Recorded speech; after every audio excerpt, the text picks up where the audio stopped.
this rule and no on the underlying legislation, and I reserve my time. Gentleman's time is reserved. Gentlelady from Minnesota. Thank you, Mr. Speaker. And there is so much to unpack and to object to in the ranking member's opening statement, but I just want to comment on one of the issues. And I find the statement that Republicans were on vacation laughable. The idea that Republicans were on vacation during the shutdown, it's just simply false. It's false. Many of us were in Washington, or we were in our districts meeting with constituents, advancing local priorities, and staying fully engaged with our constituents and our work. Our dedication to serving the American people didn't pause during the shutdown. Whether in DC or back at home, which for the record, I was in both places, and many of my Republican colleagues were too, we were doing the work we were elected to do. And the real story here is not about the absence, it is about the commitment. And for Republicans, we never wavered. If the Democrats cared so much about working, they would not have shut the government down. And with that, I would like to yield 4 minutes to the gentlewoman from North Carolina, the esteemed chairwoman of the House on Rules. Gentlelady from North Carolina, Ms. Fox, is recognized for 4 minutes. Thank you, Mr. Speaker, and I thank the gentlewoman for yielding. Mr. Speaker, psychologists have a word for the things the Democrats accuse us of: projection. Mr. Speaker, I sure hope you did not watch all 7 hours of the Democrat group therapy session last night in the Rules Committee. But if you did, you saw what a clown show it was. It was a crisp 40 degrees outside when we adjourned at around 1:30 a.m. this morning, but with the amount of hot air being spewed by Democrats in the committee room for 7 straight hours, you would have thought we were in the dead of summer. Mr. Speaker, at this point, I don't think Democrats really agree on anything. Last night and into the early hours of this morning, they showed everyone that they couldn't even agree on what they're angry about. They went off on so many tangents that it would have been a miracle if they arrived at a single coherent thought at any point during our meeting. The American people will see the exact same thing play out from them during this debate and during general debate on the floor later today. Apparently, the only thing Democrats can agree on is that the government needs to stay shut down, and that the American people need to suffer even more than they have already made them suffer.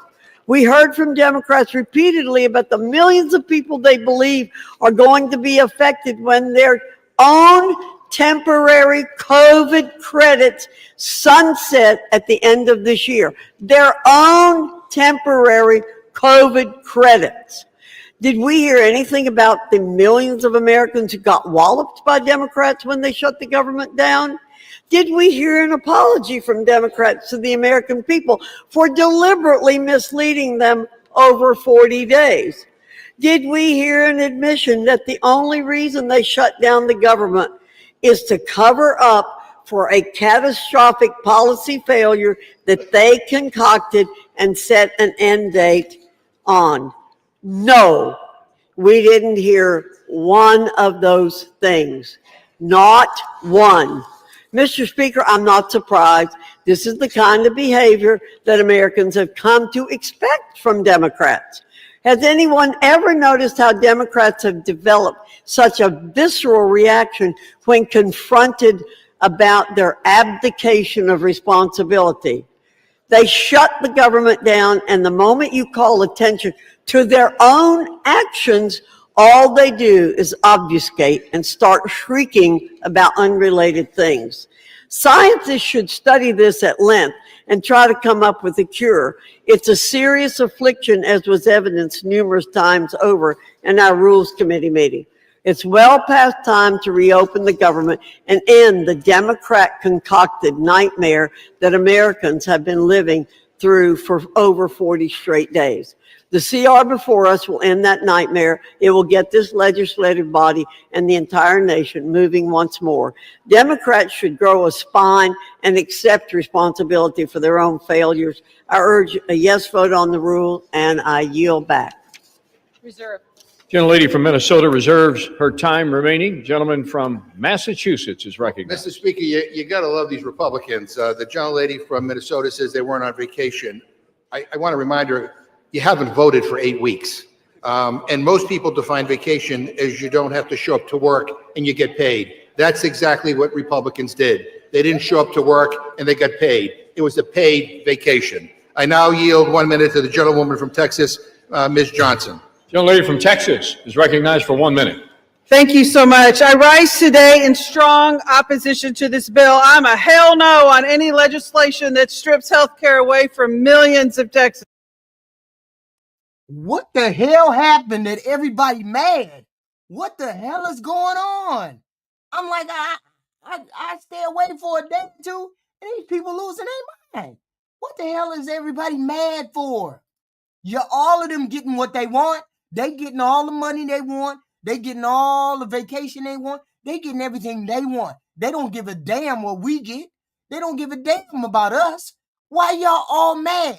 Everybody pretending to be outraged. Y'all notice that everybody's pretending to be mad, and they all doing the bullshit. They all in on it, all of them. In my district, nearly 100,000 of my constituents rely on the Affordable Care Act's tax credits to pay for their coverage. Without these life-saving credits, many of them will go without health care at all. Every day during this shutdown, my office has heard from thousands of families across my district saying, for the love of God, save my health care. And tucked away in this bill is a brazen payoff. Millions of taxpayer dollars. That's why I'm done with them all. They all are in on it. It's just a game for them, back and forth, for all of them to get paid and get kickbacks from the money we give them. Dollars funneled to the benefit of a handful of senators, while families are struggling to afford groceries and health care. We are being asked to sign off on a deal that lines the pockets of the very people who wrote it. That is an insult to every hardworking taxpayer who expects honesty from their government. The contrast could not be clearer. Republicans are operating in the currency of cruelty and corruption, while Democrats are fighting with courage and compassion. The American people deserve better, and I will never stop fighting to protect the basic necessities every family needs to survive. I yield back. Gentlelady from Minnesota. Mr. Speaker, I yield 2 minutes to the gentleman from Georgia. Gentleman from Georgia is recognized for 2 minutes. Thank you, Mr. Speaker. And, the American farmer needs this bill to pass. The American soldier needs this bill to pass. Our air traffic controllers need this bill to pass. The men and women who protect us here in this Capitol and all federal law enforcement need this bill to pass. I'm one of those who represents a lot of federal employees, and they've been without a check for a long time, Mr. Speaker. This is very simple, very simple. It's way past time to open the government up. There are going to be a lot of excuses about coulda, shoulda, woulda, and you need to take this provision or that provision out, or they're going to vote to keep the government shut down. Well, let me tell you something. The vote today, it is straight up or straight down. You vote to open the government up today, or you vote to keep it closed. That's all there is to it. Now, as for the provision that's been mentioned a few times about the Senate language, I have introduced a piece of legislation already to repeal the Senate language, and I'm hopeful that we'll have a vote on that as soon. Repeal the Senate language. Repeal the bill that the Senate brought over. The Senate kept whining about a clean CR. That's why we knew the Republicans were lying. They lied. They sent over a bill that has free money in it that all of them are going to get kickbacks from. That's how I knew the Republicans were lying to the American people. That's what this guy in the blue is a Republican. He says he's about to put a CR through. He's about to put an amendment through to get that damn money, that kickback money off of the bill. They just lying. They just getting all of our money. They've been lying. All of them been lying. As soon as we get back, Mr. Speaker, I yield the remainder of my time. Reserve. Gentlelady from Minnesota continues to reserve her time. Gentleman from Massachusetts. Mr. Speaker, you don't love these guys. I mean, they're all introducing legislation to repeal provisions in a bill that they're going to vote yes on. I mean, you figure that out. Mr. Speaker, the previous question is the House Democrats' last attempt to make a change to this rule before it gets voted on. And I want to use this opportunity to talk about a last-minute provision that was slipped into the CR in the Senate. It's an outrageous giveaway to pad the pockets of 8 Republican senators. And it's one of the most corrupt things I've seen in my... None of them don't want, I bet if it don't go through, you got to start this shit all over again. They all know it's a lie. They all know it's a kickback. They all know they gonna get money from it. This is the whole thing. This is bullshit. This bill should not go through at all. This is a kickback for all of them. This is what John McCain couldn't stand. Pork being put into bills. Off the top, the Republicans lied. my life. So if the House defeats the previous question, I will offer an amendment to the rule to consider as adopted an amendment to the continuing resolution offered by Representative Subramanian which would strike the corrupt giveaway out of the text of this bill so it does not make it into law. Mr. Speaker, this is a massive payday for Republicans. It would allow 8 of their senators to shovel millions of dollars into their own wallets. I'm talking cash money, not for their states, not for their constituents. No, for their own personal bank accounts. Why should a United States senator or any party get a special right that nobody else has? No state legislator, no governor, no judge, no citizen in the entire country has this right, but we are creating it for a handful of Republican senators. It is immoral. I'd say it's unconstitutional. It is wrong. And it's probably the most brazen. Why are you standing there talking about the Democrats want your money, Sheila Zombie, when you just heard it's the Republicans that are getting the kickback? It's Republicans that are getting the kickback. Stop talking about Democrats. The Republicans are getting this kickback. Theft and plunder of public resources ever proposed in the United States Congress. And it was tucked into this legislation. And I want to speak directly to Republicans who say they can't vote with us because it will delay the reopening of the government. First off, that's exactly what these corrupt senators were hoping you'd say. Second, we absolutely can send this back to the Senate. They can quickly strip it and send the bill to the president. They finished this package in less than 2 days. This is one small thing that needs to be deleted. It's easy and it can be done very fast. And please spare me the excuses that we'll get this done next week with a new bill. Once this is law, that's it. It is signed into law forever. It will never change. It is permanent, and you voted for it.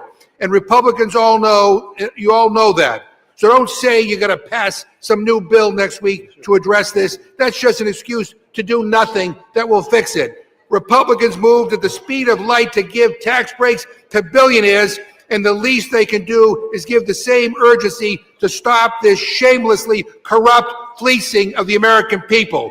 Now, I get it. Trump is suing the U.S. government for $230 million. The whole point was the Republicans lied. The Republicans lied. Now we are past the Democrats slowing this down. We are past the Democrats shutting down the government. We passed that. Now, at the midnight hour, the Republicans shove into the bill millions of dollars that they gonna get because they can just get the money just like Trump is asking for 250. Stop it, this shit, Sheila. We're not fucking talking about Democrats now. We're talking about the corrupt fucking Republicans right now. The corrupt Republicans right now. They said they were gonna pass a clean CR. And then at the midnight hour, they put something in the bill that means all of them get kickbacks. You Republicans don't never want to hold your people accountable. Never. Never want to hold your people accountable. And I guess these senators want in on the action. They want their own payday. But I've never seen this. What the fuck are you talking about, Sheila? We can hear them saying what the fuck is going on right now. What the hell are you talking about? Don't you believe your lying ears? Don't you believe what they saying? All of them are saying? Man, some of y'all just be goofy, be saying anything. Level of grift, shameless corruption, and theft of public money in my entire life, ever. So, Mr. Speaker, I ask unanimous consent to insert the text of my amendment into the record along with extraneous material immediately prior to the vote on the previous question, and to discuss our proposal. I yield a minute to the gentleman from Virginia, Mr. Subramanian. Without objection on the UC request, the chair will remind the gentleman from Massachusetts and others to please refrain. I'm just trying to figure out, is Molly over here caping for rich people? I just want to know, are you over here caping for rich people? Poor people over here taking fucking caping for rich people. And the Republicans scramming money out of us regular, ordinary, individual people. Molly over here caping for fucking rich people. What fucking L? An L that you're taking too, dumbass? Are you taking the L too? They're taking your money too. That's the problem. Why are y'all always worried about what the fucking libs are doing? And look at this shit. I can't believe poor people be caping for rich people. They worried about me instead of worrying about what the fuck their money is doing. Just wow. Taking your money. You got scammed by a rich man who gave your money to other rich men. And these goofies over here talking about take the L. That's wild. That's wild. From engaging in personality Senate. Gentleman is recognized. That's wild. Thank you, Mr. Speaker. Thank you, Ranking Member McGovern. I mean, you know what people hate more than seeing their costs go up? It's seeing their costs go up while corrupt politicians line their pockets with taxpayer money. That's what they really hate. But that's what this bill does. Republican senators slipped into this bill a legal pathway for them to personally receive millions of dollars in taxpayer money for being investigated after January 6th. And the other side talks about fiscal responsibility and says there's no money for healthcare, but somehow there's taxpayer money for Republican senators. This is an ethics violation. This is a breach of trust, and it calls into question the very legitimacy of this institution. So I put forward an amendment to reject this corruption, but committee Republicans voted it down last night, and they said they knew it was corrupt, but that there was nothing that could be done, and that the system didn't work. Well, you are the system. And House Republicans promised to vote on this next week as a standalone bill, but there's no guarantee that the Senate will act. In fact, they probably won't act, right? So you have the power to join us in righting this wrong today. So let's take it out this ridiculous kickback. Otherwise, a vote for this bill is a vote for corruption. I yield back. Gentleman yields back. Gentlelady from Minnesota. Thank you, Mr. Speaker. And I never said, Mr. Speaker, that this bill was perfect. And not everyone agrees with the provision. Yeah, please give me my snapback. Please give me my snapback, grown. Please give me my snapback while I sit in my 20 by 30 room bedroom. Please give me my snapback. Please do that. Please. I need my money. And our colleague from Georgia had just mentioned and is already addressing it. But what we do agree on is that it is critically important to get the government open. And that's why we are here. And they know, and the Republicans know that the House Republicans are different. The Senate Republicans are fucking corrupt. They're the ones who put this new provision, a small provision in the bill. They said they were going to pass a clean CR. They're trying to pass a CR with this kickback to all of the fucking senators in it. That's wild. That's wild. And they doing it right in front of the American people. And we got goofies in here talking about, why don't you give HQ her food stamps back? Just goofy. Here today, getting our federal employees paid, getting our troops paid, getting SNAP back on track, getting our airports back to full capacity. Once this happens, we can tackle the issues and get back to really doing the things for the American people, not using their suffering as leverage, like the Democrat Whip Clark is willing to do. The Americans get rolled. Americans get rolled by the Republicans. The Americans get rolled by the Republicans, the most corrupt political party on the planet. They get rolled, and the maggots love it. They love it. Do. Democrats have spent weeks performing political theater by refusing to open. We get rolled. We Americans get rolled by you motherfuckers and Democrats. We get rolled. Everybody got rolled. Every regular American got rolled today. Government and continue to perform. By the most corrupt party there is. The American people just got rolled by the Republican Senate. By the most corrupt body of government we have seen in years. The American public got rolled. That political theater. But we need to prioritize the reopening of the government and stop the suffering that the Democrats want to use as leverage. And with that, I yield 2 minutes to the gentleman from New York. Gentleman from New York is recognized for 2 minutes. Mr. Speaker, I rise in strong support of this rule and ending this shutdown chaos. For more than 40 days, the American people have endured a painful and entirely avoidable government shutdown. Not because of policy differences, but because Senate Democrats and Chuck Schumer chose politics over people. And while Washington stalled, hardworking Americans paid the price. Our air traffic controllers went without pay. A system stretched thinner by the day, putting new strain on that system that put millions of lives at risk. Americans depend on them. We gonna scream this shit from now on till November. We gonna scream this shit from now on to November. The Republicans lied. The Republicans lied about the whole thing. It was just a scam to get the money. It was a scam to get the money jammed into the bill. We gonna say this shit until November. Say it to every freaking person that we can hear. We gonna say it. The Republicans lied to scam the American people out of money. To keep our skies safe. In families who rely on SNAP and WIC, parents just trying to feed their kids were left all on the freaking same team. So the Republicans just scammed Americans out of millions of dollars.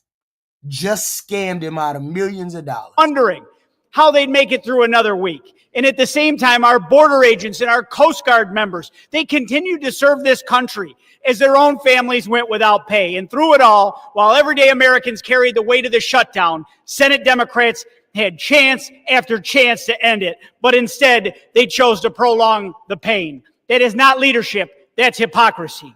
It was never about budgets or priorities. It was about power. It's not about turning government on.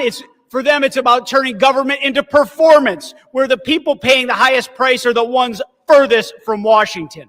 For more than 40 days, families were used as political pawns and props, while those responsible stood in front of cameras pretending to solve the crisis that they created. I actually saw a member from my home state stand at a food bank, decry the fact that nutritional assistance was in question, then swear up and down that they would vote against ending this shutdown. That is the epitome of hypocrisy. And when the Democrats caved and said it's enough suffering for the American people, the Republicans kept screaming about, we want a clean CR. We want a clean CR. We're going to pass a clean CR. What did they do in the middle of the night? The Republicans put in a bill that says they're going to give millions of dollars to the Republicans in the Senate. Millions of dollars to the Republicans in the Senate. On top of the fact that all of the people's premiums, healthcare subsidies are going to skyrocket because they didn't want to give it to them. They wanted to give themselves the money. You think they just thought of giving the money to themselves? They just started this kickback yesterday? They been tried to put the money in there. They been were going to put it in there. They did it in the midnight hour. So would nobody be able to say or even think about it? Because most people would have been tired. They voted late. Nobody read the bill like they were supposed to, and they snuck it into the bill. Wow. Wow, that's fucked up, y'all. Hypocrisy. We gonna scream it to the high heavens until next year. And the American people deserve better than that. House Republicans did our job. We passed a clean continuing resolution weeks ago. The same kind of straightforward measure that should have been agreed to immediately to keep this government open. But Senate Democrats blocked that. Yeah, and so they blocked it, and so they passed one last night, and they said it was going to be a clean one. But they didn't pass a clean one. They passed one with scamming money in it. So you should be mad at the House, the Republican Senate. Why you mad at the Democrats? It's over and done with. Your bosses, your Senate people are scamming the American people out of millions of dollars. 14 times, prolonging this shutdown just to score points to their woke, angry mob. This measure before us today is the same bipartisan framework they could have passed 40 days ago. The only thing that has changed is the political calendar. So, Mr. Speaker, I urge my colleagues to support the rule, stand with the American people, the families of veterans and public servants who have carried the burden of this shutdown, and let's reopen our government, and let's get this country moving again. And I yield back, Mr. Speaker. Gentleman from Massachusetts. Mr. Speaker, I ask unanimous consent to insert into the record an article from ABC News entitled "Inflation Climbs to the Highest Level Since January, Beef Prices Soar." You sound retarded, Rudy. And I'm just going to say it straight out. You sound like you're retarded. What HQ won't tell you is the Democratic Party want to replace you with illegals. You sound like a tard, and I'm not even going to address it anymore. Only tards would say some shit like that. Objection. I request unanimous consent to insert into the record an article from the Washington Post entitled "From Groceries to Gas, Americans Say They're Spending More Under Trump." Without objection. I ask unanimous consent to insert into the record an article from the New Republic entitled "No, You're Wrong, Trump Spirals When Pressed on Rising Food Prices." Without objection. I ask unanimous consent to insert into the record an article from the New Republic entitled "Trump Admits He Doesn't Care About Affordability as Economy Plunges." Without objection. I ask unanimous consent to insert into the record an article from MSNBC entitled "Not a Big Issue, Republicans Shrug as Consumers Confront Healthcare Sticker Shock." Without objection.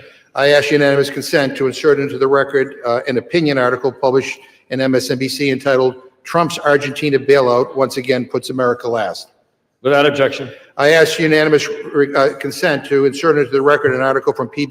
But the whole point here, Osmos God, the point is they lied to the American public. They lied to the American public. And what did they do? They lied for one. They said they were going to pass a clean CR, and they didn't. They said, we're going to pass a clean CR 13 times. They did it 14 times. And on the last time, they put kickbacks to specific Republicans. Don't you think that those Republicans who put it in the bill are going to get kickbacks from the money? They lied. They lied. They said it was, how am I lying? Pause. I agree with you to a point. They said they were going to pass a clean CR. There ain't nowhere that I'm lying. You can go back all these weeks and say, we're going to pass it. Hear them say, we're going to pass a clean CR. So why is it that in the midnight hour, they're going to put in millions of dollars in kickbacks to several senators for nothing? Why would they do that? Why would they do that? Because they had it planned all along. They had it planned all along. Kickbacks, yes.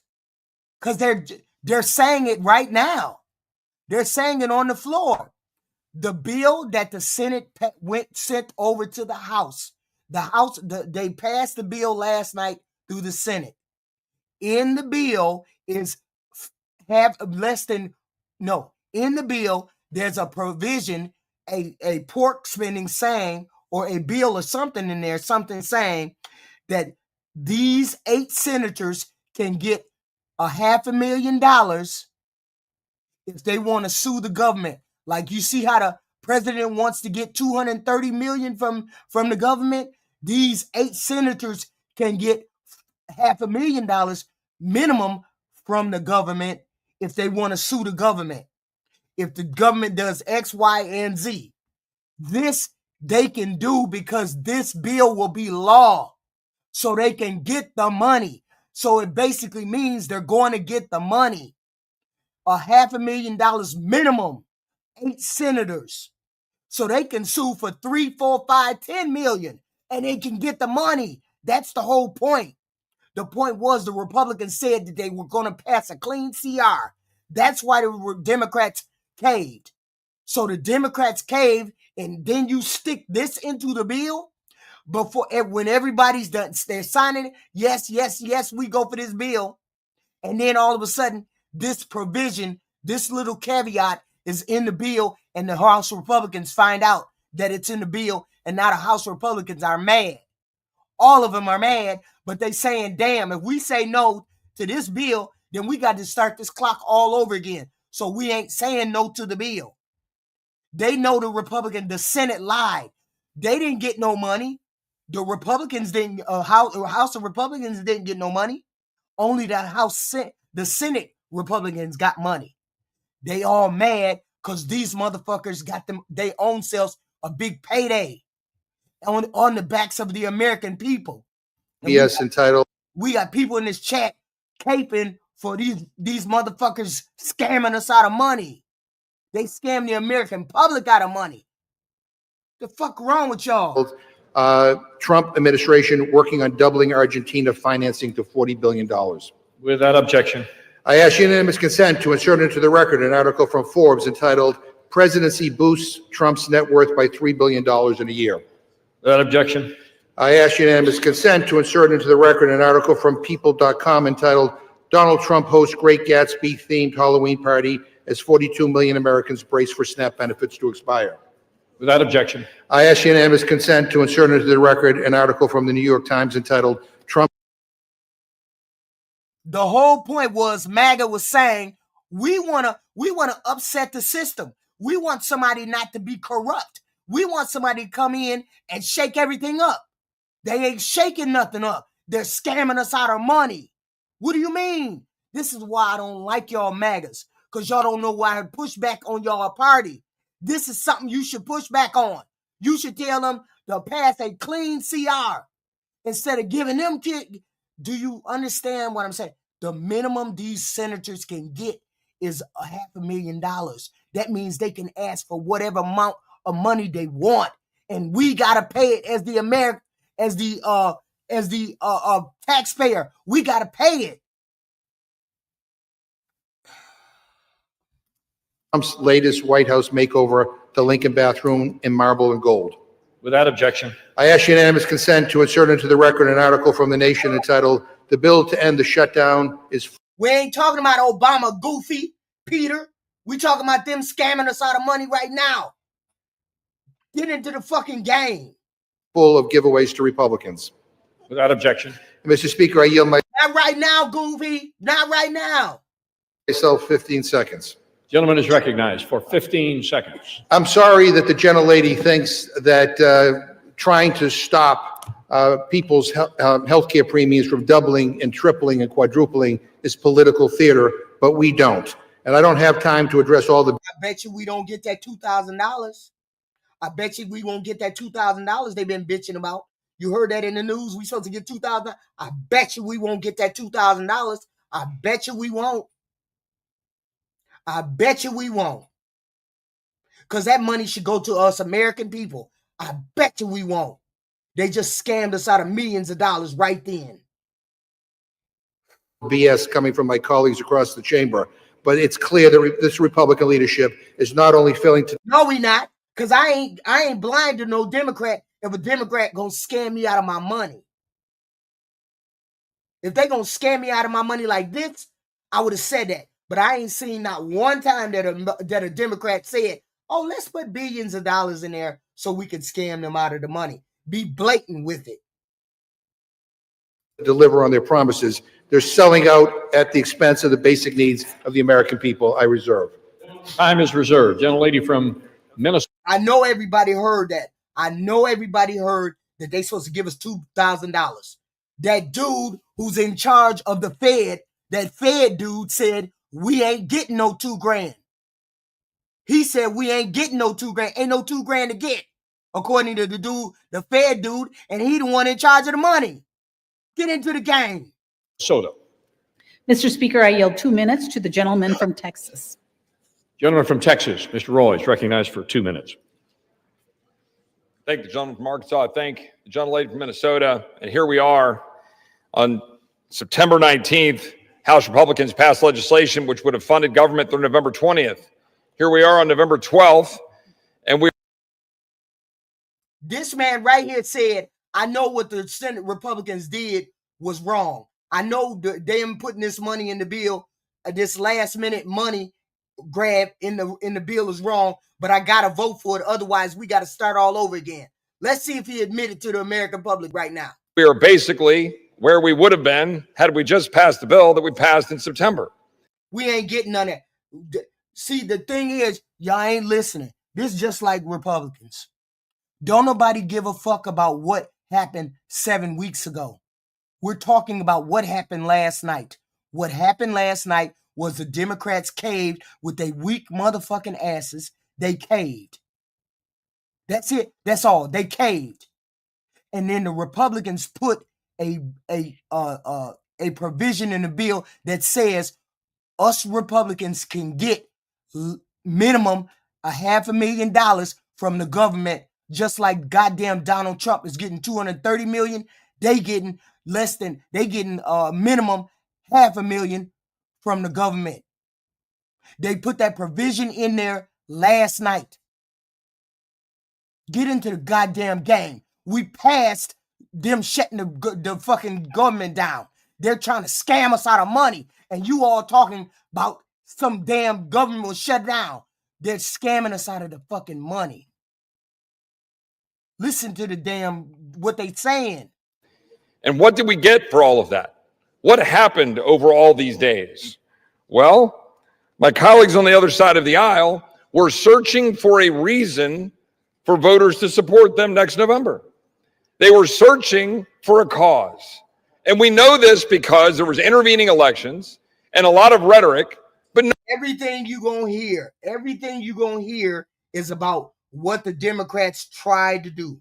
No, we want to know about the money. We don't care about nothing else. Where's our goddamn money? Where's us Americans, our $2,000 or our $5,000, as a matter of fact? Where the fuck is our money? Everybody else getting money. Where's our money? That's what I want to know. That's why I'm listening to them right now. No, you mean to tell me that you've been in this game long enough and you don't understand that they're all lying? It ain't just Democrats. It's the Republicans, and the Republicans really lied last night. no result. We're here right now with Democrats having joined senators to send a bill over here to fund government through the end of January with 3 appropriations bills, which we worked through regular order, that keep spending relatively flat. No, yes. Trump said that he got donations to build that ballroom. He did get donations to build that ballroom, natural, but he also sued the DOJ for $230 million. And this is what that provision that they just put in the bill last night, the same thing. They just put in the bill that these senators can get $500,000 minimum from the government if they sue. Minimum if they sue. But they don't want to give us $2,000 or $5,000 or anything else. Flat advances the priorities the American people sent us here to advance, to back up the president who is securing the border, which he was sent to Washington to do, to restore our military to focusing on. They donated that $300. They donated $300 million to help with that ballroom. But now they just snuck in money to get from our government, money that should be coming to us. Now I want to see if we get our $2,000 or our $5,000. Let's see. Defending this nation rather than advancing woke priorities, which the American people sent him here to do, for us to continue to work to grow and to build this economy after 4 years of being wrecked with reckless spending, but also abhorrent policies. The American people are now saying, what on earth were Democrats doing? And my Democrat colleagues' response is health care. because it's the only default position they have is the default to health care. And the fact is, it's because they broke the system so badly that they are now coming and asking us to have the Treasury print money to then give out in order to enrich insurance companies with massive subsidies. That's the actual fact. And the American people understand this. And they recognize that they don't want insurance companies to be enriched, but they want to be able to go get the doctor of their choice. The American people understand this, and so do we. And we're here to open the government, and we're here to stand up for doctors and patients instead of insurance companies and big regulators. I support this legislation. I know my Republican colleagues do. The question really is, will Democrats, or will they wish to perpetuate the shutting down of government to enrich insurance companies? Do y'all know that they got 60 grand? Those 7 weeks they were out of work, they got 60 grand. They got a $30,000 check, and then they got another $30,000 check right before the House Democrats showed up. They've been getting money all this time. They've been getting money, and all our people been going hungry, starving, no money, airport people quitting, them threatening airport people. No, they're scamming us out of money. They keep getting money after money after money from us. We need to stop these people. Gentleman's time has expired. Gentleman from Massachusetts. Well, a couple of things, Mr. Speaker. I don't think we want to be lectured by somebody who, over the years, has been the king of government shutdowns. That's what he's doing. He's talking about distracting insurance. We ain't talking about insurance. Yes, they got 60 grand since we've been shut down in the government. 60 grand, $30,000 each check. They're getting money. And we over here fighting Democrat, Republican. No, they're all scamming us out of money. Don't y'all think that Chuck Schumer knew who was going to vote yes to the bill? Chuck Schumer went to the Democrats and said, hey, which one of y'all are retiring? Which one of y'all are not going to be here next year? Which one of y'all just got elected? We need y'all to vote for the bill. And those 8 people voted for the bill. So that was a game that Chuck Schumer was playing. Now the Republicans are playing a damn game, getting money from us taxpayers. And they've been getting 30 grand every 3 weeks. 30 grand every 3 weeks. For a United States senator that pushed for a government shutdown and to object to the Affordable Care Act. But by the way, I just want to make it clear to everybody, this is a Republican shutdown. They control the White House, they control the House, they control the Senate. You know, this government shut down because they don't want to negotiate. It's their way or the highway. This is a Republican shutdown. They own it. I now yield 1.5 minutes to the gentleman from Maryland, the distinguished ranking member of the Judiciary Committee, Mr. Raskin. Gentleman from Maryland is recognized for 1.5 minutes. And thank you, Mr. Speaker. Thank you, Mr. McGovern. This bill, which they now call imperfect, contains the single most corrupt provision for legislative self-dealing that anyone in this chamber today has ever voted on. It is such an egregiously corrupt act of legislator self-enrichment and plunder of the taxpayer that not only... Listen to Jamie Raskin. He's explaining that they're scamming money. The Republican senators put this provision for this kickback money in the Senate bill in the dead of night so that they would have to pay for it. Now we all in this bill, we all got to pay for this freaking money, this kickback money to all of them. That $230 million that Trump want, plus the money that they finna scam off the top. This is wild. Only did Jamie is going to explain it right now. Yeah, he's averse to a fight. He's a weak-ass Democrat, and he need to go. Every single House Democrat opposed it in the Rules Committee last night, but multiple Republicans were denouncing it. That is, before they were summoned into a side room and instructed to vote for it, which they all proceeded to do. Now they're telling us, vote for it today, and they'll repeal it, well, maybe next week, or maybe the week after that, or maybe before Christmas, they'll repeal it. I've got a solution for you. If you don't like this corrupt provision, don't vote for it today. That will work. This is a great bill. A great bill that is, if you think 8 Republican U.S. senators should have a right to collect at least $1 million in a jackpot bonanza payoff from the taxpayers simply because they were subject to the exact same rules all other Americans were subject to and are subject to now.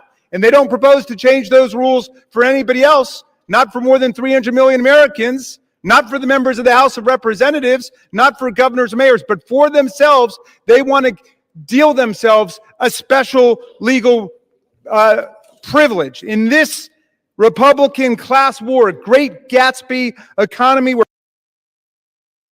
Who is that? Black Wolf, you ain't been listening. I hate when people got to be re-explained everything. Why do we have to explain to you that they just put a provision in the bill, the Senate bill last night, that gives all of the Republicans, or 8 Republicans, a kickback of $4 million minimum, $4 million minimum, to skyrocket to whatever they want to sue for. They can get whatever they want. Why the hell is it somebody got to tell you to get into the game? Why is it the first reflex is to call this man a liar? He's not lying. What the hell are you talking about? They admitted it. Some of y'all just be talking. Don't even be listening. Where President Trump has made more than $3 billion since he reoccupied the White House, the federal building which he has proceeded to demolish in large part, where millions of Americans face losing their health care and their SNAP benefits. This provision. And I guarantee you they're gonna try to screw us out of our $2,000. They're gonna try to screw us out of that $2,000. I'm telling y'all better get to going there and hollering at y'all senator and y'all representatives. I want my $2,000. Y'all got y'all money. We want our $2,000. We want our $5,000. That's what we want. We want our $5,000. That's what we want. They're gonna try to screw it up. They're gonna try to screw us out of it. I know. Vision is an affront to our taxpayers, to the rule of law, to everyone who believes. Could I ask for 15 seconds more? It is an affront to everyone who believes that we in public office must be the servants of the people, not the masters of the people who get special legal rights and privileges and multi-million-dollar payoffs. People who think that they have a right to better treatment than everybody else, like Ghislaine Maxwell in their prison camp where she gets room service, puppy time, and special gym privileges. Gentlelady from Minnesota. She reserves her time. Gentleman from Massachusetts. I yield 1 minute to the gentlewoman from Oregon, Ms. Bonamici. Gentlelady is recognized. Thank you, Mr. Speaker. I rise today in opposition to this continuing resolution. I will not support a bill that will continue the Republicans' assault on Americans and their pocketbooks. At a time when Oregonians and Americans are already struggling with rising costs, this bill locks in devastating cuts to health care and drives up the cost, in many cases significantly. The assault on healthcare and the Republican shutdown more broadly, they're further proof that the first 10 months of this Trump administration have been chaotic, harmful, and completely out of touch with the needs of the American people. Donald Trump held an extravagant Great Gatsby party at Mar-a-Lago the night before SNAP benefits expired, while the administration and Republicans continue to ignore the needs of working families. That's not governing. They've abandoned their responsibility to bring down costs and grow the economy. And Mr. Speaker, this bill was already bad, but now they added this corrupt get-rich-quick scheme to give hundreds of thousands of taxpayer dollars to Trump-aligned senators. That is outrageous. Oregonians and Americans deserve better. My colleagues should listen to their constituents, vote. Hey, what's his name? Grown, not shower. Why are we mad? Please explain why we're mad. Groaner, not shower. Nasty ass, in another word. Why are the Democrats so mad that we don't get our way? I would love to know what Americans are not going to get that they wanted to go their way. Because you seem to think this is a Democrat versus Republican instead of it being poor versus rich. because apparently you got your head in the sand. Why would us poor people be mad at these rich people who took our money? Please explain, because you're making no sense. You're over here caping for rich people. Set your dumb ass up and get into the game. No, and come back to the table and join us in the work to make healthcare affordable and accessible to all. I yield back. Gentlelady from Minnesota, with 14 and 1/2 minutes remaining. Thank you, Mr. Speaker. And Mr. Speaker, I yield 2 minutes to the gentleman from North Carolina. Gentleman from North Carolina is recognized for 2 minutes. This ain't nothing. If you don't know nothing, this is a rich against a poor. Don't come over here talking about caping for no rich people. They just screwed us out of a whole bunch of money. Screwed us out of a whole bunch of money. And you over here talking about Democrats didn't get what they want. What the hell you mean Democrats didn't get what they want? We talking about poor people getting what they need. What the hell is wrong with you? Mr. Speaker, I rise today as we are in the process of ending the longest government shutdown in our nation's history, and to affirm that this Congress will get back to leading America into her next golden age. Over 40 days, that is how long the government has been closed. For over 40 days, Democrats here in this body and in the Senate have chosen chaos over our country. They chose to shut the government down because politics demanded it, not policy. The elites who dominate their party's decision-making are the ones least impacted by its decisions. Were the far-left activists and Democrats here in this body the ones not getting paychecks? No, Mr. Speaker. That was the air traffic controllers, our troops, and our Capitol Police officers.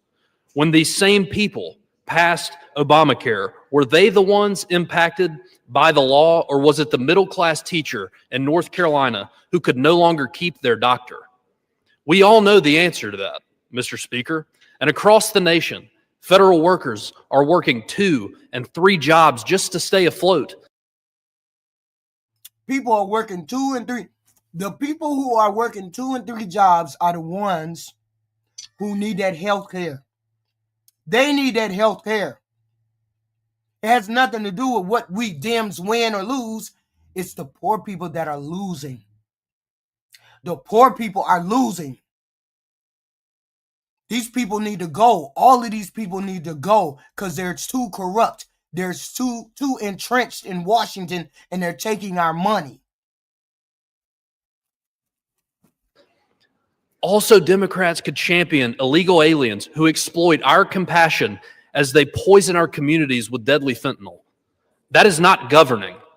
That was extortion of the American taxpayer. But that ends today.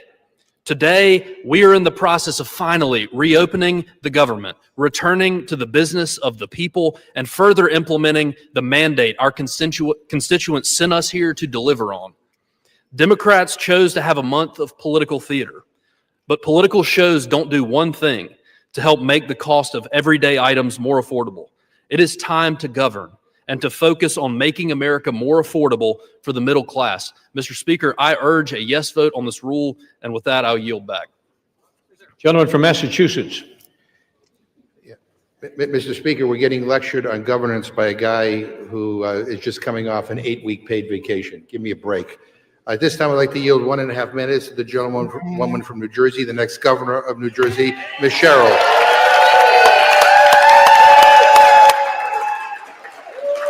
The gentlelady from New Jersey is recognized for 1.5 minutes.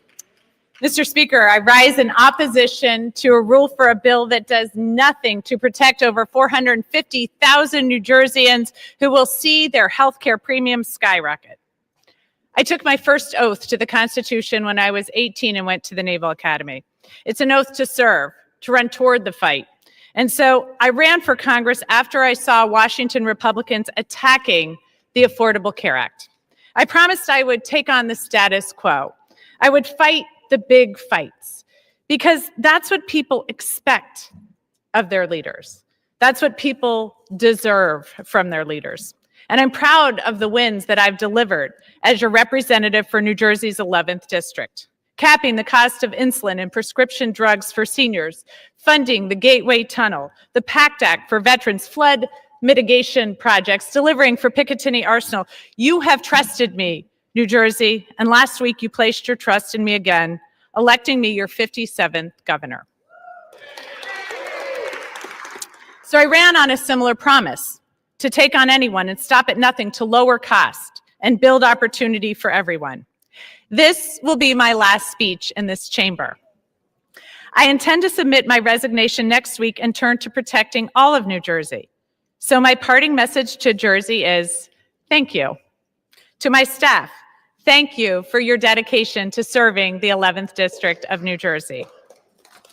To my colleagues, do not let this body become a ceremonial red stamp from an administration that takes food away from children Gentlelady and will rips suspend. away healthcare. Till 30 seconds. Gentlelady's given another 30 seconds. That rips healthcare away from people and takes food away from children.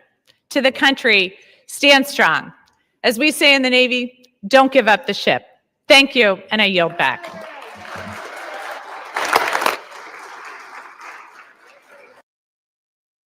Here's the thing. We know, everybody knows that ACA, Obamacare needs work. Everybody knows that. Why is it that they don't want to fix it? That's what people need to be asking.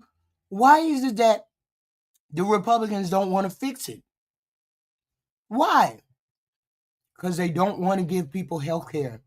They don't want to pay for it. They don't want to help poor people pay for it. That's the bottom line. They want to keep all the money to themselves. You ain't seen no relief in your life since this president been president.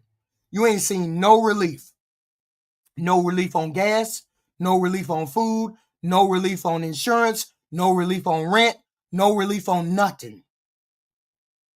I don't see why this person is allowed to continue to scam and skit and get money from us. This whole body of people are allowed to get money from us like this. Okay? I don't know what you're talking about, Aaron. I don't even know what you're talking about. You sound goofy as hell.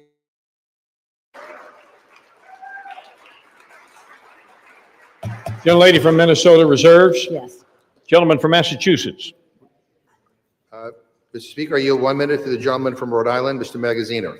Gentleman from Rhode Island is recognized for 1 minute. Mr. Speaker, House Republicans are back from their 54-day taxpayer-funded vacation. But don't get me wrong, they do know how to work hard. When billionaires wanted tax breaks, they moved mountains to make it happen. When Argentina needed a $40 billion bailout to help Trump's buddy, they moved quickly to make it happen at the White House. But when there's such things as averages, grown. There's such things as averages. Just goofy. working people need help, when millions of Americans are... Don't come over here talking about that trans and that gay and all that kind of weird shit. Don't come over here about that. We're not talking about that today. We're talking about getting money scammed off of us. We're talking about the poor people getting scammed by these people in this chamber. Shut your ass up, Jeb. If you can't come up here talking about why we getting scammed, don't talk about nothing. I don't want to hear nobody talk about no gay or no trans. That is the least of our fucking problems in this country. Seeing their health insurance costs double and triple, and Americans all across this country are feeling... Yeah, but Jeb, your Republicans just put a bill through instead of a clean CR, instead of it being clean,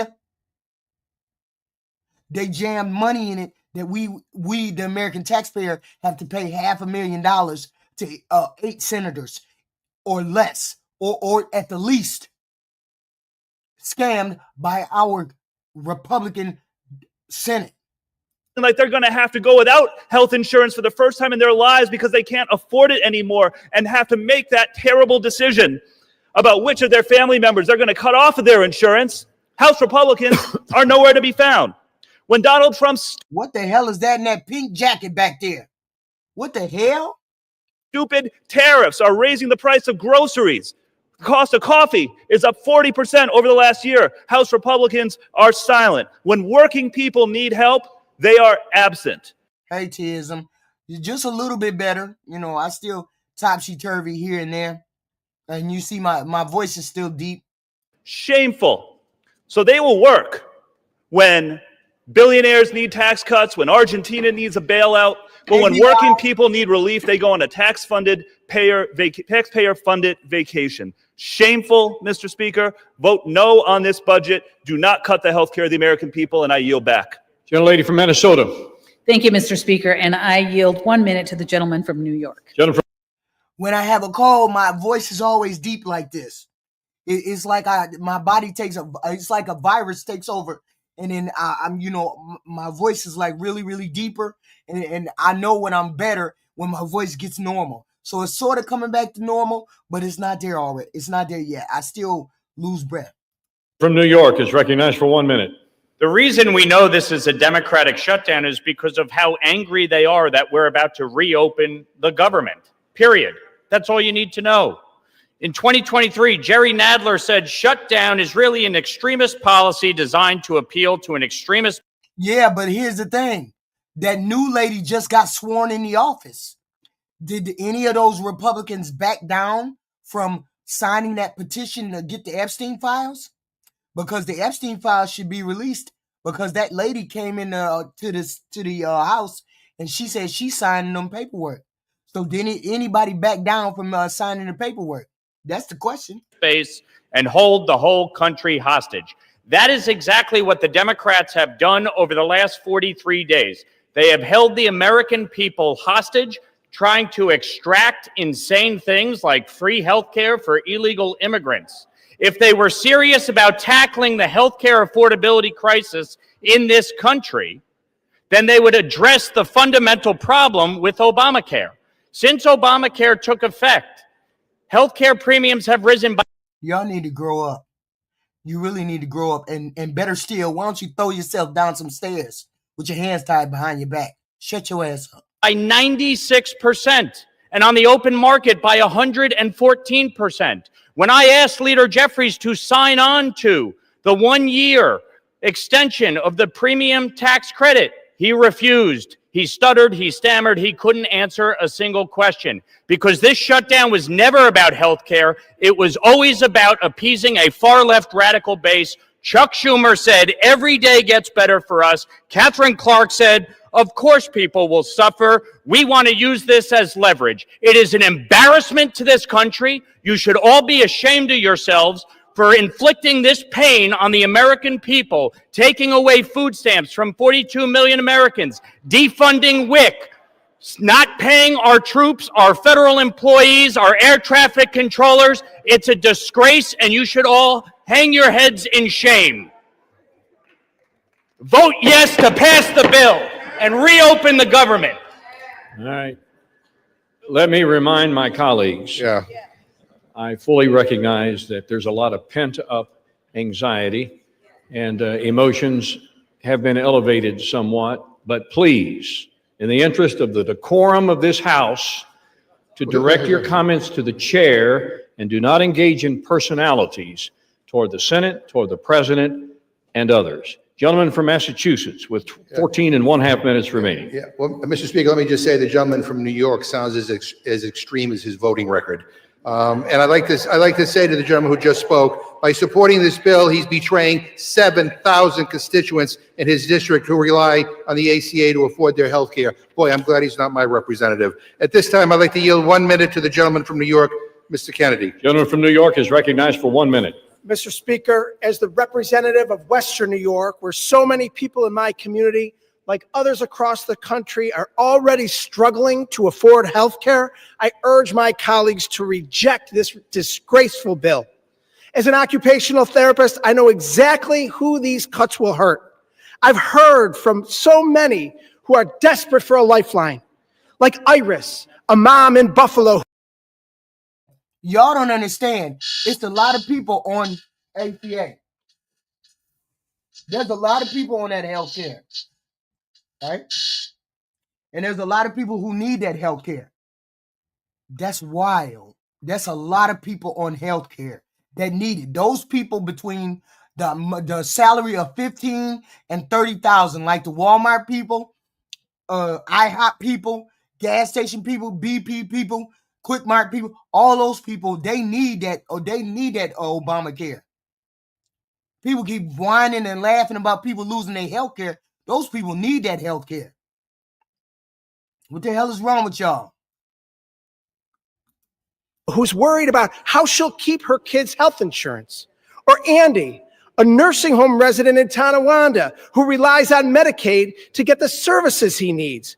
Or the kids at Born Hava, a special needs school where I provided therapy, who depend on early intervention services. Donald Trump and congressional Republicans began their assault on the people of our country in the big ugly bill. This bill further devastates healthcare and leaves millions of Americans to pray they don't get sick. Shame on anyone who goes along with it. This country deserves better. I'll be voting no, and I urge all of my colleagues to do the same. I yield back. The whole point is, not everybody is on health care. Not everybody is on health care. You got young people that are not on health care. You got all types of people that are not on health care. It's not a majority rule world, Mike Bivens. That's not how the country rules. That's not how it's supposed to go. Some people need health care. Okay? The whole point is, vote yes. There's nothing to vote with afterwards. Okay? But you cannot just say, because I can afford health care, this person who works 3 jobs shouldn't get health care too. There should be, that's why we have a government. So a government will offer services for the poor who aren't able to do things for themselves. No, I'm not uninformed. I'm saying, you're saying the majority rule. The majority doesn't rule on everything. Mike Bivens, that's the point. The majority doesn't rule in everything. Oh, okay. Gentlelady from Minnesota. Reserve. Reserves. Gentleman from Massachusetts. Come on up. Mr. Speaker, some big news and breaking news in the last hour. I'm proud to say that our newest colleague, Representative Adelita Grijalva, just became the 218th signature on the Massey Kana. The lady just signed the petition to release the Epstein files. Is it 218 people like we need? Let's see. He's going to say Discharge petition to compel the release of the Epstein files. And to all my Republican colleagues who refuse to sign on, time is up. You need to figure out where you stand on this, because you're about to go on record. Is your loyalty to Trump more important than going after pedophiles? Because make no mistake, these files will come out. It is no longer a question of if, only when, and whether the White House chooses to stand with the survivors or throw them under the bus. And at this time. Now, there you go. So now we're going to see, we're going to see who Bill Clinton, we're going to see your president, all of that. We good. We good. Your president is a pedophile. It just is what it is. It is what it is. And we going to see, because 218 people need to be signed on. And that girl just got sworn in and she just signed it. That's what he's saying. Pedophiles, you want to stand with pedophiles, or you want to hear the truth? Here's the thing. The girl just signed. She just signed, so that we got 218 people. So you're going to be on record. All of those people going to be on record as saying that they wanted to stand with the pedophiles instead of standing with the victims. We going to see. Time, Mr. Speaker, I'd like to yield 1 minute to the gentlewoman from Oregon, Ms. We know it ain't nothing, my brother. We know it ain't nothing. Even if it ain't your president in there, we know it's people that's in there. I don't know where y'all getting that from. Some of y'all goofy. Dexter. Gentlelady from Oregon is recognized for 1 minute. Thank you, Mr. Speaker. We know he in there. That's right. We know he in there. Now they finna release. They had signed a petition. Petition is going forward. He's cooked. Speaker, I rise today in strong opposition to this rule and the underlying bill. As a physician who spent 20 years saving lives, I did not come to Congress to let healthcare be decimated by Congress. I came to fight for my constituents who deserve to be able to see a doctor they trust, afford their medication, and keep their families healthy. If House Republicans let the ACA tax credits expire, they are complicit in forcing Oregonians to make impossible choices like whether to keep their insurance or put food on the table. As a physician, I know what comes next. People go without. They go uninsured, they delay care, and they skip refills. They get sicker, and sometimes they end up in medical debt that is devastating. The cost of living is already too damn high. Republicans are committed. We didn't see. Here's the thing, Mr. Michael Bivens. Mike Bivens, hey, your president promised you all that he would expose the Epstein file. He didn't promise, our president didn't promise us that we would see the Epstein file. Your president did promise. So when your president promised, he was supposed to deliver. When he was supposed to deliver, he scammed you goofy people on his side because he got you goofy people out here defending him. Only the goofy people are out here defending the pedophile president because he knew he was in the files. Okay? That's wild. Y'all out here defending somebody who like girls. Y'all wild. To cutting your care. They patently rejected amendments. Yeah, you're a waste of time, Michael Bivens. You're the goofy person. To protect Americans, ignoring millions of American families who are desperate for relief. I will be an absolute no on the rule and the underlying bill, and I refuse to give up on ensuring affordable health care for all. Thank you, Mr. Speaker. I yield back. Young lady from Minnesota. Why is he fighting so hard for the files not to be released? Somebody's in there that we need to know about. Somebody's in there that we need to know about. Mr. Speaker, I just wanted to say just really quickly, the ranking member mentioned the discharge petition, and he's very proud that it has 218. It's going to be your boy in the files, Anarchy. We're talking about your goofy boy in the files. Signatures, but not that long ago, today we had a UC that would have moved that along, would have moved that resolution along over to the Senate, and I believe the Democrats. Luke Skywalker, I couldn't have said it better if I wanted to. I could not have said it better, my bro. I could not have said it better. That's objected to it. So it seems more like a political stunt than it does that they actually wanted to have that resolution moved along, because if they had not objected, it would have gone on its way and they would have accomplished what they wanted to do. So I don't see their real desire to have the resolution passed. I see. They already told us he was on the list, Cat Dot A, not A Tractor. They already told us that he was on the list already. We already knew he was on the list. Michael Bim, we already knew he was on the list. They said he was on the list. His Pam Bondi said he was on the list. Gregorio said he was on the list. Ash Patel said he was on the list. Yes, sir. You wanted to come. Yeah, can we hear you?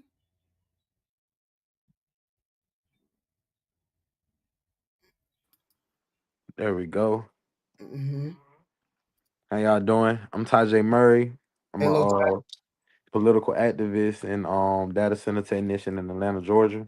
Mm-hmm. Yes, as y'all can see clearly, the jig is up. The Yeah, jig is most definitely up. yes. And I say that to say that the Republicans have been holding off on allowing this rightfully elected woman into her role just for the Epstein files. They've been holding this government hostage, and I'm gonna be honest with you. The Democrats capitulated because that's what they do. Right. Democrats have no backbone. That's why Right. we lose. The people who vote Democrats have more backbone than the actual people in that office. Mm-hmm. Mm-hmm. They do not. So I'm right there with you. I right there with you. I am disgusted by the shutting down the government was the only leverage the Democrats had to fight for everyone's health care. And what did the Republicans and Trump do? They started attacking federal workers. They started attacking SNAP benefits. And you know what these racist white people was thinking? Oh, black people get food stamps, we get SNAP. Yeah, I know. I know. Black people get Obamacare, we get ACA. What? Yeah. Yeah. But that's the game. So these rural Americans, that continuously vote against their own interests. Mm-hmm. Mm-hmm. Now they're sitting here rooting, not rooting, but like Mike in the chat saying, there's nothing to see here. That's just what Trump said. Yeah. Trump ready for y'all to move on from this.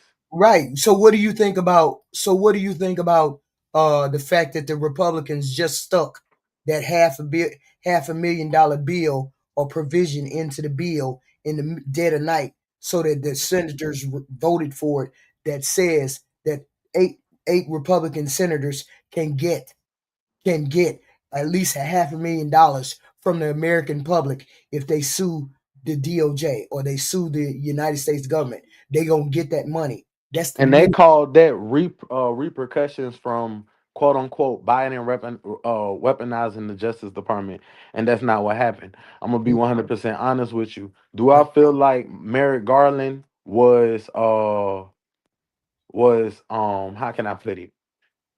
He went overboard, and I'm gonna be honest with you. No, Merrick Garland himself, the Attorney General under Joe Biden, did not go far enough.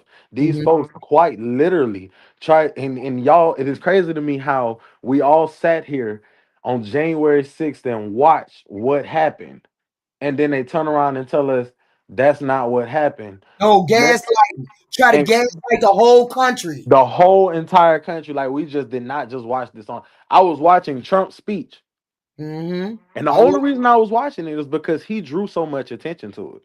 He drew so much attention to that date because it was a specific date for him. Like, it's crazy. But yes, like you were saying, I don't think Merrick Garland went far enough in the Justice Department. No, but he didn't go. He didn't do it quick enough. He could have prosecuted Trump, but he didn't do it quick enough. He didn't do it right after Trump got out of office.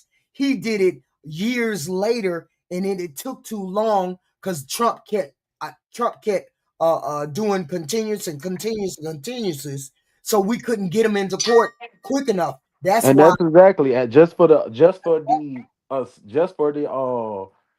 the attempt of trying to prosecute President Trump. Right. Now he's doing his retribution tour, and that's what those bills were. And not only, I'm glad you brought up the bill that was just passed, because everybody hoop and holler about, we always pass clean CRs. We always pass clean. Did they not? Did they It's not clean every day? This continuing resolution is not clean. I do not want nobody to think that it is. Mind you, Democrats did not get nothing promised to them for this bill. There's nothing in that continuing resolution that the senators just passed that is for the people. Nothing. It's just a continuation of the big beautiful bill. Not even that. Here's something else to harm 23 states that have built industries off of the hemp market. It is a provision in that new continuing resolution that was just passed that is to ban the sale of hemp products. Because the alcohol and tobacco industry just lobbied y'all congressional representatives while they was on their 8-week break, just so they could ban weed and sell more liquor and cancer sticks to y'all. You see how they screw? You see how they screw people? And then we got people over here caping for these rich folks who just screwed a whole bunch of people in more ways than one. It don't make sense to me. It really, really don't. I don't understand. Well, see, what I really think happened was the senators in the Democratic senator, I believe they didn't read the fucking bill. I believe they didn't. Them 8 Democratic senators are plants. Them, you know what the Republicans call them? Rhinos. Republicans in name only. Them are dinos. Yeah, they are Democrats in name only. Right. Just like when we had I forgot his name, the older guy, the one that's against the filibuster and stuff like that from Virginia, from West Virginia. Oh, West Virginia. Oh, Mancuso. Mancuso. Manchin. Senator Manchin. Senator Manchin, yeah, that's him. Senator Joe Manchin. Yeah. Was a false Democrat. I don't want to hear it. And yes, I understand the difference, because somebody's talking about it in the comments. Now, I understand that the parties have switched and this and that and the third. Do not get me wrong, But we still in the Democrat Party because we want to keep this tent so huge. Still got them old blue dog Democrats Right. that ain't nothing but Republicans today. Yeah, but you know what? The Democrats stand for the things that I want to push this country forward. I damn sure don't want what Trump is doing. So ain't no way I would vote Republican in this atmosphere. Oh, you couldn't pay me to vote Republican. No. You couldn't pay me. Not after they pulled this stunt right here. Not after they pulled this stunt right. It's kept too much screaming of them. Clean CR. They lied. Because wait a minute, here's my thing. Why would they put that in the bill after hollering about clean CR, clean CR, Yep. clean CR? Why we can't pass a clean CR? Yeah, because they never planned. That was never the plan, y'all. None of that They was waiting for them. Then watch this, guys. We finna have this same issue in January. At the end of January. So this is my I want to point this out to Mike Bevins specifically. If Republicans can govern, why not just pass a bill, a budget? Why give us continuing resolutions over and over and over again? Because y'all can't negotiate. Y'all don't know how to govern. Right. It's that simple. Anytime Republicans are in power, they don't do nothing. Donald Trump passed 3 bills when he was in office. That's it. 3. He only was able to get 3 bills passed into law, and only one of them was bipartisan. And here's one of the last things right here. If they cared about you, I'm so sorry. I just saw this comment. If they cared about them, cared about the American people, why would y'all cut people off of Medicaid and Medicare and ACA? Why would I'm glad you brought that up, because everybody in this last new argument, they saying for example, Aaron here says, who set the expirations on the ACA subsidies? Guys, it is called negotiating. Who didn't want the ACA subsidies? Republicans. Democrats wanted them. So to negotiate and get the bill passed, they put a term on it for Republicans to vote for it. Republicans never wanted the subsidy. We're not finna act like this is like, come on, y'all. Let's be for real. Let's use our critical thinking skills. Let's act like we had some type of literature course in high school. Right. If them people, you have to negotiate. And if I'm saying, okay, we need to do ACA subsidies. Well, I don't want ACA subsidies to stay forever. Okay, well, let's give the people a little relief, see what it does, and later on we could extend it if need be. Okay, I could do that. Later on comes, they don't want to extend it. They don't want to do nothing with it. They don't even want to give y'all a whole nother healthcare bill. They ain't came up with no bill. Nothing. Nothing. Do I want to continue to subsidize insurance companies? Hell no. But do we have a better system? Do I want to see our ER rooms filled up with people who just got little boo-boos and bandages? No. Every day. If that happens, every day. That is exactly what you said. That is every day. That is going to be every day, because nobody is going to be able to afford health insurance. Right. And then our stuff is going to start going up. Here's the things that I don't understand about conservatives. Instead of you allowing the government, you know what I'm saying? I get it. It sounds so bad. But instead of you allowing the government to take 1%, or not even 1%, because the last estimates was 0.01% raised on all taxes from your paycheck, that could cover a universal health coverage system. Right. Instead of y'all doing that, y'all rather have $200-300 took out of y'all checks to go to health insurance companies. It's ridiculous. Right. It would be cheaper for us to get a universal health care or a single payer health care. Thank it would you. be one or the other. But nobody wants to do that because I don't want to pay for nobody else's insurance. Blue cities are not getting subsidies, guys. We are subsidizing the country. That's wild. It's crazy that you guys can't see that. We don't eat. Even these farmers, we're subsidizing farmers that don't feed us. Every time they get in trouble.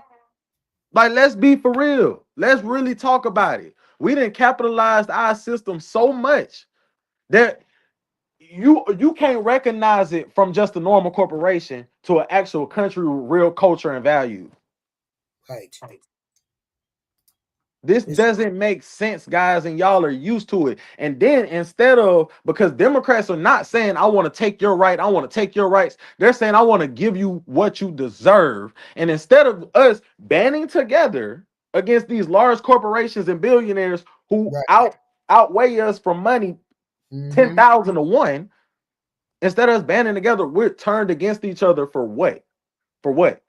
You sitting here arguing with me to allow health insurance companies to continue to rob you blind and then turn around and get money from the government to keep doing it too. It's ridiculous. Right. Right. It is what it is, and they don't seem to understand that. But thank you, sir. Thank you. We want to continue with the program, but I appreciate it. I appreciate you liking the. Y'all like the stream, please. Make sure y'all like the stream, like the live, like what she got going on. I appreciate you having me on and everything. Thank you, sir. Thank you. Thank you. Thank you very much. Thank you. We'll be back to our regular scheduled programming. Thank you very much. I appreciate y'all. Let's see what she got to say. It more of, like I said, a political stunt. And it certainly is actually a moot point, given that oversight is already releasing many of those files. As a matter of fact, I believe they've done tens of thousands of them, but I believe this morning they did another 20,000 files. So they are being released, and this all seems for naught. But with that, Mr. Speaker, I would like to yield 1 minute to the gentleman from California. Gentleman from California is recognized for 1 minute. Mr. Speaker, Jimmy Fallon offered Democrats this pro tip. If you're going to call it the Republican shutdown, you're not supposed to get mad that it's ending. Anyone who remembers their schoolhouse rock knows that once the House originates an appropriation, the Senate must either amend it or pass it. Now, the House did its job on September the 19th with a simple appropriation that made no policy changes. It merely kept the government operating at current levels while we finished debating priorities. Democrats deliberately blocked the Senate from acting, demanding $1.5 trillion of new spending as a ransom.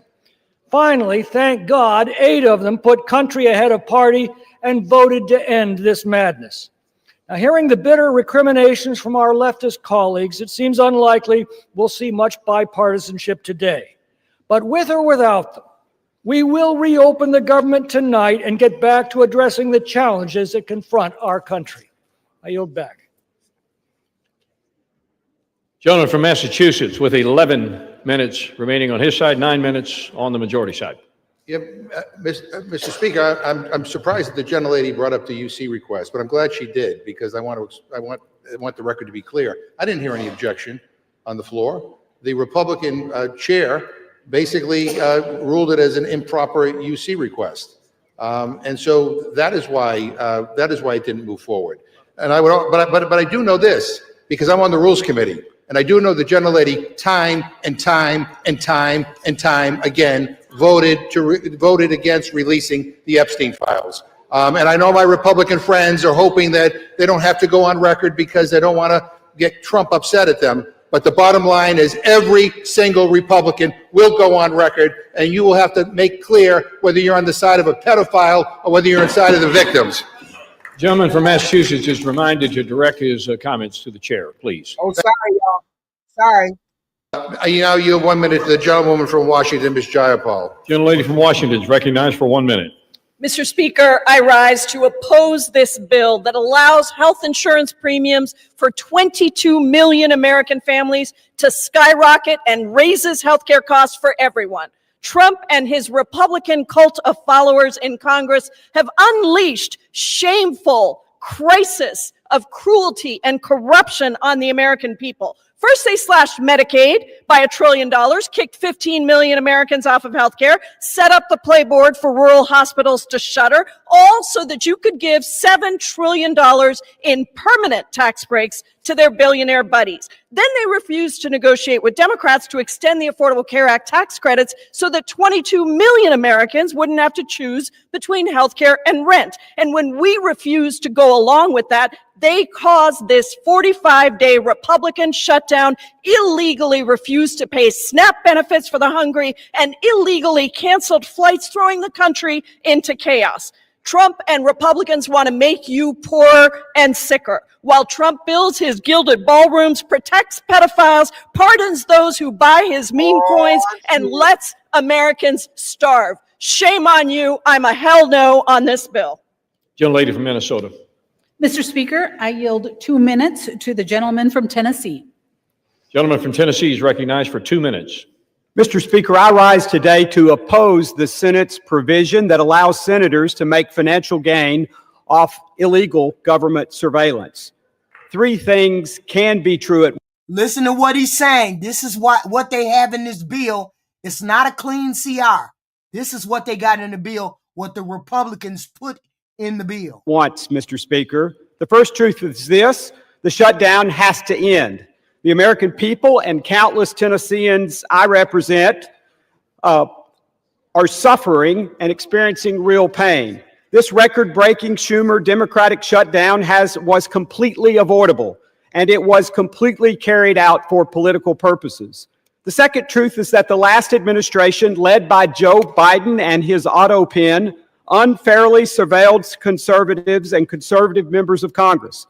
That included sitting United States senators.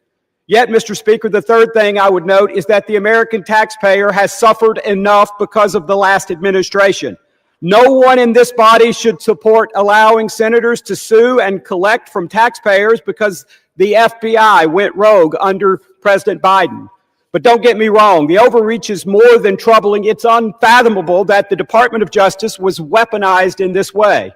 I fully support holding those radical agents accountable and the ongoing investigations into their misdeeds. Yet no elected official should profit from the political calculation of left-wing bureaucrats and judges.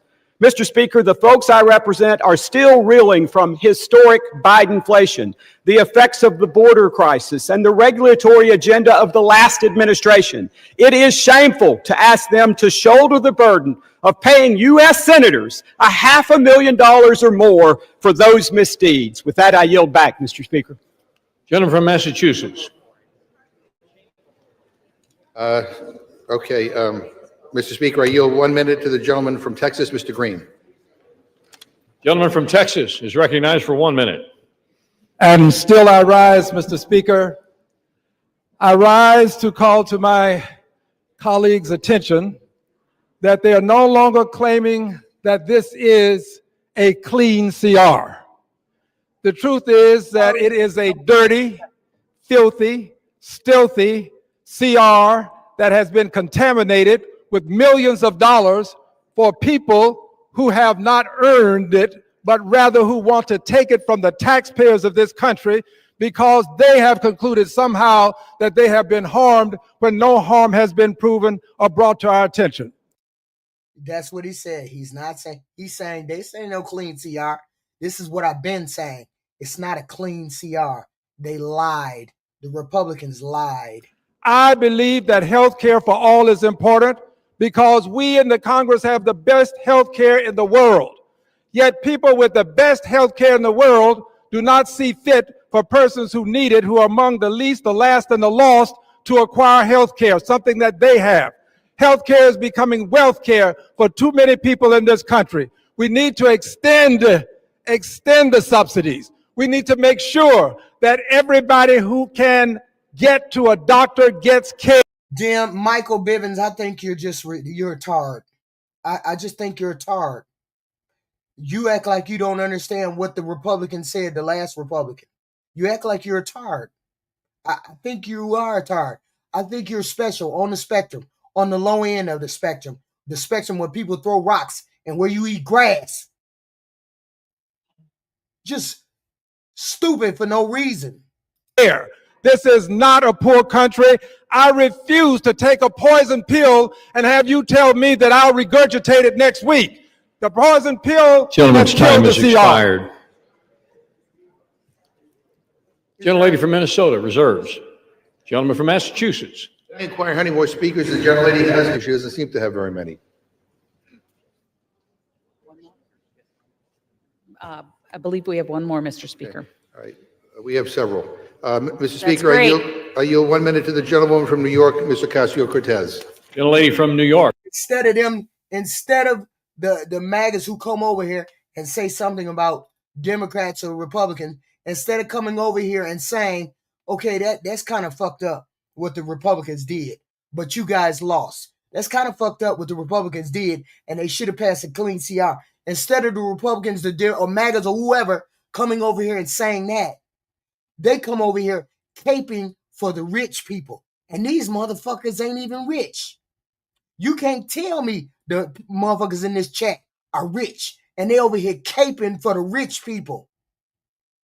On their knees for the rich people instead of being for the poor people that just got screwed out of healthcare, or the poor people that just got screwed out of millions of dollars by this bill that just passed because they threw in a contingency, they threw in a little caveat saying Republicans can get millions of dollars if they sue the American government. Just so they could. Just so they could. And they over here caping for the rich people. Just over here caping for no reason. And then you got tards like Michael Bivens, who act like he done closed his ears, act like he got shit in his ears. Aaron, we're not talking about the insurance company. Honey, don't make me call you a tard too. Who lost their health care? Lord have mercy. Mark is recognized for 1 minute. It is great. It is great that Democrats have a line of people who are willing to fight for working class Americans from coast to coast in this country, because God forbid that we have a member of the Republican caucus who stands up and actually wants to extend the Affordable Care Act so that. Hold on.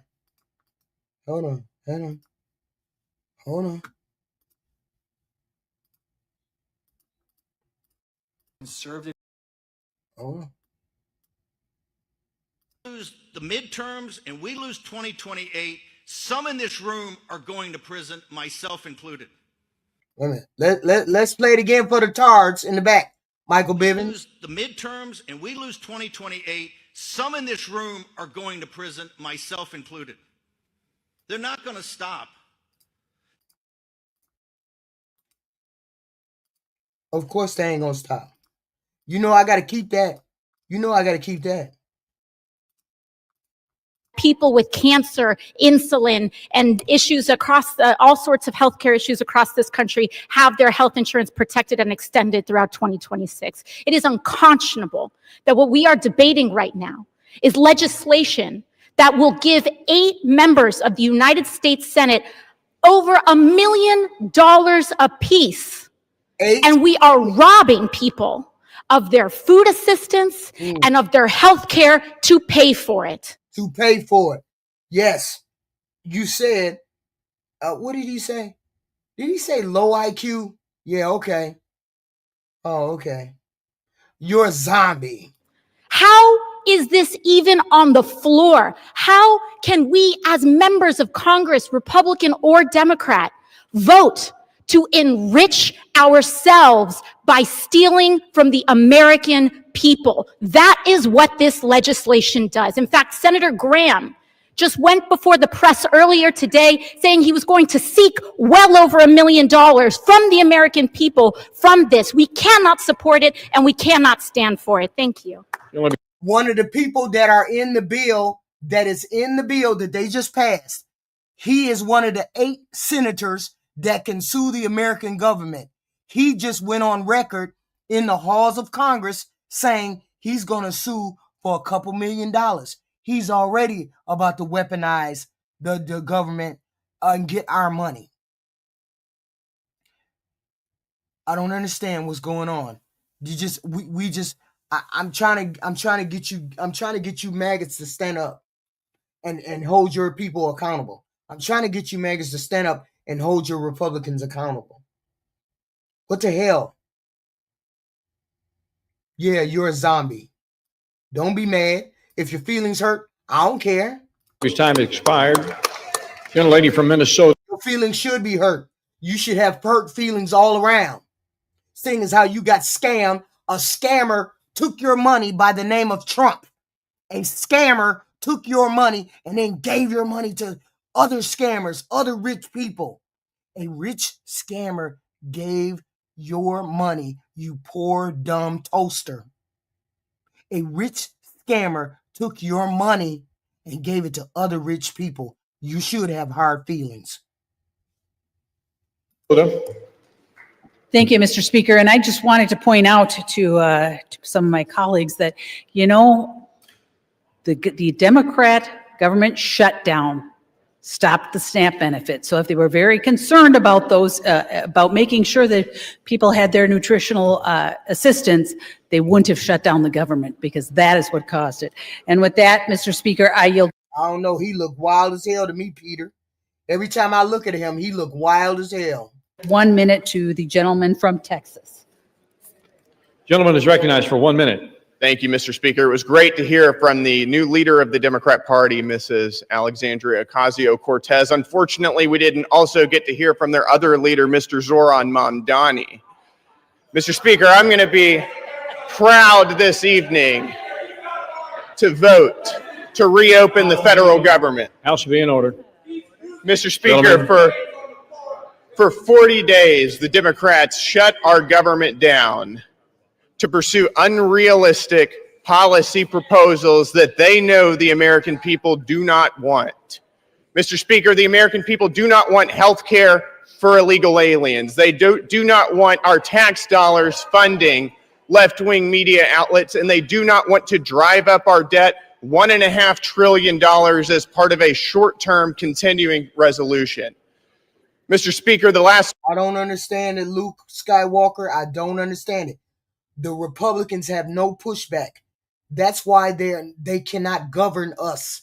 They cannot govern a country as complex, as rich, and as enlightened as this country. They cannot govern people, a people as such as we are. We are a complex ecosystem of ages, races, genders. We are a complex thing. And the Republicans don't seem to understand that. And they only care about one thing, the rich white man at the top. They never concern themselves about the rest of the body that makes and encompasses this beautiful country. That's the problem. That is the problem right there. 40 days have been nothing but pure political nihilism, and I'm glad that this nightmare is over so that we can get back to work on behalf of the American people. I keep saying it, but please, you all hit the like button, the subscribe button, the share button. You know, we trying to do some things over here. We love to have this kind of content. So wrong. Michael Bivens, I'm done talking to you because you don't seem to understand regular grammar or English or anything to do with the law or Congress. So you need to be quiet. Sit back in the back seat and just do what you do when you did in high school. It's copy somebody else's notes. Shut your ass up. Thank you, Mr. Speaker. I yield back. Gentleman from Massachusetts. Gentleman from Massachusetts. I reserve. Gentleman reserves his time. Gentlelady from Minnesota. Reserve. Reserves. Who seeks time? Well, Mr. Speaker, let me first of all just say to the gentlelady, this is Republican shutdown. It didn't need to happen. All you need to do is extend the ACA tax credit so that people wouldn't get screwed on their health insurance bills. But I also point out to her that the President of the United States illegally withheld SNAP benefits. And two federal judges, basically two court orders, backed us up on that. And he's the first president ever in history to actually shut off food benefits to people during a shutdown. Shame on him. I now yield 1 minute to the gentleman from California, Mr. Khanna. Gentleman from California is recognized for 1 minute. Thank you, Mr. Speaker. Mr. Speaker, our country is at a moral crossroads. Just today, we've been at a moral crossroad ever since we elected this person who does not know how to govern, and a body of people who have no care or regard for this complex system we call the United States of America. This is the problem. We have been in topsy-turvy since this man got elected. Tell me I'm lying. Tell me I'm lying. Tell me that every day we have awakened to something weird, new, sexist, racist, crazy, misogynistic, illegal every day since this president has become president. Nobody should be dealing like that. We should have a calm, cool road. We are the most dynamic country on this planet. We are the richest country on this planet. And every time we turn around, we can't afford this. We can't afford that.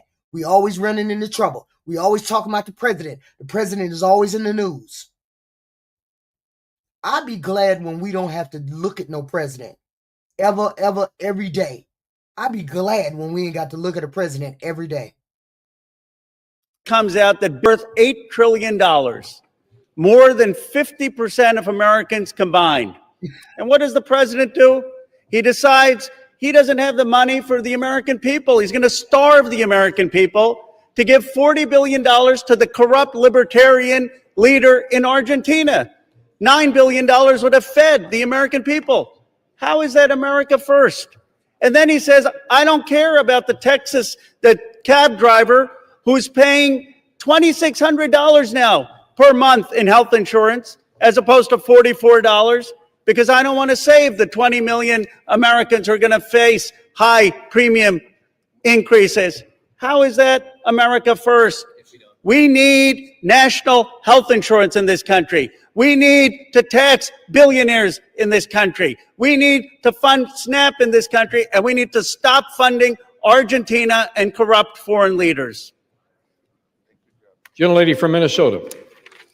Thank you, Mr. Speaker. And I just wanted to address for just a second the healthcare issue that the Democrats continue to bring up and act like this had anything to do with everyone in the country's premiums, because we are talking about the COVID era Affordable Care Act's COVID era subsidies. So this is not what is affecting other people's premiums, other than those folks that qualify for those COVID era premium subsidies. That's it. They continue to make it sound like this is responsible for every kind of increase that people are seeing. And so the Affordable Care Act's original subsidies will remain in place. So that's the original subsidies, ensuring that millions still qualify for the income-based tax credits and capping out-of-pocket costs relative to income. It's the COVID era. I can't say that enough. It is the COVID era subsidies that are in question here. Premium increases are actually driven by multiple factors, including medical inflation, provider consolidation, and rising drug costs. And don't forget that the Republicans repealed the individual mandate, and the individual mandate is what was the driving factor in order for the ACA to get high like it did, because we didn't have healthy people in the exchanges. And when you didn't have healthy people in the exchanges, that meant all the high-risk people were in the exchanges, which meant they were going to raise the prices. That's what happened. Republicans, y'all do know the Republicans fought to get your medical debt back on your credit report, right? So it will go back on your credit report. You do know that, right? Because of the Republicans. But to actually reduce premiums, that's what we must address. And we must have comprehensive discussions about that, not just political theater and sound bites. We have to actually sit down and have those discussions, and that's what getting the government back open will do. I reserve. Gentlelady reserves her time. Gentleman from Massachusetts. Mr. Speaker, the ACA polls at 65%. Donald Trump is at 37%. I now yield 1 minute to the gentlewoman from Massachusetts, Ms. Presley. Gentlelady from Massachusetts is recognized for 1 minute. Speaker, I rise today on behalf of every elder. Thank you all. Please hit the like, subscribe, and share button. We appreciate it. We have this content over here every day, except when HQ is sick. But we normally have this content over here every day. We have the fun, the laughter. We talk about daily events, things that are happening, all of these good things. So please hit the like and the subscribe and the share. I appreciate it. I appreciate all of y'all, even you MAGAs. Even you MAGAs.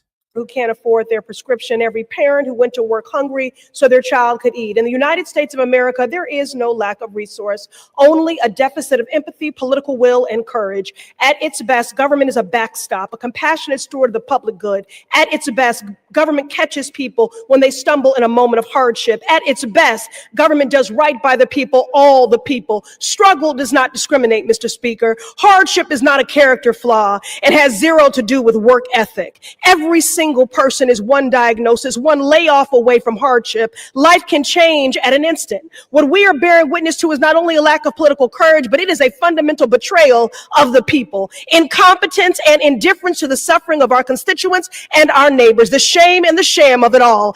Any member of Congress who would vote to deny a child a meal or medication, it is child abuse and neglect. I ought to file a 51A on you for that. Every person in this chamber, every person in our country has lost a loved one to cancer, and yet you would vote to deny people life-saving cancer treatment and research. Republicans control the House, the Senate, and the White House, and with the majority, you have chosen to enact harm to make people hungrier, poorer, sicker, and less safe. The shame and the shame of it all. You, the people, deserve better. We, the people, deserve better, and I won't stop fighting until you get it.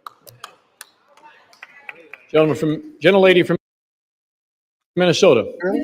Prepared to close. Gentlelady's prepared to close. She has 4 minutes remaining. Gentleman from Massachusetts. Yeah, I'm not. So I'd like to yield 1 minute to the gentleman from Wisconsin, Mr. Pocan. Gentleman from Wisconsin is recognized for 1 minute. Thank you, Mr. Speaker. Yes, the federal government will officially reopen with the House vote today, but here's what won't happen. We won't protect the 22 million people paying more for the Affordable Care Act, or the 15 million people losing their health care outright due to Republican actions in the big ugly law, nor will we stop the health care rate increases for everyone in this country. And we won't be restoring food assistance today for millions of Americans who benefit from SNAP because House Republicans voted to cut the #1 program that keeps kids and seniors out of poverty by over $180 billion. Nor will we be able to roll back the tax cuts for billionaires and your GOP donors that you funded by gutting those healthcare and food programs. But I sure hope you're tanned and rested after your 8-week paid vacation, because you're going to need it. Democrats are going to continue fighting every single day for people's healthcare and food benefits, and we're going to be on you day after day until we get it done. Vote no. I yield back. They scamming us out of money. You all know, we can admit this, that the Democrats started this shutdown. The Democrats started this. They started it because they wanted those healthcare subsidies to continue. They wanted Medicare and Medicaid to continue. So they stopped the government. Then Donald Trump went to court 2 times, not once, 2 times, to stop from paying people food stamps. At that particular point, it became the Republicans. At that particular point, it became the Republicans shutdown. Donald Trump went to court 2 times to stop paying out food stamps. And then after 40 days and 40 nights, the Democrats cave. After 40 days and 40 nights, the Republicans kept saying, this is a clean CR. We had a clean CR. And the Democrats keep voting against the clean CR. 14 times they voted for a clean CR. On the 15th time, the Democrats caved. Weak, spineless motherfuckers. The Democrats caved. And when they did cave for this bill, the Republicans snuck in a provision that pays 8 senators millions of taxpayer dollars. Millions of taxpayer dollars. At this point, it's the Republicans shut down because they had this planned all along. They had this plan sticking this money into the bill all along. In the middle of the night. They know people don't read the bill. It's the Democrats' fucking fault for not reading the bill. But they snuck it in the middle of the night after telling the American people that they would be passing a clean CR. Now we're having a vote right here, right now, with the Republicans and the Democrats. The Republicans in the House said this is a shitty bill and we don't want to vote for it, but we're going to have to. We don't want to, but we're going to have to.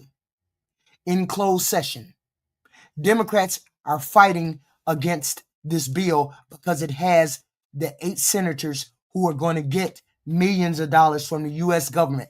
Just like Trump demanded that the U.S. government pay him $230, these 8 senators are demanding that the government pay them millions. They are scamming us for money. Specifically, the Republicans right now are scamming us for money. This is why everybody is up in arms about this freaking bill. That's where we're at right now. Gentleman yields back his time. Gentlelady from Minnesota with 4 minutes. Served our country in uniform. What This the bill hell? does not live up to that promise. You know, Republicans need to stop taking photographs with veterans and then vote against their health. He's talking about white immigrants, Peter. White immigrants. Care. Those who lead in the appropriations process here believe in the constitutional power of the purse. And over the past month, President Trump has been firing federal workers en masse. And when his administration has failed there, they have made life so miserable for federal workers that they had no choice but to leave. Federal workers should be, and I quote, traumatically affected. Those are the words. I don't even know. I see a damn representative with purple hair. Is it the Crypt Keeper? What's going on? What? Purple? What? Wait a minute, hold up. Why can't I be a representative? I will come in there with a little bit of decorum. I don't know who that is. She got purple hair. What the hell is going on? Wow. Words of the Office of Management and those big ass goofy glasses. and Budget Director Russ Vought, an unelected bureaucrat. What the hell is the going federal workforce has dwindled by 200,000 since January, jeopardizing the public services that so many people rely on. Spare us your false concern.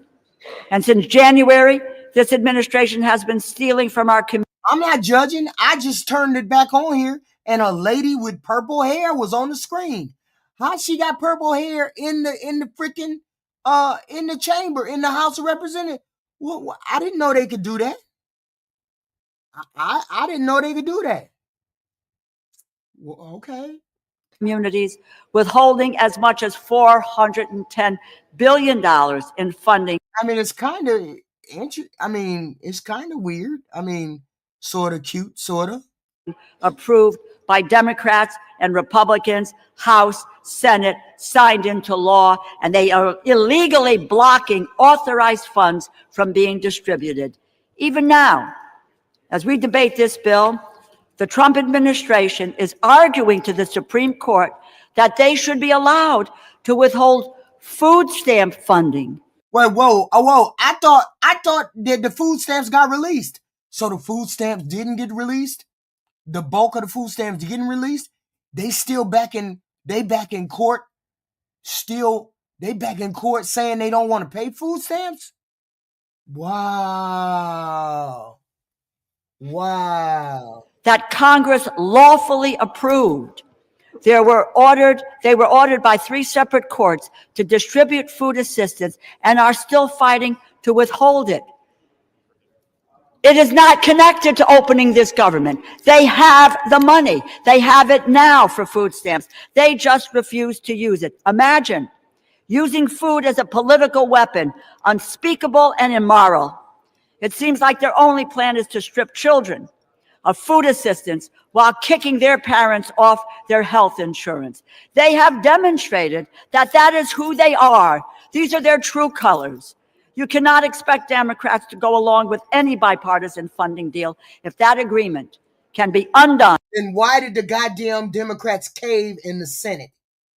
You know what they are. You know that Republicans cannot govern. They don't care about the people. They care about rich donors. They don't care about the people. Why would you give in to them then? With a party line vote. Congress must assert its authority over. No, me being under the weather ain't causing me to insult nobody. Just because you were, man, no. Don't start that. I'm just halfway where I need to be. Wait till I'm where I need to be. You will get insulted more if you come over here and start caping for rich people. Stop caping for rich people. Over the power of the purse. I encourage my colleagues to vote no, and I reserve the balance of my time. The gentlelady reserves. The gentleman from Oklahoma is recognized. Thank you, Mr. Speaker. Mr. Speaker, I yield 1 minute to our distinguished majority leader, the gentleman from... You right, Jeb. 2 million people, registered Democrats, sat at home. I bet you they ass won't sit at home no more. I bet you they won't sit at home no more, because this is the worst corrupt, the worst manipulative, the worst run administration that we have ever seen. We did not realize that we were going to have what we got. We did not realize that we were going to have what we got. I like people who like to insult. You know what? You keep playing with me, Peter, and I'm going to clear my desk. And I'm going to focus on you. And when I focus on you, I'm going to hurt your feelings. Louisiana, Mr. Scalise. The gentleman from Louisiana is recognized for 1 minute. Thank you, Mr. Speaker, and thank my friend, the Chairman of the Appropriations, Mr. Cole from Oklahoma, for not only yielding, but for bringing this important bill to the floor. Our appropriators worked tirelessly to negotiate a multi-bill package that is part of this bill to reopen the government. And we never should have been here, Mr. Speaker. We tried as Republicans over a... You don't, I'm not hurting your feelings. You MAGAs have alligator skin. All you care about is hate, hate, hate. You hate the gays, you hate the trans, you hate the Dems, you hate the libs, you hate the brown, you hate the black, you hate the immigrants, you hate immigration. You hate, hate, hate, hate, hate. That's all y'all do is hate. We can't hurt your feelings. That's all you do is hate. That's why you can't govern effectively. That's why Republicans cannot govern effectively, because you only deal in the negative. You never deal in the positive. That's what was rejected on Tuesday. You never deal in the positive. It's always negative. It's always what Biden did it, or instead of focusing on what happened today. Your representatives stole money from the American people, and I ain't heard not one of you maggots say anything about your side stealing money from the people. That's all I've heard you say is insult Biden, insult gays, insult anybody else, me included. You ain't never gonna hurt my feelings. You've only insulted and hurt people's feelings, and you have never once stood up to your established Republicans. Not once. And yet they just stole money from all of us. All of us. A month ago to prevent a government shutdown. We had a vote here on the House floor. 99% of Republicans voted to keep the government open, and 99% of Democrats voted to shut it down. And then that bill went over to the Senate, and we watched for 42 days where time and time again, Democrats, just to appease their most radical base, continued to vote in unison to shut the government down. And during that shutdown, we saw millions of families experience pain, Mr. Speaker, pain and suffering that Democrats themselves acknowledged that they imposed on the American people. But they said over and over again, we have quote after quote from Democrats during the shutdown, that they needed to impose the suffering to get leverage, Mr. Speaker, to use the American people as pawns to get leverage. For what? For what? They ultimately filed an alternative bill, $1.5 trillion mad spending spree that included things like $200 billion of taxpayer funding for illegals. to get taxpayer benefits while they gutted the $50 billion rural health care fund that we put in place in the Working Families Tax Cut. So, Mr. Speaker, anybody who comes up here and says they care about health care, they were also advocating to gut the $50 billion rural health care fund to provide $200 billion in taxpayer-funded health care benefits for illegals. It's insanity. And if you really want to see, and we're past this illegal thing. Everybody knows that's a lie. Everybody who's been listening knows it's a lie, because the first lie out of their mouth was Democrats want to give illegal people health care. That's not the truth, and everybody knows that's not the truth. Only the people that ain't been paying attention, only the slow people who get D's and F's on their paper believes this illegal stuff. We understand what the illegal thing is. Right now, we're focusing on the fact that the Republicans slipped into the bill $1 million payday for 8 senators, which means they're going to steal our money, us American taxpayers' money. They're going to borrow money to pay these dudes this payoff. Borrow money to give these people payoffs. relentlessly to shut this government down and to impose this suffering on the American people to stop. Stop imposing the suffering. Let's open the government. Let's get back. No, don't. You, Rudy, you don't have to explain. We understand what you're doing. Because the whole point is you guys never say what you're for. You never say what you're for. You always come over here and say, I hate the gays, the trans, the browns, the black, immigration, all that. You say, I hate all of these things, but you never say what you're for. The 4 things I'm for: elderly, handicapped, disabled, veterans. Any party that says that they're going to help those people and mean it, those are the people that I'm going to vote for. The Republicans have said that. What do you stand for? You guys never come up with what you stand for or what you want, how you want this country to move forward. It's always some bullshit. Always some bullshit. It's always, I hate. Oh, they try to get boys in my bathroom. Oh, they try to get trans on the exercise team, knowing full well you ain't never met no trans. Why would that even affect your thinking when it comes to voting? That's what I'm saying. Illegal immigrants. We don't like illegal immigrants. Immigrants ain't bothering you one way or the other. You're going to be poor regardless of whether we had immigrants in this country or not. You're going to be a dumb toaster even if you had immigrants in this country or not. And the kids and the poor kids. See, I know what I stand for. I know what I want to stand up for. You Republicans, you MAGAs, don't never want to stand up for anything. That's why I don't have respect for the Republicans, because you never stand for something. It's always against something. To the work of the American people. I yield back the balance of my time. The gentleman from Louisiana yields back. 1 million Americans. USD had the chance to do the right thing and use designated contingency funds, but rejected it. And when ordered to do so by the courts, they fought all the way to the Supreme Court to keep hungry families from receiving food. America produces the highest quality, safest, most affordable, and abundant food, fiber, and medicine anywhere in the world. To that end, this bill provides many welcome investments. It fully funds SNAP and WIC, replenishes the SNAP and WIC contingency funds, and fully funds cash value vouchers for fruits and vegetables for women and children. It also helps rural America by providing $1 billion in single-family direct home loans, $120 million over the House level, and funding water and wastewater programs at $446 million, both issues that Democrats tried to address in full committee.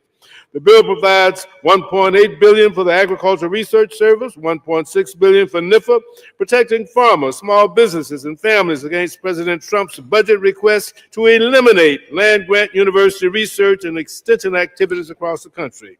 I'm pleased to see that the bill language requires...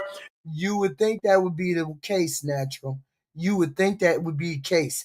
You would think that people, that Trump being in office would show everyone that this person is not for the poor person.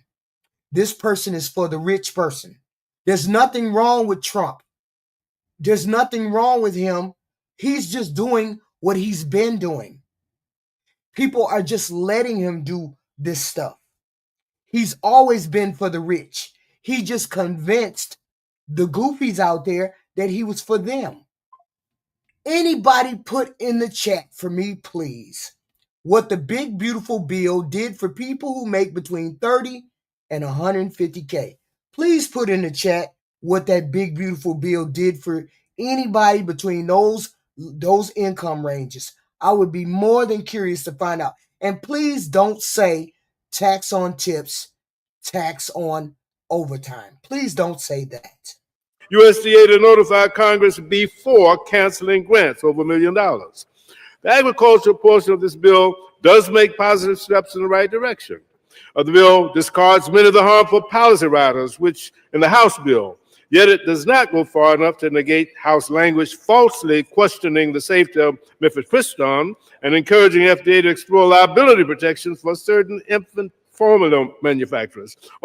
We have not gotten that answer yet. It's always about taxes and tips. But yet and still, we gave billions of dollars away to the rich people. And nobody wants to give us that $2,000 that we've been talking about. Nobody wants to give us that. Hey, Aaron. Hey, Aaron. Hey, how are you? What's happening? How you doing? I'm doing well. Doing well. Thanks for asking. How are you? What do you think about the happenings that's going on right now? I mean, you know me. Every bird has two wings. One on the left side of his ass and one on the right side of his ass. That's what's happening. Now we're really getting took to the clean. You know that they put that they instead of passing that clean CR, they passed that bill with that provision, right? Yeah, I mean, look, hey, there's an ebb and flow to this thing, and there always has been and always will be. See, one thing I understand as a businessman is ebb and flow. And politics is no different. It's even in science. Do you know how electricity gets to your house? It's an ebb and flow. There's a tug, and that's why they have AC, alternating current. There's a this and that. There's a tug, a back and forth. This has to be. My question, I really just wanted to ask, when you said, and please don't say anything about no tax on tips, why isn't that a valid? I mean, you want, you know me, again, I'm in the middle, right? I don't care about either side, but if you're asking for a policy that they support and then they say no tax on tips because that's what they're promoting, why doesn't it qualify? No, I'm saying the tax on tips. The tax on tips is for a limited amount of people, although it's a good amount. It's that one doesn't do anything for people like me or any other regular average person, because most people don't make tips. It's a subset of the regular normal working people. So you set that aside. So then we have the tax on overtime. So you know what else? You know what else doesn't really affect people like you and me? Welfare, EBT, SNAP, house, home, housing vouchers. See, people that work for tips are in that class of individual. These are the people that are in need. The difference is they are actually willing to go out and work. When you work for tips, that's the most incentive-based labor you can find. It's right up there under commission-based. Oh no, I'm not denigrating them at all.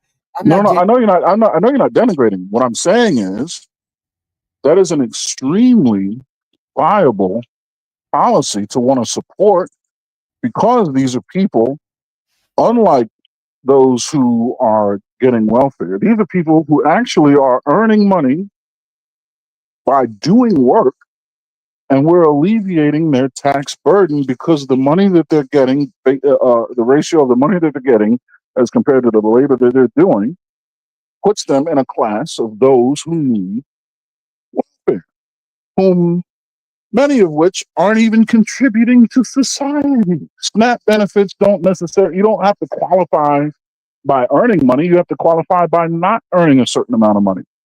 But when you earn tips, it's because you did more of something. So why would we tax them? That's a very, No, very no, valid. I'm not at all having an issue with that. But see, here's the thing, and I can't get around it. Taxing on tips is going to cost them way less than if they don't have Medicare and Medicaid and those subsidies, which is where that class hits. Most of those people who make those tax and tips are the people in that $15,000 to $30,000 range. So they're Right, going to understood. hit Yeah, more. they, of course, yeah, yeah, of course, 100%. They need healthcare, right? And that's not, that's real. I think we agree there, right? Like when we have an argument about feeding the kids, I'm not saying starve out the kids, right? I'm just saying have a reason for the money we're paying, paying into. There should be some sort of a proof of a return.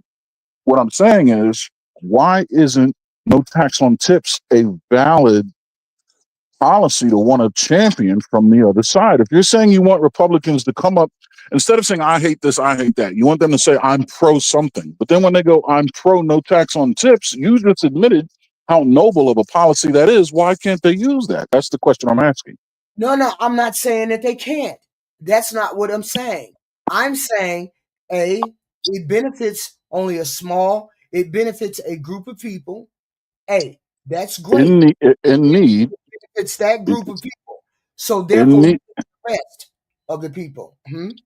No, in need. You got to add that caveat. A small group of people in need, and then there's a secondary caveat, whom are working. So if I'm sorry, I'm sitting here making fish tacos. If you're saying that you champion the policy for people who are in need, who aren't working, welfare, SNAP, and things like that, then the other side should be able to be valid in championing a policy that helps out people in need who are working. I'm not saying that I'm saying I get all of that. I understand all of that. But on one hand, you're giving them something, you're giving them the tax on tips on one hand, but you're devastating them on the other if they don't have medical insurance. That's a different conversation. What you said was, when you're looking for people who support the Republican Party to come up with a policy that they support, you rejected the idea of tax on tips. Now, if you're saying because it's offset by another policy that same party is coming up with, that's fine, but that doesn't remove the nobility in that particular policy that they may support.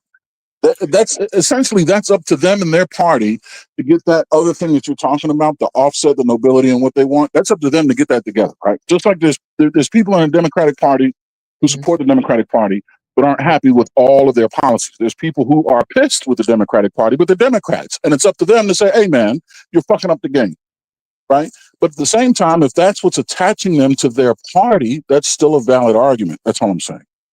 Right. I mean, I get that. I do. But I'm looking at giving me 5 on one hand and then taking away 4. Okay. I'm looking at it that way. So Yeah, no, but because that's not your party, that's not your decision to make. If someone says, I'm supporting this party because I believe in this particular policy, then that, especially if it's a noble one, it's a valid policy. And then you have to ask then you would ask the question, fine, what I'm saying is, it would probably be better to acknowledge that rather than say it's invalid. And when you acknowledge it, then ask the question, what are you prepared to do to correct the other policies that offset the nobility in the policy that you support? Rather than simply saying, that's not valid because you're fucking up over here in this other area. Right. You get what I'm saying? Yeah, absolutely. I get what you're saying.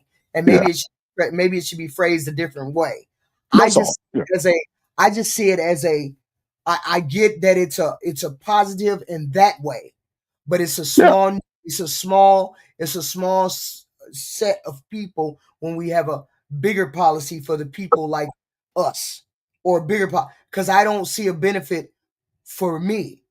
If I look at it, I don't see a benefit for me because I don't have a business making over X, Y, and Z. Well, and I don't qualify for food stamps or anything like that because I make too much money. Exactly. Right. And that's exactly what I was saying. I'm glad you said that. And we agree on that, right? And I think a lot of these policies really they all serve a small subset of people. It's just that a lot of those subsets start to overlap, right? Most folks aren't on welfare. Folks don't need it. Most folks are doing just kind of okay in the middle class. Yeah, they have hard times. Sometimes you live in check to check. Sometimes you can invest in your future, right? But again, ebb and flow. But we're just kind of doing okay, right? And it's always been like that, you know? So I get what you're saying. I'm just saying there's not going to be a blanket policy from either side because they're not interested in the people. They're interested in maintaining the ebb and flow, right? The back and forth, the exchange. That's how they stay in power. Whether it's left or right, it's the exchange, it's the volley, the back and forth that keeps them in power. And that's both the left and the right. Yeah, but I also look at it like this. I also look at it, what policies do you put in place that help the most people? What policies do you put in place that help the most people? Yeah, it would be a blend or a hybrid of policies from both sides. It's very, I'll admit, it is very idealistic. It's unusually optimistic. You know what I mean? It's a utopian society we're asking for, but it's really going to look like a hybrid of all the best policies from both sides and an absence of all the worst, to be honest. And so you cannot be, and my whole point in this is you cannot be absolutely, obviously craven in what you do, seeing as how you're supposed to represent us here. And this absolute craven thing that they placed inside the bill last night, that they put inside the bill is absolutely nothing that helps the American people. It helps the American people not at all. So why was it that they were tooting their horn? We're only going to pass a clean CR. We're only going to pass a clean CR. And now we have a CR that has been tainted by greed. Well, again, I'm not here to fight your points. You make valid points. I just think they're absent of balance or the mirror point. And where you're saying they move in a craven way when they're passing these things, correct. However, the opposition, being the Democrats, move in a very deceptive way, right? When they do things, you got to admit. No. I don't want to do what you say. Don't make it about the other side. I know. I hear it coming. No. That's not what I'm saying. What I'm saying is I want to hear a valid point. I'm saying we're talking about this situation. I get that they move in a deceptive way. I get that the other side is how they are. I'm saying this situation was started by the Democrats. I firmly admit that. The Democrats. Okay. Oh, well, wait. Let that marinate then, because that's important, right? Because you kind of go at the Republicans. So for you to admit that, it means a lot, right? And I'm not trying to tether to that to make a point. I'm just saying that's good. That's a balanced, you know what I mean? I've been admitting that the Democrats started this whole fight. And that's kind of their thing. They like to stalemate like that, right? Okay. But once they started it, it was theirs. It was their shutdown. Okay. But then Trump went to court and sued 2 times not to give people their money. Yeah, well, so you can't blame the party. And he's in court right now to still not give people their money. So be careful. Republicans. Be careful not to blame a party for the doings of one person, even if that person is their champion or their mascot leader or front runner, however you want to look at it. Republican. When I say Trump, I mean the administration. Okay, you're isolating it to him or his administration, which really falls under purposes. Yes, for expedition. Okay, purposes. all right. But okay, well then there we can agree with at least 80 to 90% of right, and it's not even worth arguing the remaining 10-20%, right? Because that's just where the semantics lie. So I'll agree with you there. So it was the Democrats who did it. They absolutely did it. They should have came up with a better solution, but They they should have didn't. came, right, they should negotiate better. Correct. Okay. They negotiated better. They're shit negotiators. All right, exactly. And that, great. I'm glad you, again, you gotta let that marinate. That they've always have been. I've been said that from the Okay. day one. Right. And then I said, oh, okay. So then I said, oh, okay. So Trump and the administration went to court 3 times?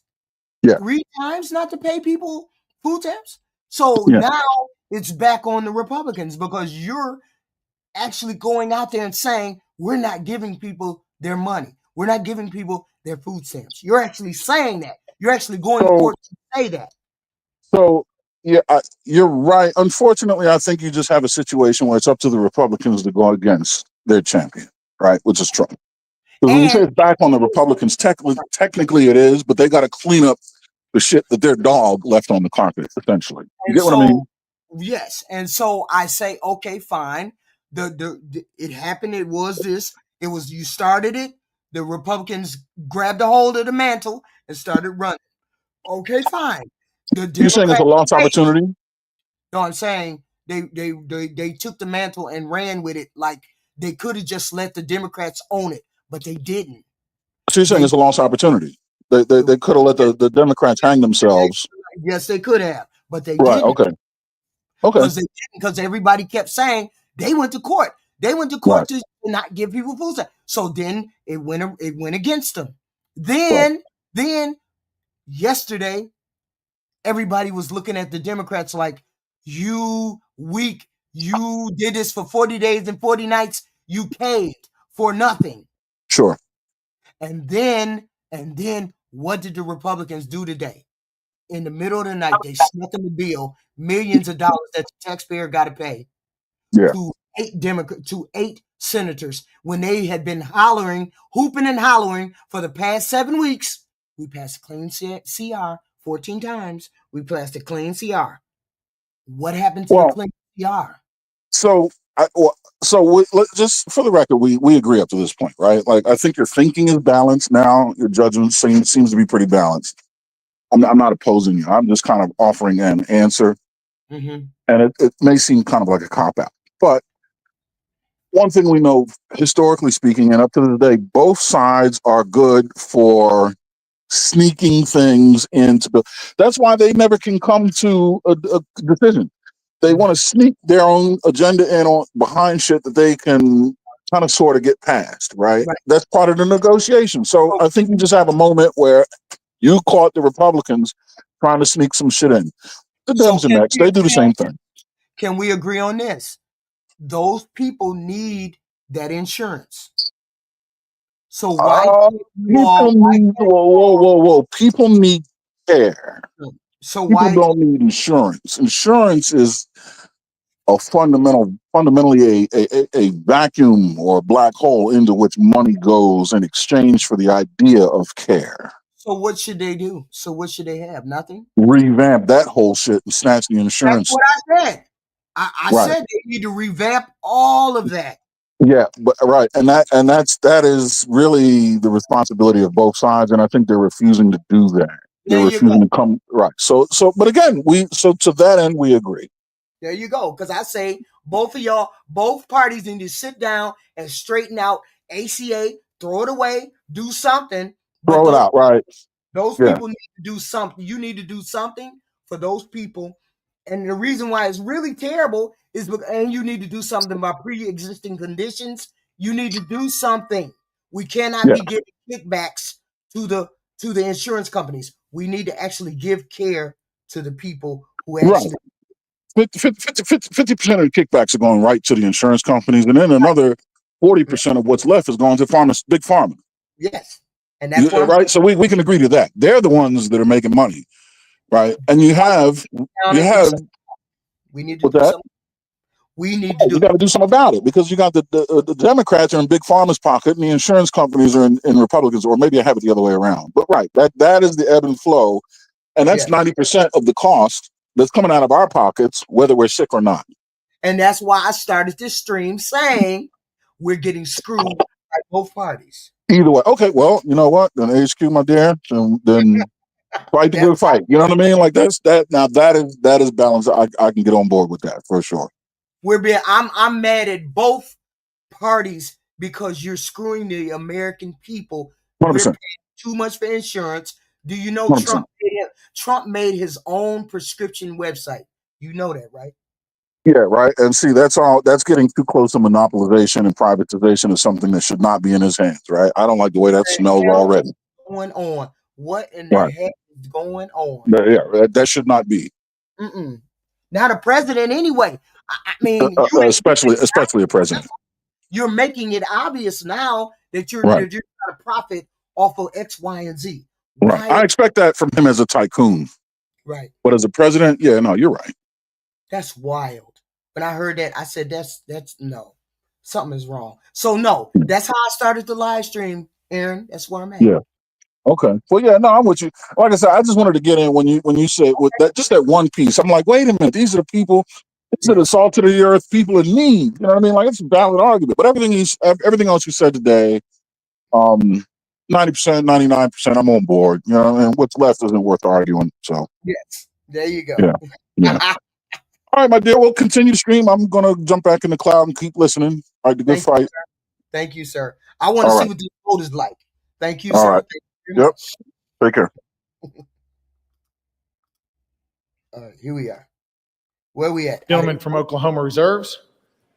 The gentlelady from Connecticut is recognized. Speaker, I yield 1 minute to the gentlewoman from Ohio, the distinguished ranking member of the Energy and Water Subcommittee, Ms. Capter. The gentlelady from Ohio is recognized for 1 minute. I thank the ranking member for yielding, Congresswoman DeLauro. Congress today should vote for affordable health insurance for Americans and reduce its rising costs. Instead, in the dead of night, 8 Senate Republicans slipped into this bill a payola for themselves, literally raking millions of dollars to themselves. This payola is called corruption. Corruption. Millions of taxpayer dollars now are slated for Senators Graham, Hagerty, Hawley, Sullivan, Tuberville, Johnson, Loomis, and Blackburn. Each is teed up to personally rake in a minimum of $500,000 up to $1.5 million. Meanwhile, the American people need more affordable health insurance, but these senators with their House allies are lining their own pockets. I say no more tax breaks to billionaires and no payoffs to U.S. senators. This is what happens when power serves itself instead of the people.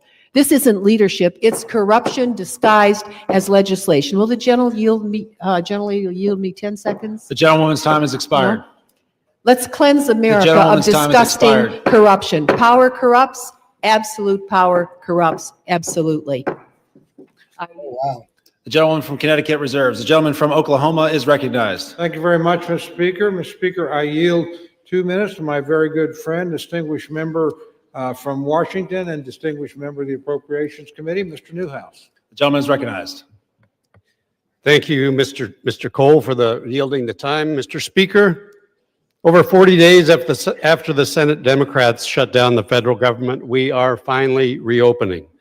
The result of the shutdown has been thousands of employee furloughs, major disruptions to our air travel, service members going without pay, delayed food assistance for low-income individuals and families, and much, much more. Mr. Speaker, as a member of the House Appropriations Committee, the responsibility of funding the federal government is one that I take very seriously, especially in light of our nation's debt surpassing $38 trillion. The performative tactics that we have watched over the last 7 weeks have truly been a disservice to Americans. And my friends across the aisle should never have put leverage or politics over those people that they represent.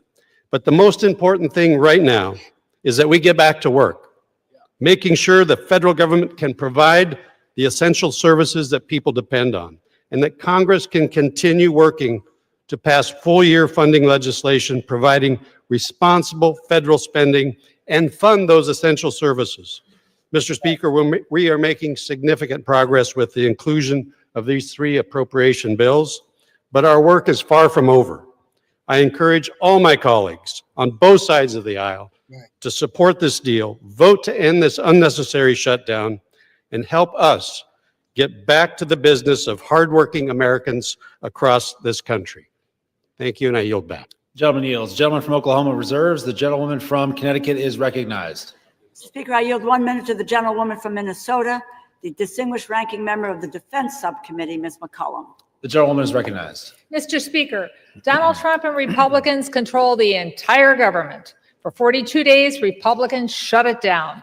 See, this right here is most people that speak during this time and during shutdowns and you know, during long where we have to do all the minutes and we have to have speech. These are the new people that come into Congress. So they learn how to speak in front of the public. They learn how to speak in the chamber. So these are all, like, sometimes these are new senators. Sometimes we have old senators, but most of these are newer senators. So they learn how to communicate in the chamber because some of these people I've never seen. Some I have seen, but some of them I haven't seen. Why? Because they refuse to extend tax credits to help millions of Americans afford their health care. And if that wasn't bad enough, President Trump even withheld food assistance during the shutdown. Hunger should never be used as a weapon. Right. The CR continues the Republican health care crisis. The Speaker's already said he won't hold a vote to extend the Affordable Care Act tax credits to reduce healthcare costs for Americans. So now my constituents are going to have to choose between heating their homes, feeding their families, or taking their children to the doctor. It's a terrible deal for the American people. Americans deserve an open and transparent. No, what's going to happen is all of our hospitals are going to deal with the emergency care, regular medical care, you know, small injuries, you know, cut to the leg, tooth came out, braces. The medical, the hospital situation is going to be overwhelming. It's going to be overrun. Once they can't, because once these subsidies rise or subsidies go away, their premiums may skyrocket. I don't know what they will be, but these are the people who are on these exchanges and these subsidies. These are the poorest of our people. Most of us can get health insurance from our employer. Most of us get it from our employer. But these people who get the ACA are the poorest among us who cannot afford or do not get medical insurance from their job, which means this is a straight out of pocket. You have to remember to pay for your ACA. You have to remember to pay for your subsidy, right? You know, it's the public aid, Medicaid, Medicare, and then right above that is the ACA. Right above that in price should be the ACA. So it's the poorest among us that are getting the ACA. And once those people stop getting the ACA because their premiums have risen, the hospital is going to see an overwhelming amount of people who come to the hospital just for small, regular medical care. You're going to see an overwhelming amount of people. Transparent government that works for them. They deserve access to affordable health care, nutritious food for their families. And that's what Democrats are fighting for. I wish the president and the Republicans would join us in this fight and share our priorities. I yield back. The gentlewoman from Connecticut reserves. The gentleman from Oklahoma is recognized. Thank you very much, Mr. Speaker. I yield 1 minute to my very good friend, gentleman from Missouri and member of the Appropriations Committee, Mr. Alford. See, people want to get on the record as saying that this is what is happening in their state. Most of these people want to get on record as saying they're fighting for this ACA. You know, you notice that most of the people that are in the chamber are not really, know who these people are, but they're not really on camera. So they want the people that are new to have a chance to say what they want to say so it can get back to their constituents that they either fought against or for the ACA. It's really not about the ACA. What it's really about is that $1 million payoff that those 8 senators put in the CR. Gentleman is recognized. Well, thank you, Chairman Cole, for your leadership. Mr. Speaker, in the words of Yogi Berra, this seems like deja vu all over again. 59 days ago, I stood at this very lectern debating the ranking member and a friend of mine over the continuing resolution to keep our government open. On September 19th, we did our work in this body. but Senate Democrats chose to hold America hostage with the Schumer shutdown. Democrats in Congress, including the minority whip, shamefully admitted they were using the misery they inflicted on the American people as leverage to achieve their leftist wish lists of demands, slowly twisting the heads of the American people in a vice. Tonight, I'm relieved to say the misery of the Schumer shutdown is on our doorstep. Mr. Speaker, this package proves that when Republicans stay united and put America first, we can govern with strength. But here's my thing. How do you say you're keeping America first? By cutting them off medical insurance? This is an issue that is both a Democrat and a Republican problem. Why is it that you as the Republicans refuse to come to the table and talk about the ACA? Or anything for that matter. Please present your plan. Please present your plan so that we can get that income level, that group of people below 30,000. We can get that group of people some kind of health care. Give them Medicaid, Medicare, however you need to do it, but do something. Hey, Black America, don't just drop these people off into the wilderness to figure out how they're going to pay for medical for handicapped people, elderly people, disabled, etc. Compassion and common sense. Tonight, Mr. Speaker, tonight we will reopen the government and liberate the Schumer hostages. And with that, I yield back. The gentleman yields. The gentleman from Oklahoma reserves. The gentlewoman from Connecticut is recognized. Mr. Speaker, I yield 1 minute to the gentlewoman from California, a member of the Appropriations Committee, Mrs. Torres. The gentlewoman is recognized. Mr. Speaker, I rise in strong opposition of this deeply flawed bill because the American people deserve better. Since Trump returned to office, Republicans have created an affordability nightmare, a mass transfer of hard-earned taxpayers' dollars to billionaires. In my district alone, more than 350,000 people are facing skyrocketing healthcare costs or cuts to critical services. Republicans shut down the government instead of finding bipartisan solutions to keep care affordable and took a 7-week paid hiatus during doubling healthcare costs for working families, cutting off food assistance right before Thanksgiving, and letting Trump spend his holidays pardoning insurrectionists, enriching billionaires, cozying up to dictators, and building himself a new ballroom, all while taking food away from families in need. Right. And now Senate Republicans want to reward themselves with a taxpayer-funded handout. Shameful, shameful, shameful. House Republicans should be here doing their jobs, not making life harder for working families. I urge a no vote. Members are advised to direct their comments to the chair and not to engage in personalities toward the president. The gentlewoman from Connecticut reserves. The gentleman from Oklahoma is recognized. Thank you, Mr. Speaker. Mr. Speaker, I yield 1 minute to my very good friend, distinguished gentleman from Texas and chairman of the House Budget Committee, Mr. Arrington. The gentleman is recognized. Mr. Speaker, the Democrats rejecting a clean CR, shutting the government down, creating all the havoc, the pain and suffering for our fellow Americans is so obviously disingenuous. They never vote against clean CRs. Never. For 4 years under Biden, you all didn't reject one clean CR. Chuck Schumer, in 44 years, never rejected a clean CR. So, Mr. Speaker, what's it about? They say policy. They put forward a proposal, Mr. Chairman. They said it's about health care for illegals. They repeal work requirements for able-bodied adults. That's a 80-20 issue in this country. They put forward a spending bill of $1.5 trillion. That's twice the discretionary budget. Mr. Chairman, they'd be spending more money than we've ever spent outside of COVID. That's their counter proposal. It's not only disingenuous, it's unserious. So what's it about? It's about politics. It's about resisting and fighting and undermining Donald Trump. But here's the deal. They're not fighting and resisting Donald Trump. They're undermining the will of the American people that gave Trump the presidency. Yield the gentleman an additional 15 seconds. The gentleman is recognized. It was not a clean CR. That's the problem. After weeks and weeks of saying, we're going to pass a clean CR, they come in the dead of night and put provisions in it that enrich 8 of the Republican senators. They did not tell anyone that they were putting this in the bill. They knew that it had to pass, so they put it in the bill.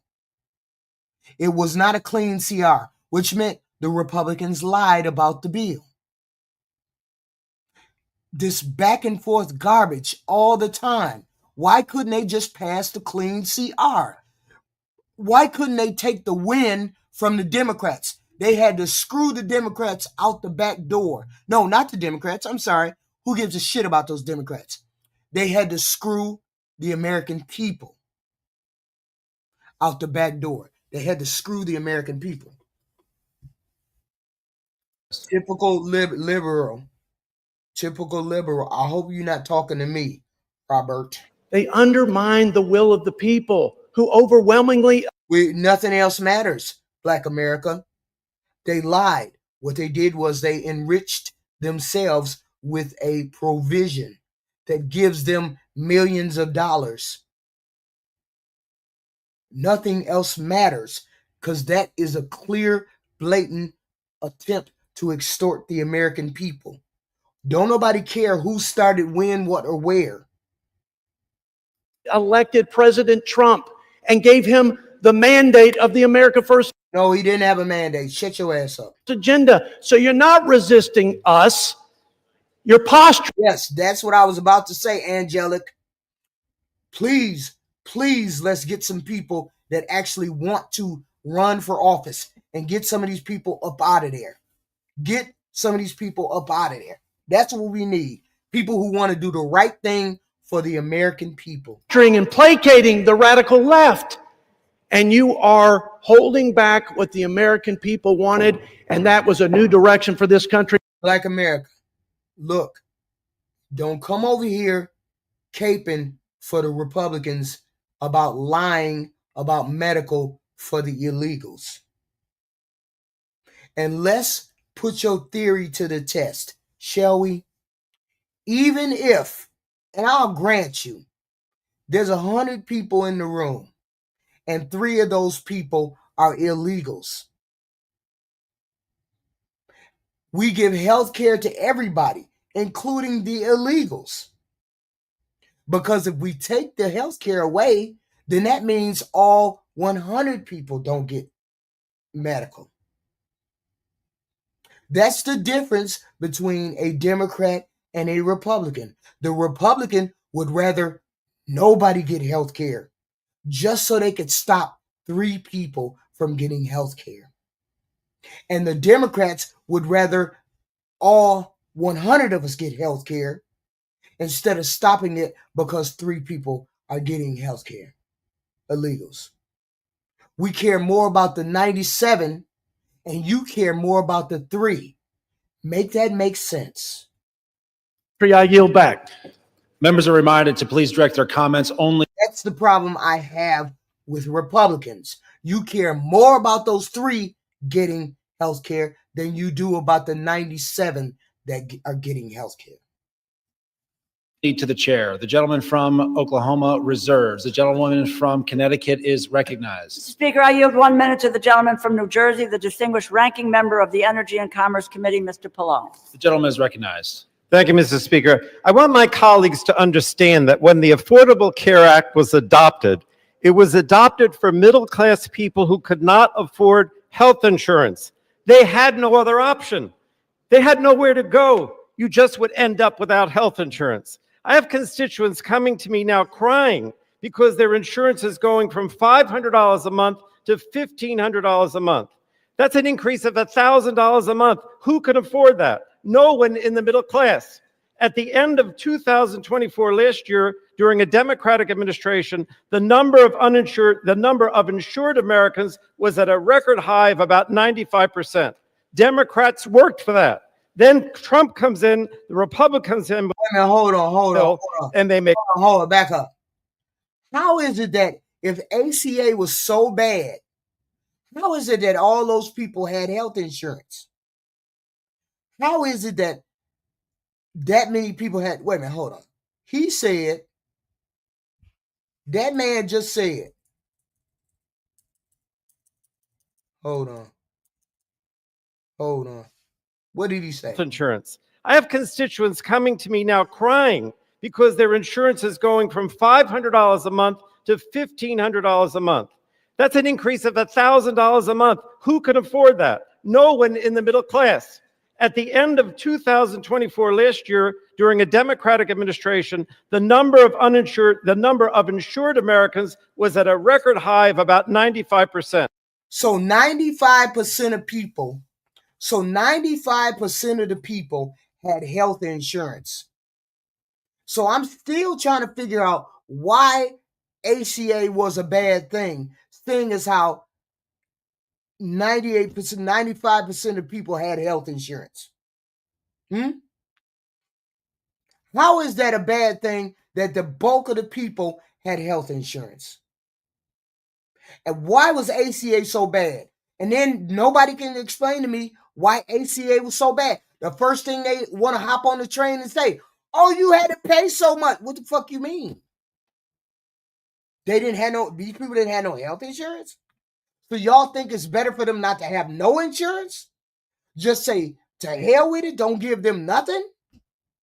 So how is that better than them being covered? He just said 95% of these people had health insurance. Why is it that you would want them not to have any insurance? Yes, that is the way that, because Obama did it. Most people are insured. Most people, but those people who work at Walmart are not insured, Black America. That's the whole point. The whole point is you all worried about the 3 people that are illegal as opposed to the 97 that are not. Focus on the 97 and leave the 3 alone. It's not that many of them who get insurance like that, like you think they do. They can't get it federally. They only get it through the state that they go to. How many times do people got to say that? How many times do I got to post in the chat the law that says that federally they cannot get food stamps, Medicaid, Medicare, and Section 8? How many times I got to post that? Black America, you've been in my chat too many damn times for you to be over here caping for these rich people. Because I explained it to y'all 10, 20 times. They cannot get Medicaid, Medicare. The only thing they can do is go to the hospital. That's not getting health care. That's not health care. Democrats worked for that. Then Trump comes in, the Republicans come in with their big ugly bill, and they make cuts to Medicaid, cuts to hospitals and nursing homes, and no funding to extend the ACA tax credits. So what's going to happen? More and more people have no health insurance. That's the bottom line. They will not have health insurance, and the Republicans don't seem to care. But I want you to know that the Democrats care and will continue to fight for you. The gentleman yields. The gentlewoman from Connecticut reserves. The gentleman from Oklahoma is recognized. Thank you, Mr. Speaker. Speaker, I yield 1 minute to the distinguished gentleman from Guam, my very good friend, Mr. Moylan. The gentleman is recognized. Thank you to my friend from Oklahoma. Mr. Speaker, Guam is home to 3,372 federal employees, more than 43,000 SNAP recipients, and over 9,000 WIC recipients, and more than 20,000 veterans, all of whom have been impacted by this shutdown. If we continue to put politics over our country, my constituents will continue to suffer. Simply put, this gets us back on track, ensures funding for those who need it is in place, and turns the lights back on. This bill ensures that families receive the assistance they need, veterans have access to care, and our island is reimbursed for the sacrifice we made to keep federal programs running during this difficult time. I urge my colleagues to support this bill and to deliver for American people. The time for deliberation is when the government is open and people have the assistance they need. I reserve. The gentleman yields. The gentleman from Oklahoma reserves. The gentlewoman from Why is everybody worried about illegal aliens who go to the hospital? So I'm showing up at the hospital saying, hey, treat me. I'm an illegal alien. Help me. I'm an illegal alien. How do you know they're an illegal alien? They're not going to the hospital saying they're illegal aliens. So why are we worried about who as an illegal alien goes to the hospital and they get treated at the hospital. And how many times of the year have you been to the hospital? Have you been to the hospital once, twice, 10, 20 times? I'm confused. You very rarely go to the hospital. I very rarely go to the hospital, but we're worried about an illegal immigrant that may or may not go to the hospital. What in the fuck are y'all talking about? These people don't show up at the hospital talking about I'm an illegal alien. What are you talking about? They can't refuse service. And even if they could, how would you know that I'm illegal? For one, oh, I got a headache. Sometimes I got a headache. Connecticut is recognized. Mr. Speaker, I yield 1 minute to the gentleman from Massachusetts, the distinguished ranking member of the Ways and Means Committee, Mr. Neal. The gentleman is recognized. Thank the gentlelady. Mr. Speaker, the destruction that is taking place in America's healthcare system during these 10 months is unbelievable. They've eviscerated the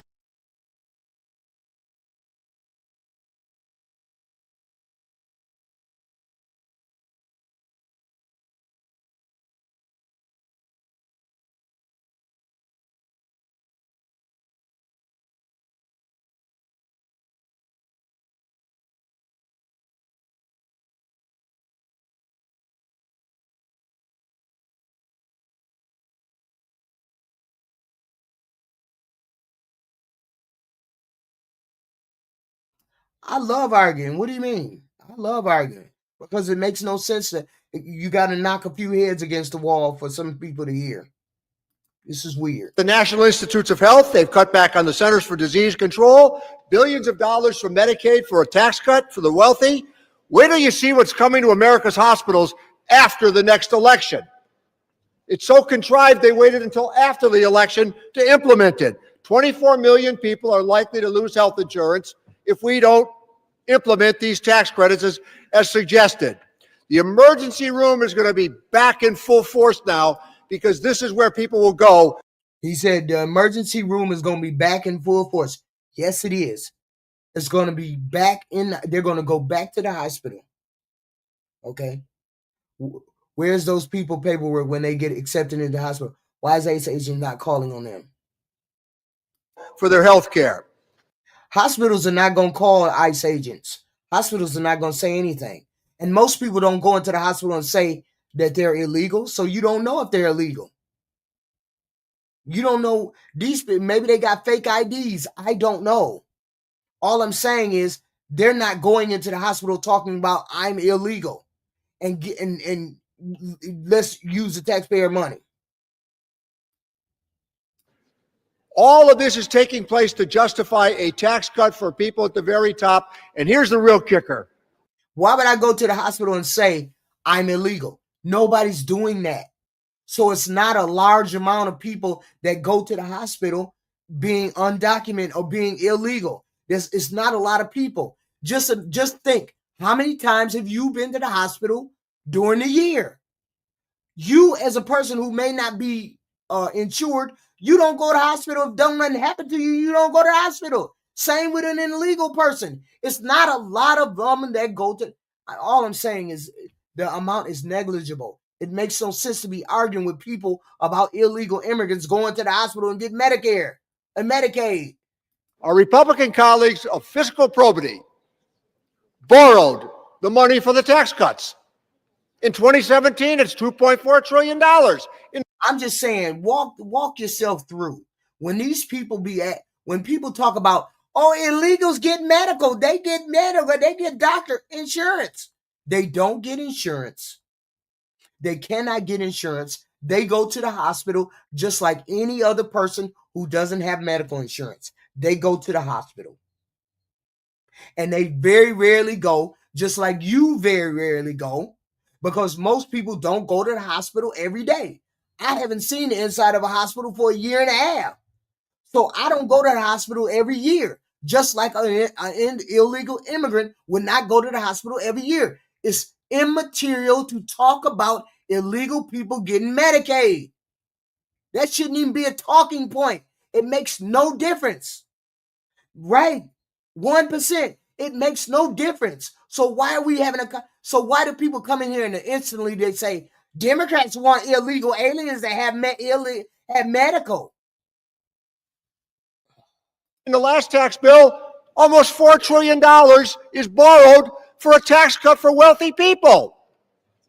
Whatever happened to the fiscal soundness that the Republican Party used to lecture everybody on? And I yield back the balance of my. The gentleman yields. The gentlewoman from Connecticut reserves. The gentleman from Oklahoma is recognized. Thank you very much, Mr. Speaker. Mr. Speaker, I yield 1 minute to my very good friend, the distinguished gentleman from Pennsylvania, Mr. Muser.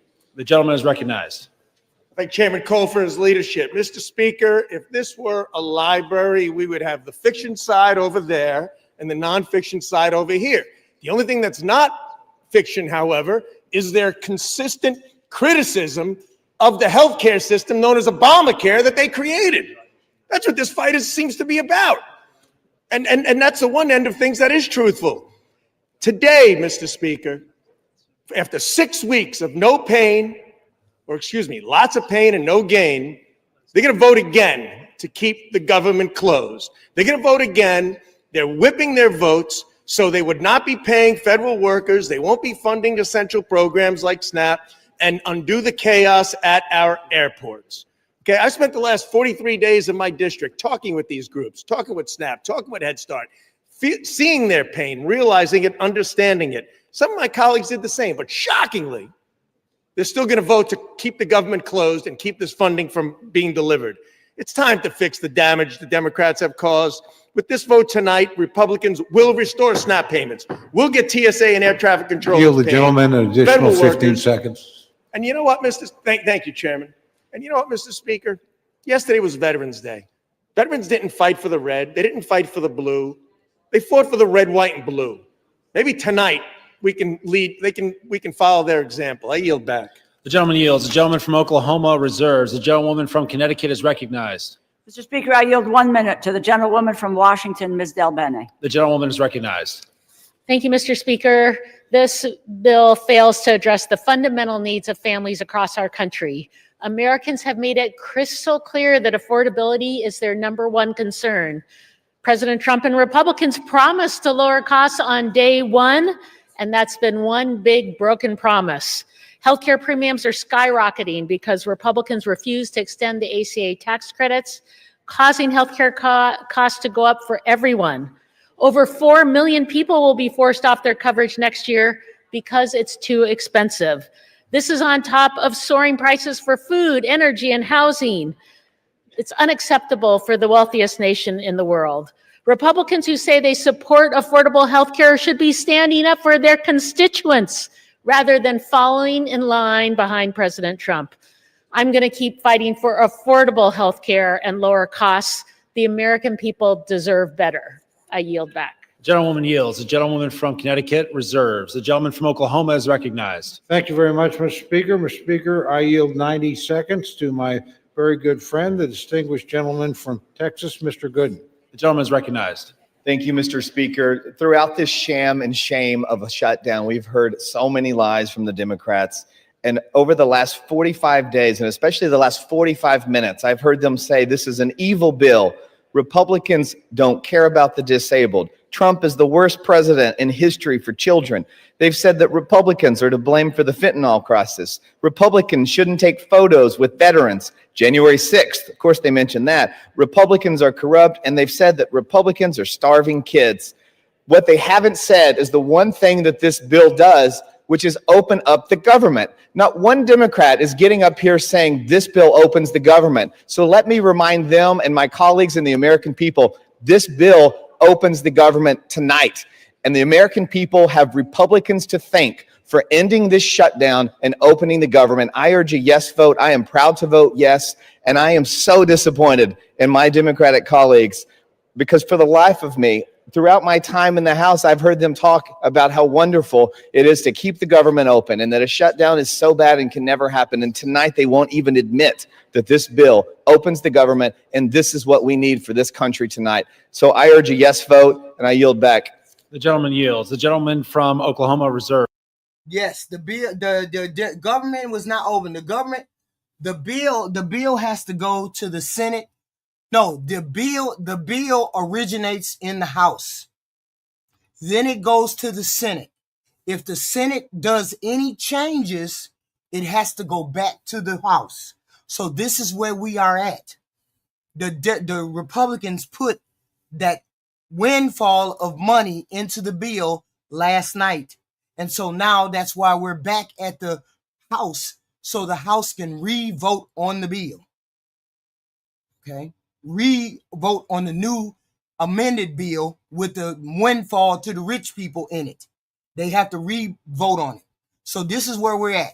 In the House of Republicans, re-voting on a bill that was amended last night by the Republicans by putting that $1 million windfall in there for 8 senators. The gentlewoman from Connecticut is recognized. Mr. Speaker, I yield 1 minute to the gentlewoman from California, Ms. Barragan. The gentlewoman is recognized. Thank you, Mr. Speaker. I oppose the Republican spending bill that makes health care more expensive for hardworking Americans. While Republicans were on their 7-week plus. You all please hit the like, share, subscribe. We do this content every evening, specifically when HQ is not sick. But we do this every evening. Arguments, fights, name calling, you name it, we do it over here. But we have a decent enough time where it's not annoying. So please hit the like, share, and subscribe. I appreciate it. I appreciate all of those things.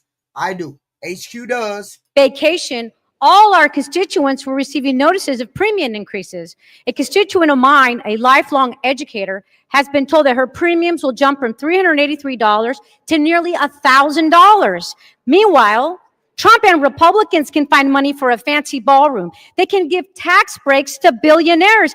And they even included millions of dollars in cash payouts in this bill for 8 Republican senators. If anyone else in government gave themselves millions in taxpayer money, they would go to prison.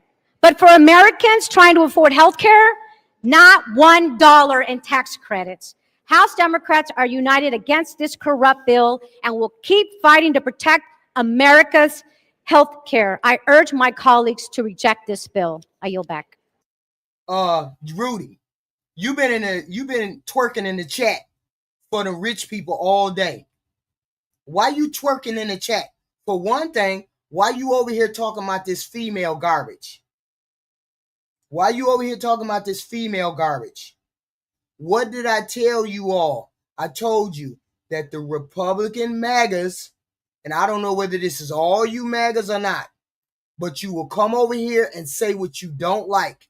We don't like gays. We don't like trans. We don't like brown and black people. We don't like immigration, but you don't never stand on anything.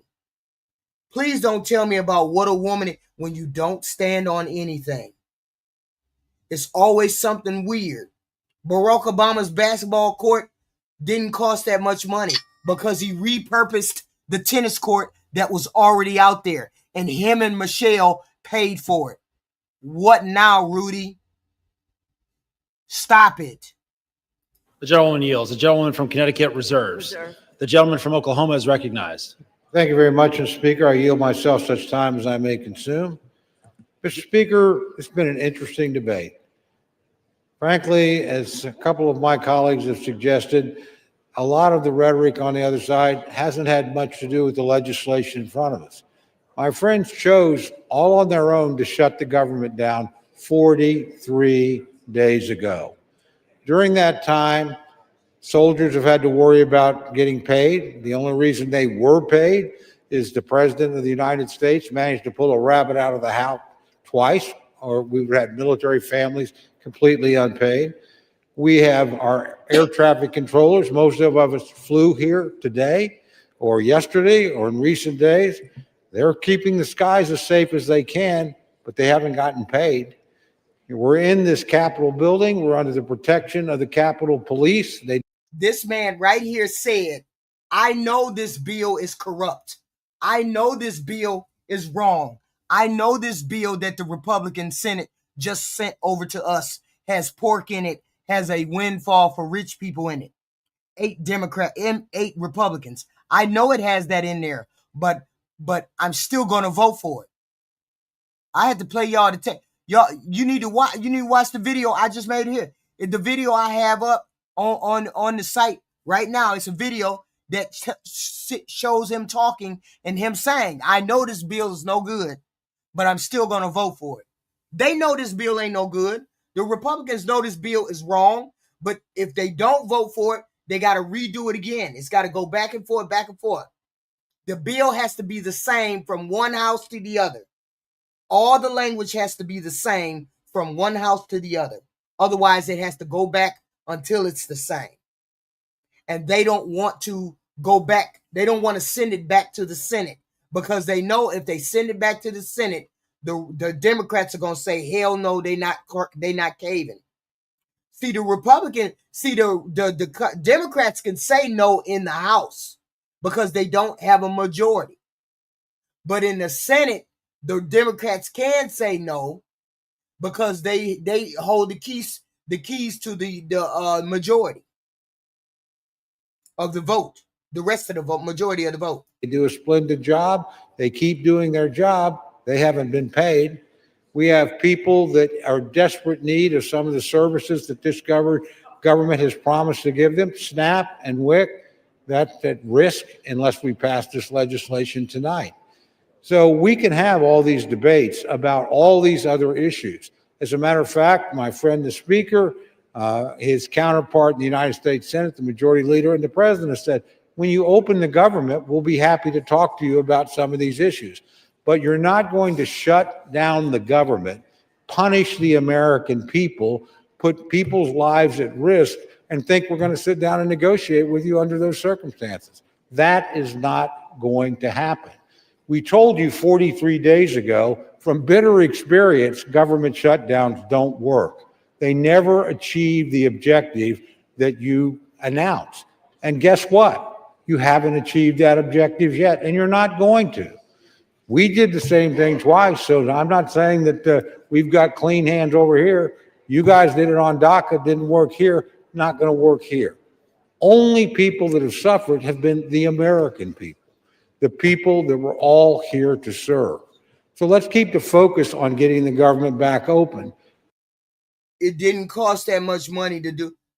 The reason why hold up. Who was the goofy in the chat? Somebody in the chat. Jeb or either, it had to be Jeb or either Jeb or Rudy. Okay? The upgrades that Barack Obama did to the White House cost $375 million. The upgrades that they did to the House cost $375 million. That was upgrades to the House, Jeb Common, and Obama didn't pay for it.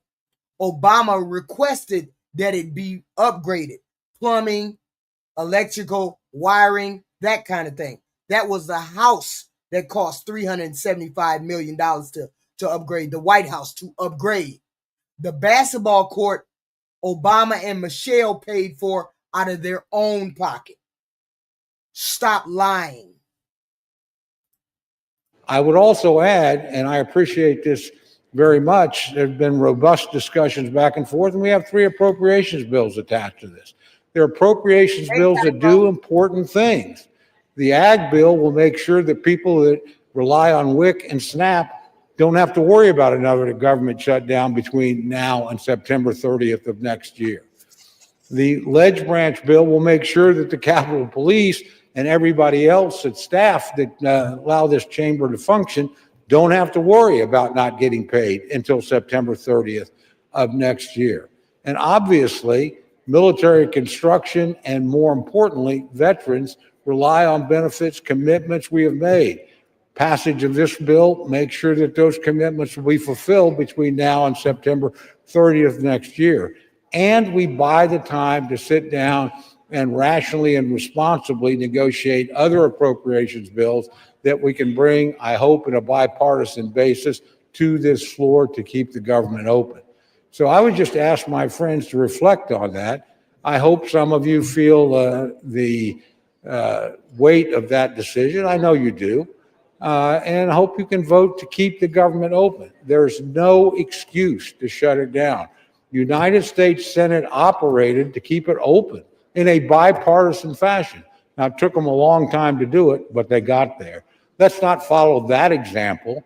Let's follow when they finally got the job done, they sent us a product. It's not a perfect product. It's got some things in it I don't like. But frankly, if we kept the government open, we would have never been in this situation in the first place. So I would just ask my friends to remember their constituents. I know they think about them. I know they're serious about the points they make. Reopen the government, raise your issues. Let's see if we can come to a negotiated settlement. But let's not punish the American people. A no vote on this, again, means soldiers and military families don't get paid. A no vote means that people in need of SNAP and WIC might not get it. A no vote means the people that allow us to come here and debate and work won't get paid either. Well, here's a fact. Idle hands, because idle hands is the devil's work. So apparently you must be one of those people. The last three presidents, the economy bloomed under the Democratic reign. The country always stalls under a Republican reign. Always stalls. Look what George Bush did. Ran the country into a ditch, and Obama had to save him. Look what Trump did. Ran the country in a ditch, and Biden had to come save him. Trickle-down economics does not work. Now we got the same idiot at the helm again, running the country into the ground. And now he got to be saved from his own self. Shut your ass up when you don't know what you're talking about. Prove me wrong. Every time a Democrat get behind the scenes and do what he got to do, our country thrives. Go down the list of horrors. It's pretty simple. This is a vote about two things. Opening the government of the United States, which you willfully tried to shut down. Fortunately, did not succeed in that in this chamber, but some of your colleagues, using arcane Senate rules, did manage to do it, but finally came to their senses. You ought to pay attention to those people. They said, enough is enough. Let's reopen the government. I would urge my colleagues to do that today, and I hope it's done in a bipartisan. Trump doubled his income. He didn't double none of ours. way. With that, I reserve the balance of my time, Mr. Speaker. The gentleman reserves, and members are reminded to direct their remarks only to the chair. The gentlewoman from Connecticut is recognized. Mr. Speaker, I yield 3 minutes to the gentlewoman from Massachusetts, the distinguished Democratic whip, Ms. Clark. The gentlewoman is recognized. Thank you. Donald Trump said, Jeb, I'm done talking to you because you dumb.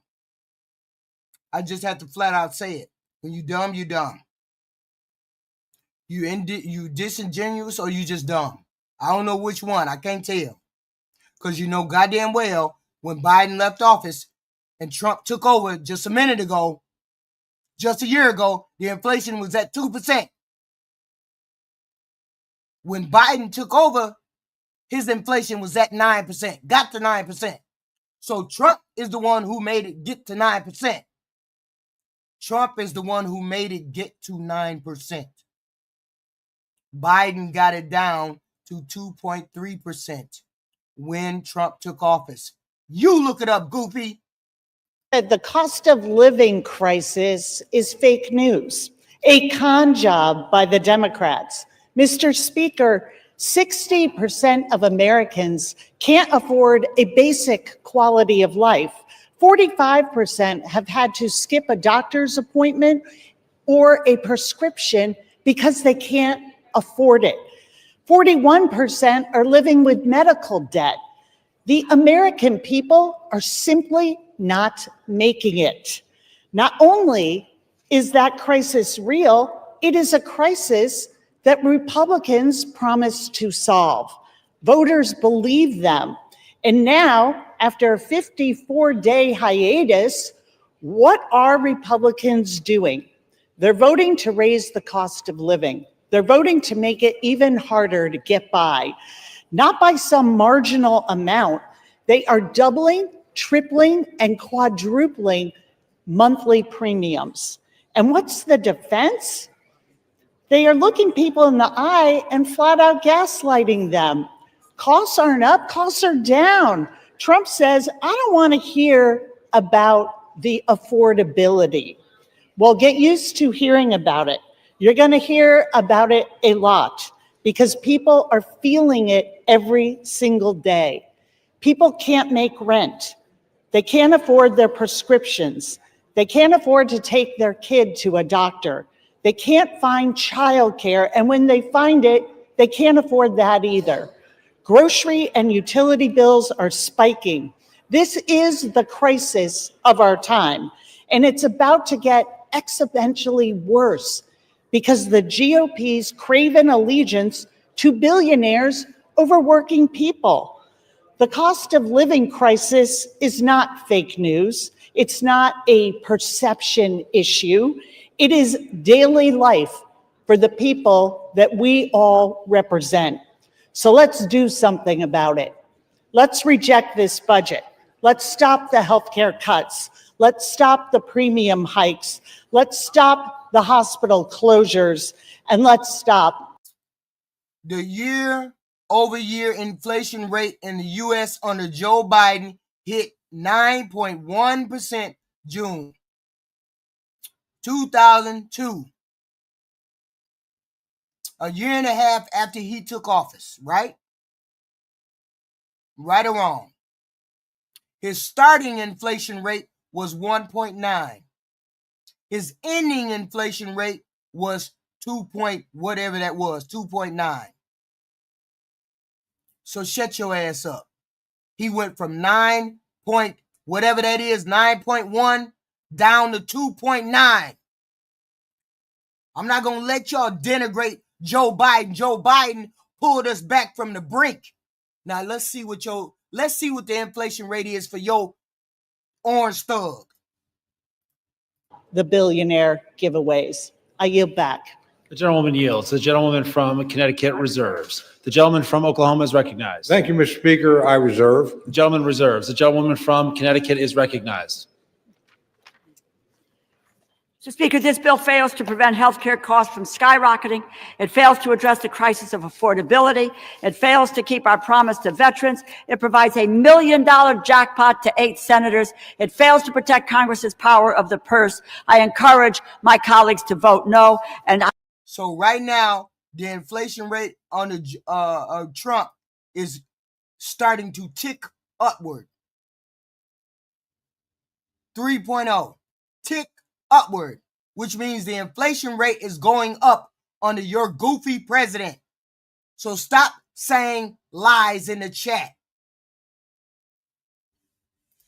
I have the honor of yielding 1 minute to the gentleman from New York, our distinguished Democratic leader, Mr. Hakeem Jeffries. The gentleman is recognized. Thank you, Mr. Speaker, and I thank the distinguished gentlelady, the top Democrat on the House Appropriations Committee, for yielding and for her steadfast leadership on behalf of working families, hard-working American taxpayers in the great state of Connecticut and all across America. Mr. Speaker, I rise today in strong opposition to this woefully inadequate spending bill that fails to decisively address the Republican health care crisis and fails to extend the Affordable Care Act tax credits for tens of millions of Americans. Mr. Speaker, before I say anything further, let me say to our men and women in uniform, to our active duty troops, to our hardworking federal employees, to our civil servants, to our TSA agents, to our Capitol Police, to our staff here in the House of Representatives, to our air traffic controllers, thank you for your service. Thank you for your sacrifice. Thank you for the work that you do on behalf of the American people each and every day. And it's our promise to all of you that we will continue to work hard to make sure that you are treated with the dignity and respect that you deserve. In a year in which the Trump administration has gone after hardworking federal employees relentlessly, including firing more than 200,000 federal employees prior to the start of the Trump Republican shutdown. Republicans control the House, the Senate, and the presidency. Donald Trump and Republicans made the decision to shut the government down, the longest shutdown in American history. Would rather do that than provide health care that's affordable to working class Americans, middle class Americans, and hardworking American taxpayers. Y'all hear that? The Republicans would rather shut the government down than to give those poor people health insurance. They would rather shut it down to come up with an alternative before they shut those people off health care. That's what it comes down to. They don't want to give you health care. They just want you to get kicked off. All across the country, I'm certain that there are people in America asking the question, where do we go from here? House Democrats have a simple answer. We will continue to fight to lower the high cost of living. House Democrats will continue to fight to address the health care crisis that Republicans have created. And House Democrats will continue to fight to extend the Affordable Care Act tax credits for tens of millions of Americans. This fight is not over. We're just getting started. We'll fight today.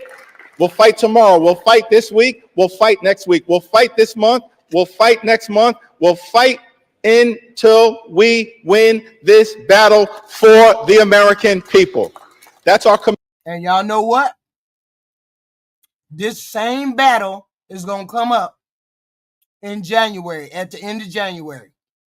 This is only extended for 2 months. Y'all know that, right? This is only an extension for 2 months. So in January, we're going to be right back here again. And if the Democrats pave this time, I'm almost done with y'all. But they going to fight this time.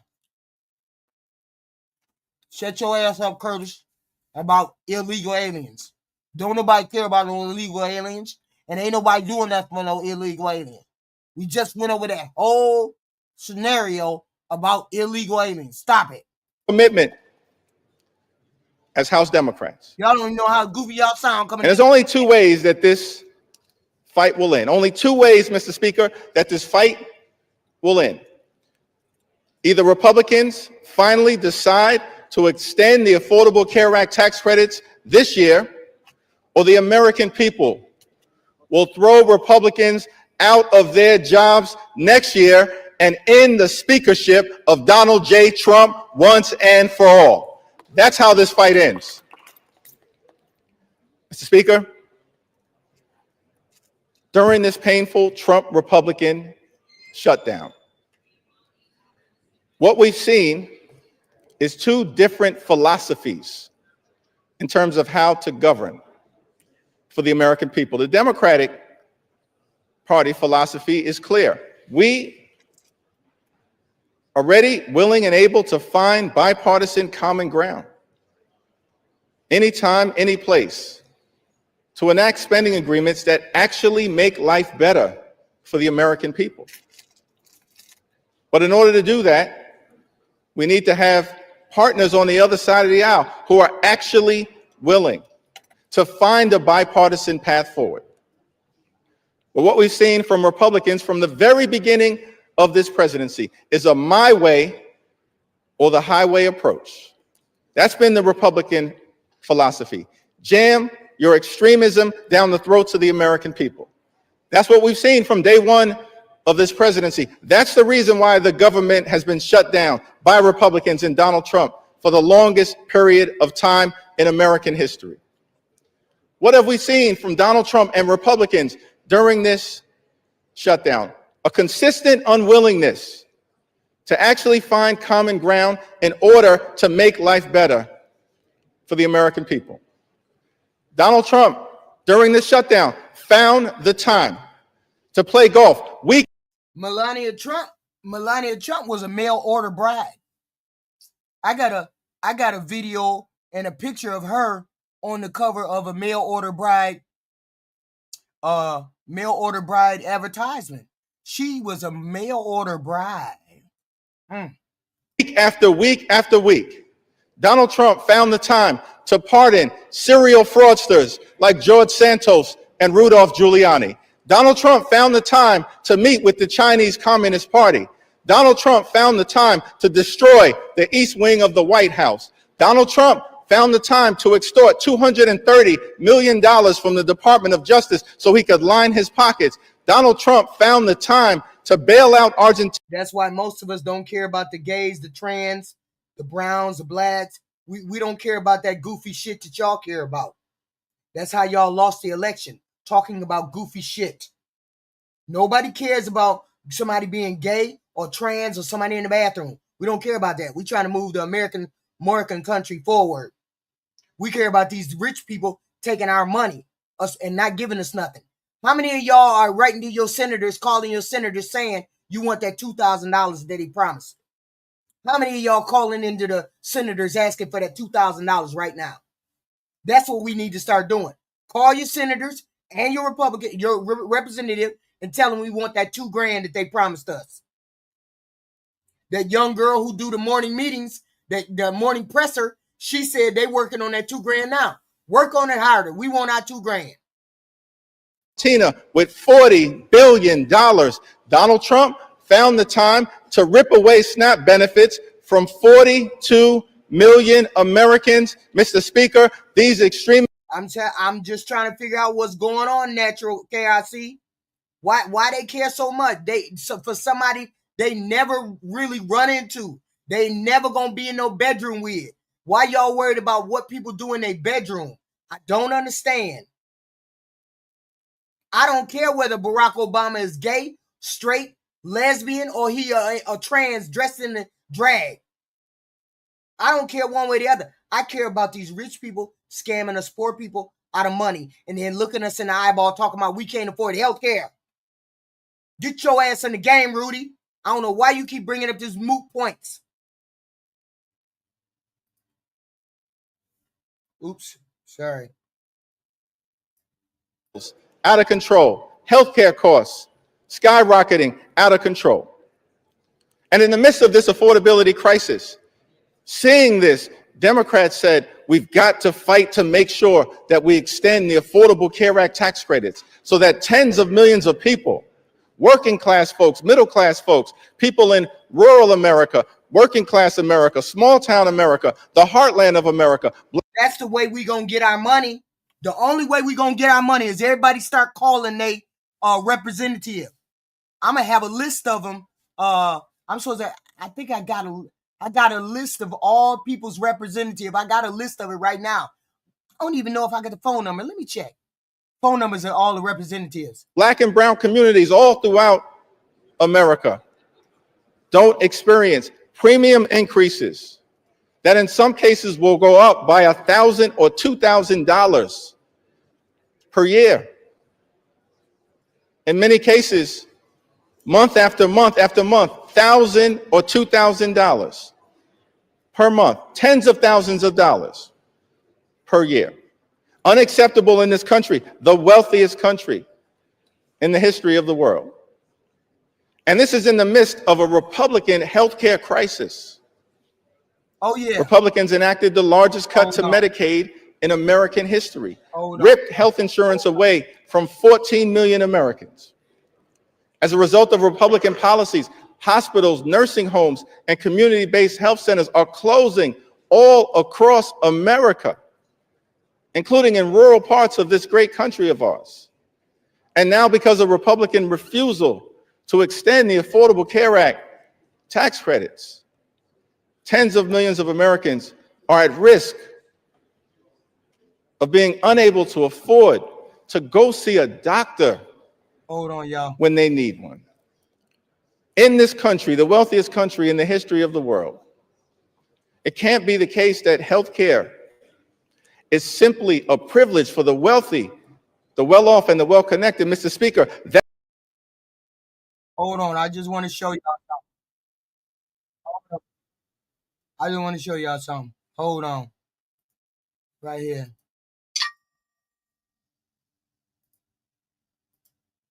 Y'all see that?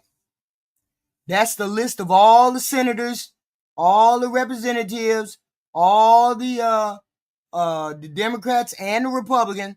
I have a list of all of them. Texas, Illinois, Georgia, Florida, California, the Senate. I got a list of all of them. Keep them on speed dial because people need to know who represents them. When you want to call them, you need to call them and tell them we want our $2,000. We want our money. Okay? We want our money. This is the Senate right here. I got all their name. I got their names and where they at, and that's all I got to do is click on their name. Click on name, and it'll take you to their website, and that's how you could contact them. I keep up with this shit. I just don't be playing with you. I'll be watching stuff. The midterms and we lose 2028, some in this room are going to prison, myself included. Yes, you are. Let me stop. Let me stop. Hold on. Let me get the Democrat. They about to vote. Let me get it back up here. I'm sorry.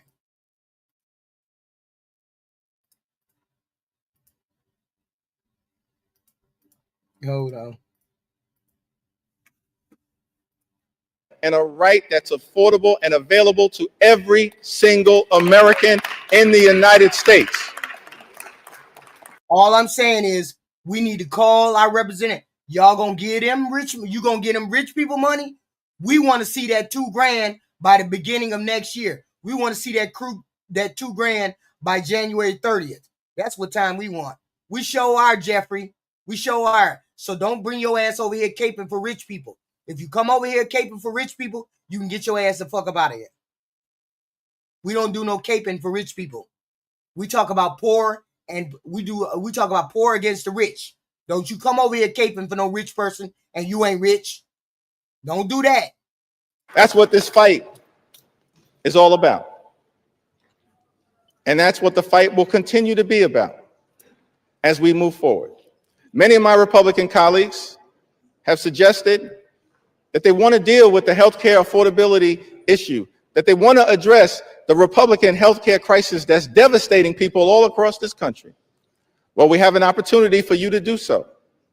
There's a discharge petition connected to legislation that House Democrats have introduced to extend the Affordable Care Act tax credits for 3 years, because we believe that working class Americans, middle class Americans, and everyday Americans deserve the same level of certainty that Republicans always provide to the wealthy, the well-off, and their well-connected donors. Working class Americans deserve that level of certainty. I'm looking for it now, Fred.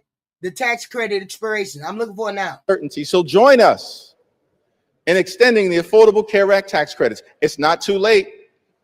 We're in the midst of open enrollment, but the tax credits expire on December 31st. And we will stay on this issue until we get this issue resolved for everyday Americans. Mr. Speaker, as I close, I've had the opportunity, as many of us do, to serve in the United States Congress with legendary figures, too numerous to mention. Legendary members, of course, Speaker Emerita Nancy Pelosi, Steny Hoyer, the great Jim Clyburn, Maxine Waters, Elijah Cummings, Charlie Rangel, our own Marcy Kaptur, the longest serving woman in the history of the United States House of Representatives.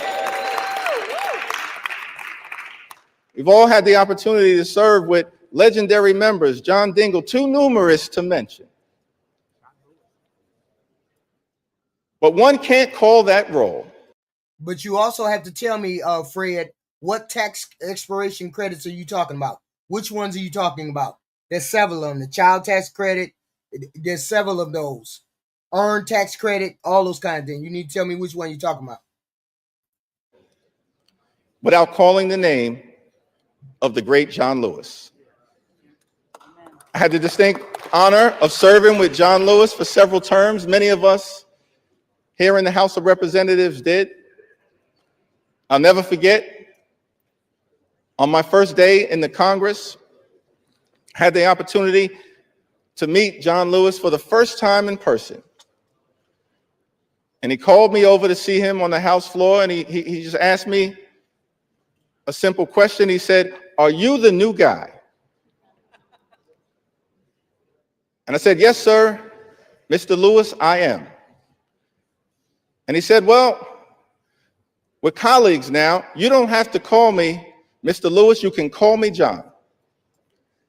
I said, "Yes, sir, Mr. Lewis, I understand." And then he said to me, "You're from Brooklyn, right?" Now, Mr. Speaker, I got to be honest, I was tempted to say, Brooklyn is always in the house. But instead, since my mother raised me with some sense, Lenita Jeffries, I said, "Yes, sir, I'm from Brooklyn." And then he said something to me that I've never forgotten. He said, "Well, I hear some positive things about you from your predecessor, but Washington, D.C., young man, can be a rough place. So I don't want you to get into any trouble unless it's good trouble." And I just wanted to stop by on the House floor to make sure it was clear to the American people that the spirit of John Lewis lives amongst House Democrats, and we will continue to get into good trouble to make their life better. That's our commitment to every single American all across this country, from this day and for every day moving forward. And it was John Lewis who said to us that ours is not the struggle of one day, 1 week, or 1 year. Ours is the struggle of a lifetime, and maybe even many lifetimes. And each one of us in every generation must do our part. Mr. Lewis, we love you. We were blessed by our opportunity to serve with you, and House Democrats are here to do our part. We're in this fight until we win this fight for the American people. I yield back.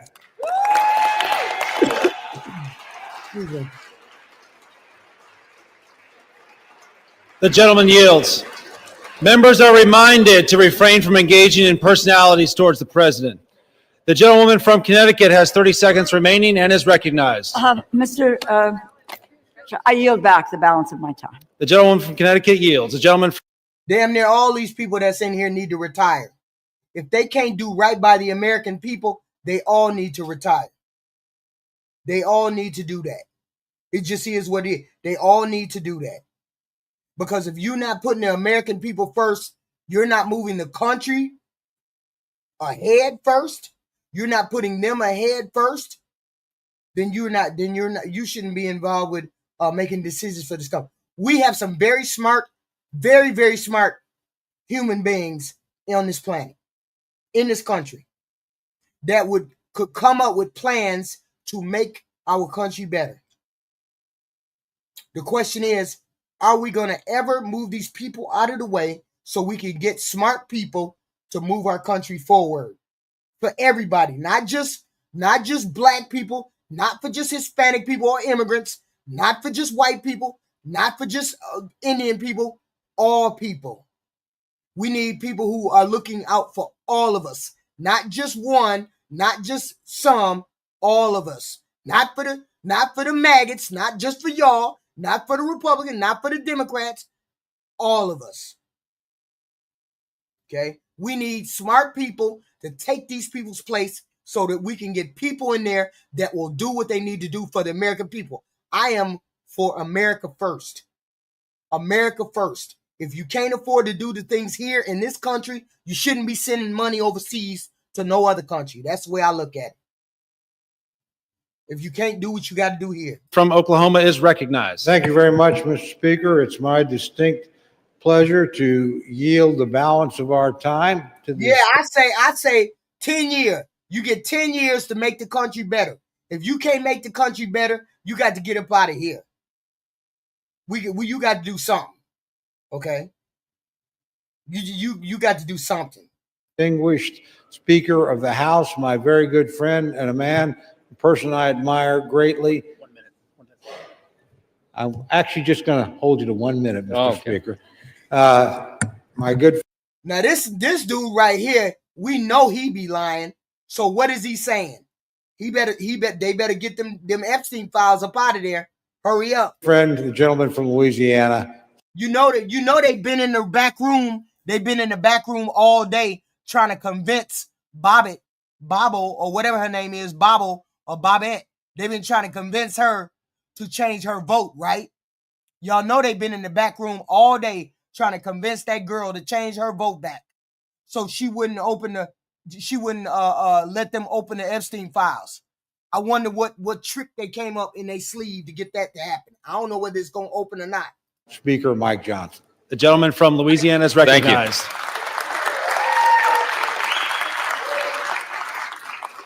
And that's your problem, Jeb. I explained to your ass 3, 4, 5 different times. And if you would have did your research, you would have known that under the last 3 presidencies, Democratic presidencies, we had to clean up the Republican mess. If you would have did your research. That's how I know you don't do research. That's how I know you don't. I want to thank my friend, Chairman Cole's done an extraordinary job in this process. And Mr. Speaker, we all know while we're I love America, but I call you maggots because you're a MAGA. Aren't you a MAGA? Ain't that what your name is, MAGAs? You don't have no problem coming in this chat calling me a libertard. You don't have no problem coming in here and chat calling me all kinds of names. But you mad because I call y'all maggots. here. House Democrats voted to shut the government down. It was 54 days ago when we had that vote, September 19th. And since that time, Senate Democrats have voted 14 times to close the government. Republicans voted a collective 15 times to open the government for the people. And you need to tell your compadres not to come in here and call me the N-word and X, Y, and Z. Or call me slow, stupid, a man. You see how many names they come in here and call me, and I call y'all just maggots or zombies? What? I really care about Americans. I already told you what I care about. Democrats voted that many times to close it. And then they admitted, many of them, and we could name them here, but I'm not going to take the time. They admitted that they were... Americans come first with me, period. Poor Americans, elderly, the handicapped, veterans, disabled, poor children. Those people come first for me. No, it ain't make America great. It's make Argentina great.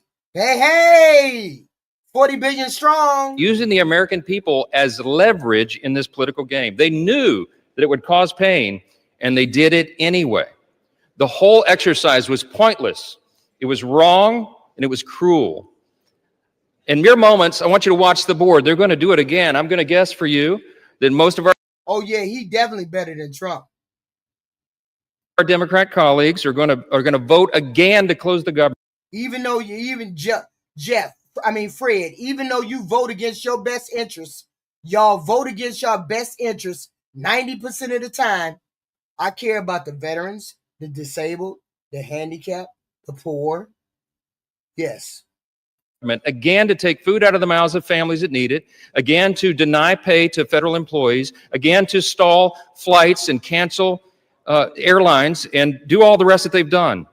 But we are not going to let them succeed in that gambit. And that's right.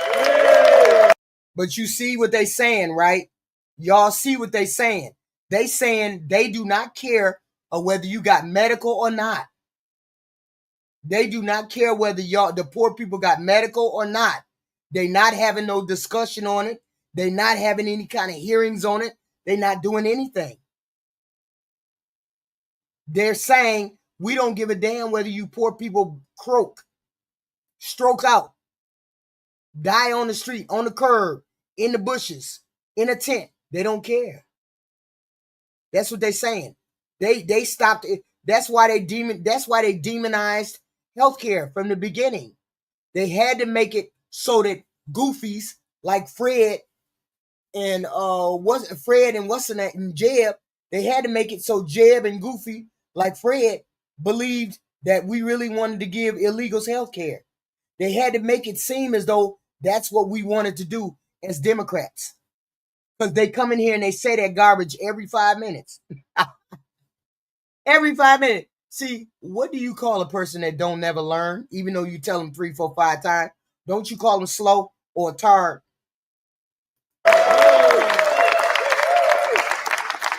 While the Democrats keep voting to shut the government down, Republicans are going to vote to open it back up. And with that, we're going to get the American government running again and working for the people as they deserve. I'm going to close with this. You know, as Speaker, you have the ability to talk as long as you want, but I'm not going to do that tonight. We're not going to waste any more time of the people.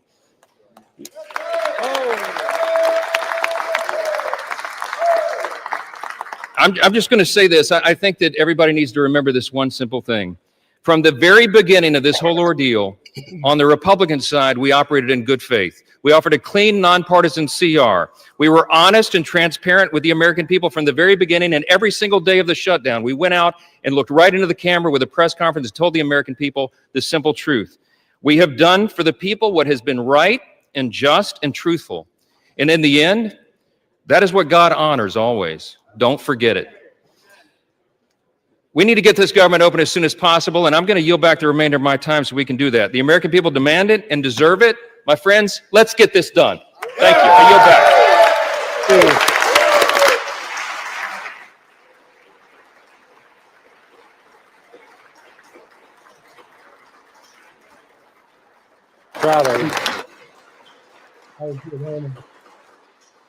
So now they finna vote. Wait a minute, hold on. Now they finna vote. In Trump's first term, the bill Democrats sent to end the shutdown had millions of money for gender studies in Pakistan. They don't care about health care. Washington is about to split the country. Are you part of the Christian Moral Party? No, you didn't. Your policies are destroying millions of Americans. Hospitals are outright saying they will close. Of course, the hospitals gonna close. They don't care about that. The only thing they care about is the babies that are not born. They don't care about the ones that are already out here. They don't care about that. All that. They don't care about that. The gentleman yields. The gentleman from Oklahoma has 3 minutes remaining and is recognized. I yield back. Now they finna start debate. Now we finna see. This is history. So we almost done, y'all. We almost at the end. The balance of my time. The gentleman yields. All time for debate has expired. Pursuant to House Resolution 873, the previous question is ordered. The question is on the motion by the gentleman from Oklahoma, Mr. Cole. All those in favor say aye. All those opposed say no. In the opinion of the chairs, the ayes have it. For what purpose does the gentleman from Connecticut Mr. stand? Speaker, I request the yeas and nays. The yeas and nays are requested. Those favoring a vote by the yeas and nays will rise. A sufficient number having risen, the yeas and nays are ordered. Members will record their votes by electronic device. This is a 15-minute vote. So that's the vote. We're about to have the vote. We're about to see. So it is what it is. So now what happens once this vote goes through and the Democrats have gotten their vote and it's a yes to the bill that has that slush fund to the rich Republicans, that eight Republicans who get that slush fund. Once that goes through, that basically means all of those people who make between 15 and 30,000 get kicked off health care. They get kicked off. It's basically getting kicked off health care because they won't be able to afford the premiums, right? So they're going to get kicked off health care. Now, the Senate majority leader said they're going to have a vote on health care in December. So we already know that that's a non-starter because the Republicans already are on the record of kicking people off Medicaid and Medicare and health care. And so they're going to continue down the same path and they're going to lose next November. Just dumb. They're going to continue to do what they're going to do. The president has put a armed guards, 50 per state, ready to be activated at his request. 500 servicemen, militia, ready to activate in each state. That's going to be up and running by January. Okay. Instead of them sitting down and saying, okay, let's figure out how we can get these people insurance. Instead of let's sit down and see how we can kick these people off.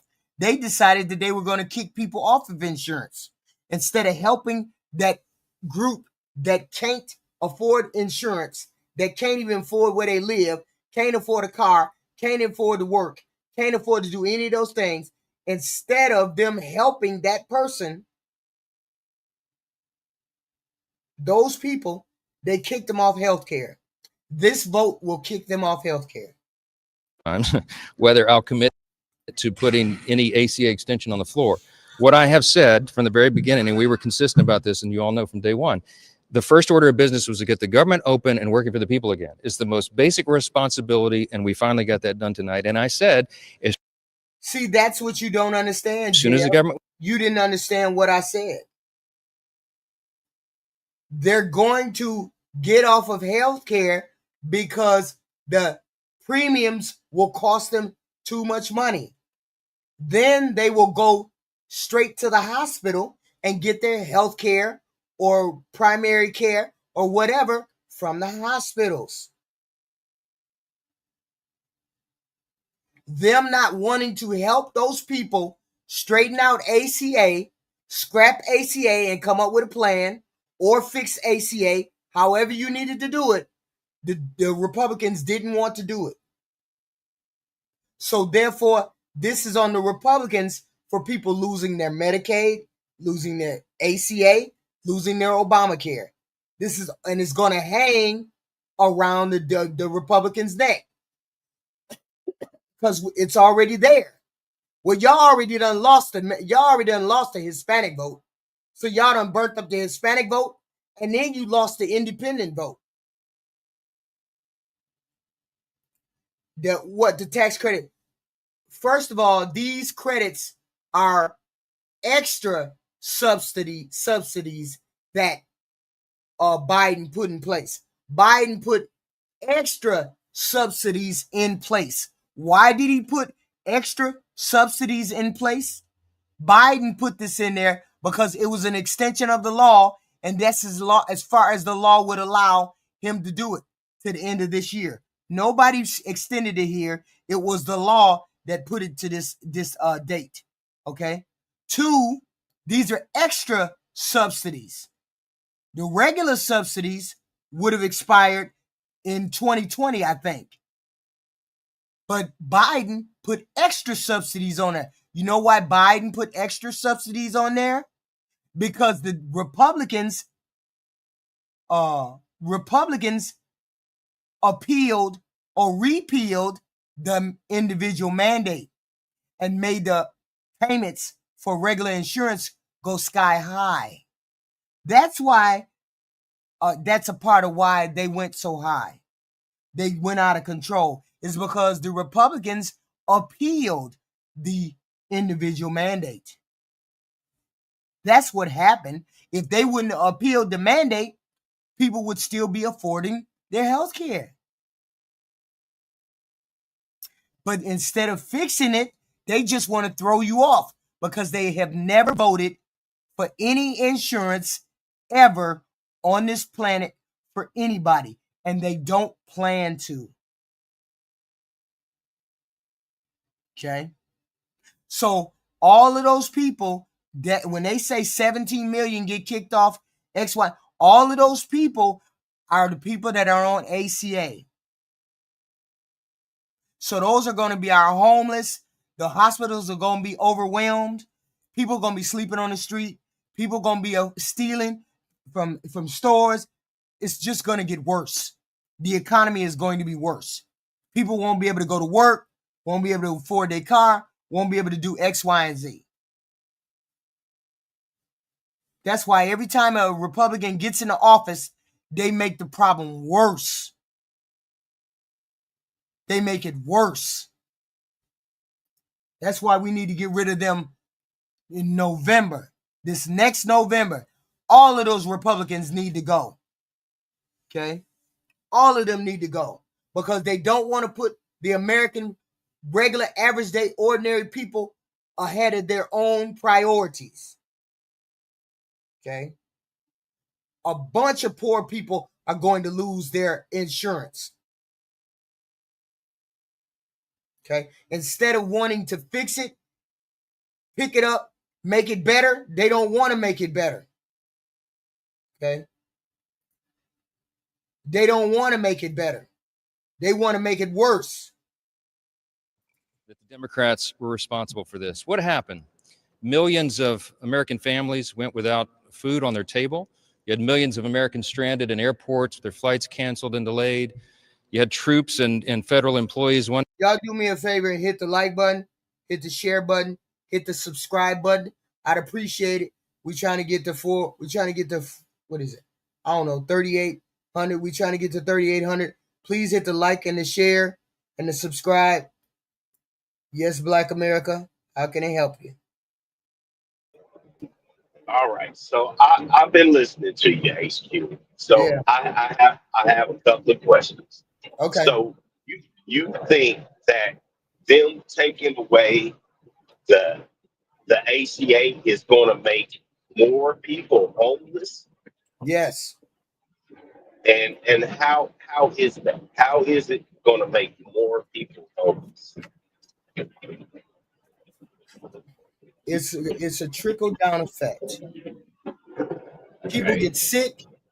People can't afford their medicine. People miss work. People fall on hard times. They can't pay their rent. This is how we end up where we at. Okay, so everybody is not on the ACA, right? No. We can agree to that, right? 17 million people are. Okay, so 17 million people, right, is 370 million people in America. Right. 17 million people are on the ACA. They are not going to be able to afford the ACA. And Right. you're Not all of thinking them. that, Not all of them, but a large portion. If they double or triple the premium, yes. right. So They're gonna be just like you. They're gonna say, I'd rather pay the $75. Except there's no $75 for them to pay. well, they'll still be able to go to emergency HQ. That's not health care. I understand that, but I looked it up. Like when I was chatting with sending in the messages, I had jumped off and I had looked it up. Okay, so 17 million people are on the ACA, and then you have Well, Rainbow Kid said it's more. I thought it was 17. I could be wrong. So 45 million is even worse. Keep going. okay, so 45 million people are on the ACA, right? And I understand some people don't have jobs with health care. Don't you think that would give those people incentive to leave those jobs and go get jobs with health care?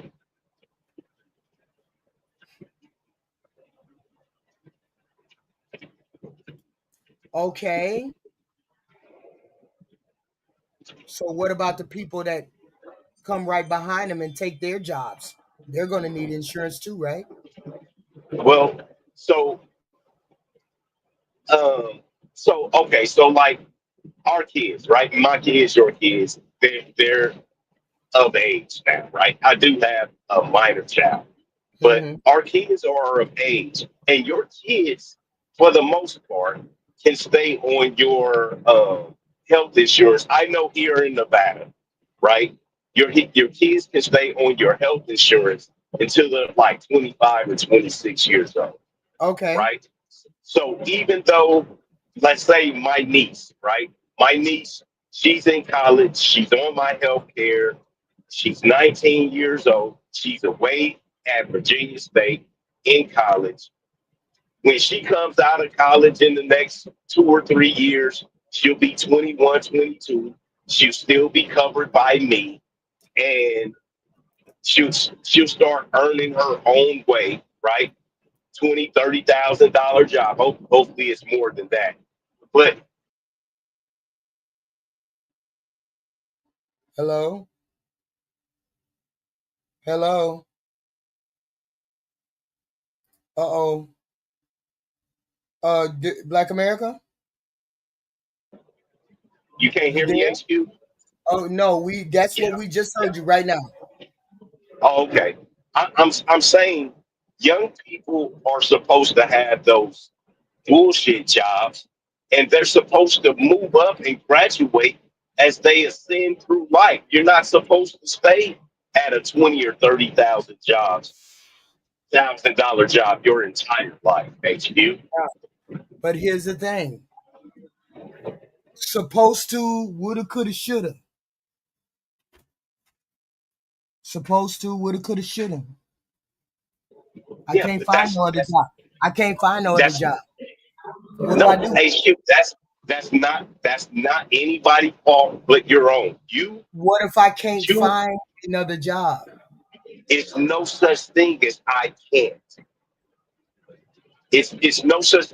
That's just like saying. But let's agree to this. Can we agree that not everybody has the brain power to get a high power job? Yes. So we're talking about like mentally disabled people? Not mentally disabled, just regular, ordinary individual who doesn't have the brain power, nor the education, nor the willpower, nor anything else in order to get a better paying job. I cannot agree with that. If you said regular, now you had me here. No. See, you're thinking an ideal world that every human being can make a living wage. You're speaking in hypothetical. Yes, hypothetical. You're speaking hypothetically. I'm speaking the reality. Not every person on this planet can make $30 an hour. Some of them will only be able to make 17, 16, 15, 20. So those people are always going to need some kind of help, some kind of stabling mechanism. They may not get on food stamps, they may not get on housing, but they may need help paying for insurance because they won't get it through their job. They may not be able to. I understand what you're saying. What you're saying. We have to have, as a first world country, we have to have something in place to help those people who need assistance in that small way. I don't need any other assistance. I just need help paying for insurance. I can afford to pay $20 for my insurance, but I need help with the other 20. Why is it that that's so hard to understand? It's not hard to understand, but that is that's why people need to be in relationships. If you are somebody who is relegated to a $17 an hour job, you need a spouse or a partner or a other half, better half. If that is what you are relegated to and you are parked in that spot, that you need somebody else for in your life. What if I'm ugly?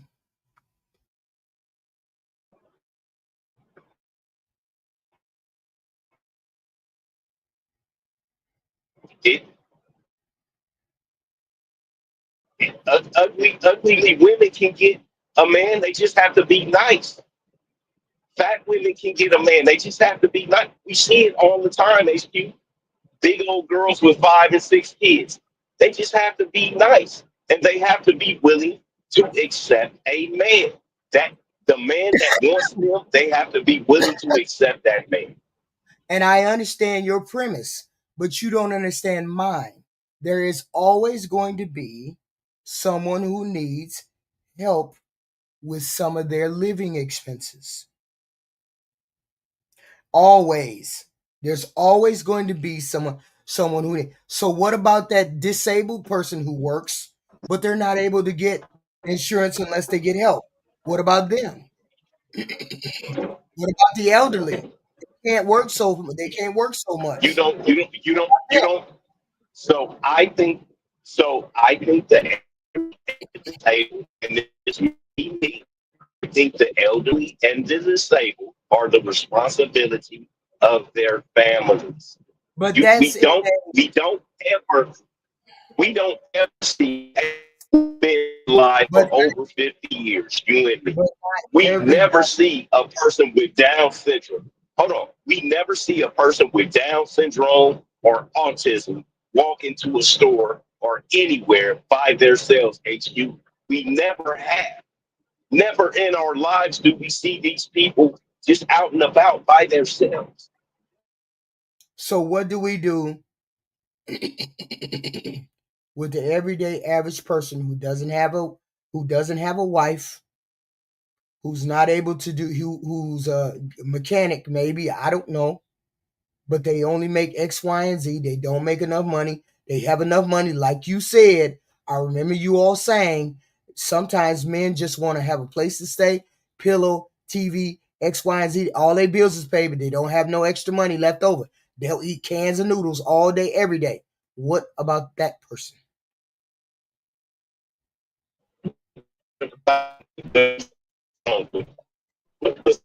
Huh? That's perfect. Right. That sounds perfectly fine to me. I don't understand what you mean. But what if he needs medical insurance?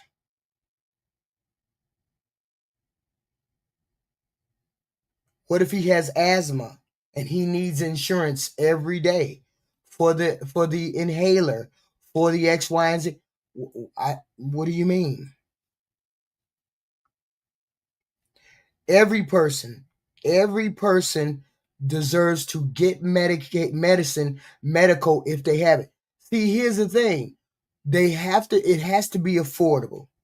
We as the first-rate industrialized nation should be able to afford. The Republicans would demand a lot of for every person that wants that health care. We should be able to provide some health care for those of the House of Representatives. There's a lot of opinion. People say, no, you can't, you shouldn't have. Yes, we should be able to provide that for our people. The government should help subsidize something like that for the people who can't afford it. There's always going to be people on the sidelines that need help. So it cannot all be everybody's taken care of and nobody needs health care. That never happens in any country. Not one country whatsoever will you find that. Okay, so and that's what I'm saying. Just like I said, if a pregnant illegal goes to the hospital, they're not going to turn that person away, HQ. That person is going to be provided with their health care. Yes, we know that, but it's not health care. It's called emergency care. It's not health care. It's not right. Primary. So it's not primary doctor. So what you're saying is, because they can't. They triage, yes. They triage, yes. Yes. So because they can't go to the doctor anytime they feel like it, that's not health. Yes, that's not health care. That's not considered health care.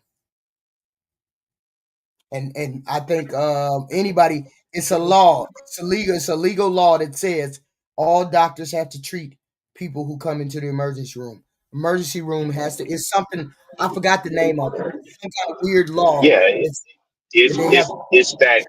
that do no harm law. I know what you're saying. When I was a firefighter, it was the same thing. If I passed a traffic accident and I was the first person on scene, I had to render service. I understand what you're saying. Okay, so what do you mean? The Democrats wasn't fighting for that. That's the standard. If it's something that has to happen, don't nobody got to fight for it, do they? Right or wrong? No, that's not what it is, HQ. No, That's you just said it. I just turned it around on you. If it's something that you have to do because you're the first person on the scene, that's then it's emergency. yes. That's There you go. That's There you emergency. go. Emergency is what a hospital is. Emergency. Yes, and I'm telling you, they will be able to go in case of an emergency. They will be able to go. We ain't arguing with you about that. We're not arguing with you about that. But that's not good enough for you. Yeah, but see, here's the thing. You all make it seem as though it's something that's volunteer. You make it sound as though it's something that they can turn away and say, you're an illegal immigrant. You can't get it. No, the hospital has to treat them regardless of whether they're immigrant or not. So therefore, if they have to treat them, but whether they're an immigrant or not, it's not something the Democrats need to fight for. It's already there. Do you understand what I'm saying? They don't have to fight for it. It's already there. I do. I just don't feel like all of these people. I know. So you feel like people actually deserve help. I don't feel like people deserve help. So they should die on the side of the street instead of going to the hospital? No, that's what they can do is go to the hospital. You just said it. So why are y'all saying that the Democrats want to fight for health care for the illegal alien when there's no fight to be had? They can just walk in the door and get it. Okay, so this is what it is, and I just want you to listen to me for a second before you interject. Okay. Okay. Go ahead. What it is the Republicans and people that think like them, they don't want any help for the illegals. If the illegal get into a car wreck, we have all these illegal women in the country. They go to the hospitals and have babies, and now that baby is an American citizen. Anything, unfortunate that may happen, they don't want any health care for those people. And the other thing was the stuff like gender affirming care. The people that think in that form, they don't want any monies going to any people like that. And I know you're saying, well, it's just a drop in a bucket. Just give it to them. No, I looked it up. I know Rainbow Kid looked it up, and he said 42 or 45 million. Yes, it's between 10 and 12% of illegal. Now, it also said that they don't go to the doctor as much as American people do. But you out. We didn't hear nothing you said, Black America. We didn't hear nothing you said. You out. Hello? Oh, you didn't hear me? We didn't hear nothing you said. We didn't hear nothing you said. HQ? Yeah. You didn't? Hear me? You can't hear me at all? I hear you. We didn't hear none of that you said previously. We didn't hear none of that. After you said 12 or 15% or something like that, we didn't hear nothing else you said. Yeah. People that use the hospital. So, and they don't want those people, the Republican people, they don't want any of that or any of the gender affirming stuff as far as healthcare. Yeah, but that's the thing. The gender affirming stuff is a non-starter. That's not even, you're talking about less than 1% of the people. We don't even look at that. I mean, we don't even, that don't register to us. Right, and that doesn't count to you, but to other people, it does actually count. And that's what I said. That's all I said. And I said that. I said, you see what I say to the Republicans in the chat, right? You hear what I say. You don't stand for nothing. But you think it's hateful. It is to hate. stand up. It is Hold hate. on. Hold on. You think it's hateful to stand against something that somebody views as bad. The whole world stood against it. It's not hate. Yes, it is, because you can't change it. It's something that you can't. That's just like saying, wait a minute. What you're saying is transgender people don't deserve to be recognized as transgender people. That's what you're saying, right? What are you No, saying? that's not what I'm saying. I'm saying you can absolutely be transgender, but if you want to be transgender in totality by yourself. By yourself, what do you That's mean? what I'm saying. What by yourself? What do you mean? If you are rich enough to get your penis cut off, or you want to turn from a girl to a guy and get your titties cut off, then you pay for that stuff, and the hormone treatment and all of that stuff. You pay for it completely by yourself. Whoa. I pay my premiums.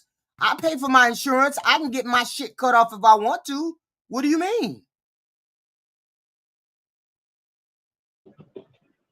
That ain't none of your business if I get my titties or my dangling cut off. I'm playing devil's advocate.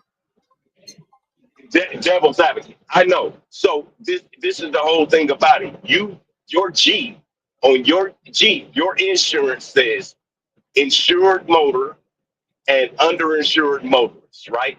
It's because it says underinsured and uninsured motorists. That is for the people that don't have insurance that may hit you. Those transgender people are the underinsured and the non-insured. And most of the time you have an option. And most of the time you have an option to pay for that, don't you? Yeah, well, you automatically have to pay for it because you're making payments on your Jeep.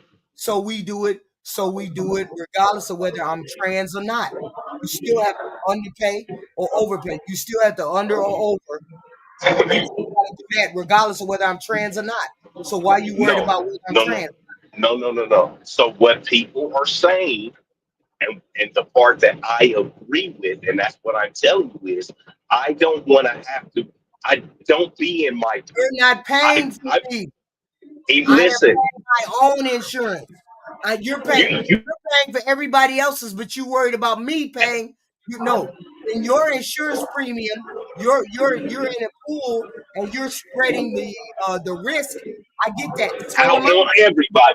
Right. We're spreading the risk out of everybody. And then so am I. As a trans person. So am I. Right. So everybody is chipping in to help pay for you, right? Yes, just like I'm chipping in to pay for you. And that's what we're saying. We don't want to chip in and pay for these people. System. You're arguing against a system that you're already paid into. You can't change. HQ. No, you can't change what you pay. You're just gonna be hitting the wall saying, I'm a gay person. I go to the doctor. I pay my premiums just like you pay yours. I don't want to fucking pay for you and your kid, but I have to be in a pool where my money is spread along everybody's risk. Just like you're in a pool where your money is spread along the risk. That's what we pay insurance for. You don't get to decide that you don't want to pay for it unless you just quit paying insurance. So why are you so invested in something that you can't change? Well, and that's what I'm telling you. It's just like you say, don't force your morals on me. And you say, hey, everybody needs morals on you. No. It's just like you're saying, hey, everybody, y'all need to pay this individual mandate. Now, we don't have to pay the individual mandate. Guess what happened, HQ? The damn shit skyrocketed because people said, well, if I don't have to pay the individual mandate, I'm not going to pay it. No. You see what I'm? That's a perfect example. That's a perfect example. Yeah, but you can't opt out of insurance. You can't opt That out of regular insurance. You don't see the thing is they you opted pay out into, the individual mandate. but you pay into a pool right now. You pay into a pool of the people that you work with. The people that you work with, you pay into that Yes, pool of money. yes, So some of them could yes. be gay, some of them could be trans, Okay, and so you wouldn't know what? one way or the other. Hold on. HQ. So I, as an American citizen, my tax money goes to help people in the ACA also, right? No, I don't think that. I think it's funded primarily through the government. The government pays that. But if the government doesn't make money, how does they make money? They make it off of our taxes, correct? Yeah, but you can't. That's another thing that you can't do anything See, about. I understand. So So why now are we? Why? So I why? Wait a minute. Hold on. The question is, if you know you can't do anything about that, why is there a discussion about that? because it's If just you like the know, individual. if you know that you can't do nothing about it, you're gonna have to pay taxes. You're gonna have to pay your insurance premium. You're gonna have to pay the Uh-huh. insurance premium. Why are you concerned about that one little aspect of you paying X, Y, and Z? Because my money pays. Because Because my money as a trans person pays for any risk that you might have or something that might happen to you. yeah, but it's a more for a Christian, it's a moral dilemma. Those Anglo white Saxon Christians, it's a moral dilemma. I don't care what percentage of them there are. I don't want anything that I have going towards it to feed them, to get anything chopped off. The individual mandate. I don't want to pay the individual mandate. I don't want to pay for other people to have health insurance, and I don't have it. And I don't want to pay a penalty for it. But you already pay it. But you already pay it in regular employer taxes. But you don't, HQ. That's why when they took away the individual mandate, That's the in ACA ACA. failed. But that's in Yes. ACA. But in a Yes. regular job, you also pay you also pay that penalty towards another person. Let me ask you a question. So if you want to go get your teeth done, not clean, not a root canal. If you want to go get your teeth done, you want to go get veneers or crowns or something like that. Does your insurance pay for that, HQ, or does they say that that is a cosmetic thing and that needs to come out of your pocket? It's a cosmetic thing, somewhat. It's half cosmetic and half real, I guess. Half Well, real. so most times, and this is for the last 20 years of me having insurance, that is cosmetic, and they will not pay for cosmetic. It's just like braces. Insurance doesn't pay for braces. You have to go to an orthodontist and pay for the braces yourself because it's cosmetic. Insurance doesn't pay for boob jobs because boob jobs, they cost $5,000 or BBLs because they're cosmetic. Yes, I get all that, but you're arguing about Okay, good. you're arguing about something that is the smallest percentage of people on this planet, and you can't do anything about their medical paying for them into your pool. If you could Right, do it, but they paying for need your, to pay for it themselves. they do pay for it themselves. They pay a premium just like you do. Yeah, HQ. Even though I pay a premium for my dental, if I want to go get all new crowns on my teeth, it's cosmetic and it's going to cost me $50,000 or $60,000 to do it. Mhm. You see what even though I pay my insurance and my insurance premium, if I'm going to get something like that, it's still cosmetic. That means it has to come out of my pocket. That's not falling onto you or anybody else in our pool. Get what you're saying, but I get what you're saying, but it's such a it's somewhat not even Stop trying to justify it because it's such a small percentage.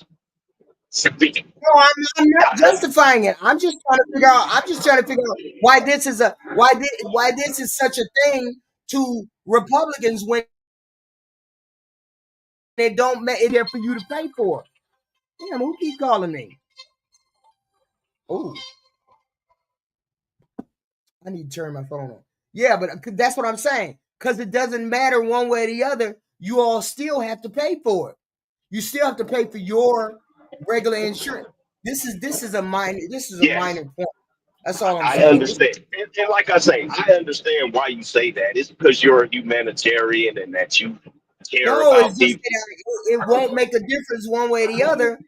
If I gotta give $1 to a bum, if I gotta do anything for anybody that I don't want to do this for, HQ, it is a problem. It absolutely is a problem. I'm not saying the same.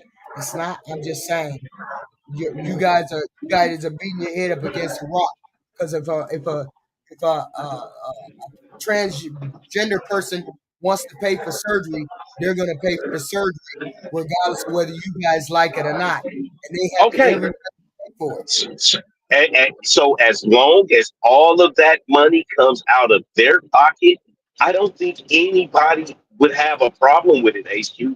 Nobody would have an actual problem if that money were coming out of their pocket. You make it sound like it came to. You make it sound like it comes. This is an argument that don't make sense to me, because you're not paying. This is an argument that don't make sense because it don't come out of your pocket. It's not something that you actually pay for. And even if you do, it's less than $1. But I'm not sure how much it even costs, and I'm not even sure that we have that issue because it's not that many people that are changing over from transgender that don't pay for their own surgery because it is an elective surgery. And there you go again. If they had something in there that said gender affirming care, HQ, that means that they were helping.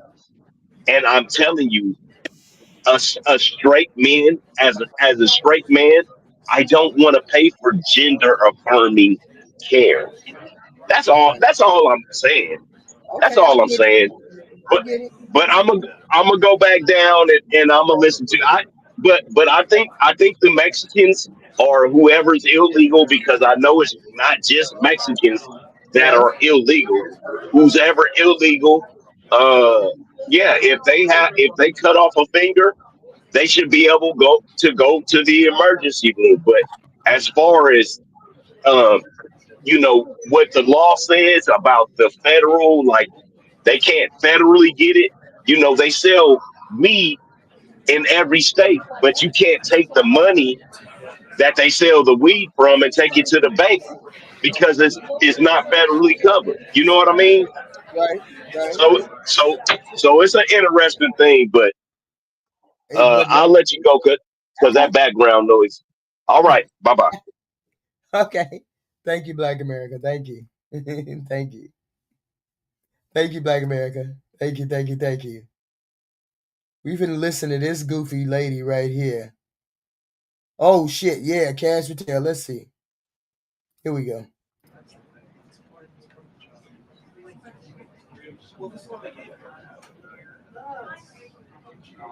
Here they come. Then they come out and they spit all of those talking points out of here. They spit all the talking points. So let's see. Good afternoon, everybody. Thank you for being here today. We are going to get to my remarks and Q&A as always, but I do have the FBI director with me here, Kash Patel. You all know him well, and he's here to provide an update for you all with respect to China. As you know, President Trump had a very successful meeting on his trip to Asia with President Xi, where they discussed the need for China to crack down on fentanyl production and distribution, which ultimately makes its way here to the United States of America. And the FBI director recently traveled to China following President Trump's meeting to meet with his counterpart in Beijing. And he has a really positive announcement for the American people to share. So the president wanted me to bring the FBI director out to share that with all of you today. So Cash, please, thank you for being here. Thanks, Caroline. As Caroline mentioned, we have some tremendous news thanks to President Donald J. Trump once again for the American people. As soon as the President of the United States took office, he issued a mandate to rid America of the scourge that is fentanyl, a drug that has killed hundreds of thousands of Americans. Thanks to his leadership and direct engagements with China, we set up a framework to execute that mission 8 months ago. Attorney General Bondi immediately thereafter took steps to engage her counterpart in China at the Ministry of Public Security. Pursuant to their direct discussions, as the FBI director designated to run counterpoint on this, along with the Secretary of State Rubio and Ambassador Perdue and the team here at the White House, we set forward a path to implement the policy needed to crush the plague of fentanyl. Deputy Attorney General Blanche and our teams have been hard at work ever since, ultimately culminating in my trip to Beijing last week. This was only possible due to President Trump's historic engagement with President Xi just a few short weeks ago that set the stage for today's announcement. At that meeting, the leaders reached an agreement. But just to put this in frame for the American people, a reminder here that nearly 100,000 people died of fentanyl overdoses just last year alone. Here, this year, under this president, the FBI has seized 1,900 kilograms of fentanyl so far. That is a 31% increase from the same time period last year. To put it in perspective, that's enough fentanyl to kill 127 million Americans. Fentanyl precursors are what makes up fentanyl.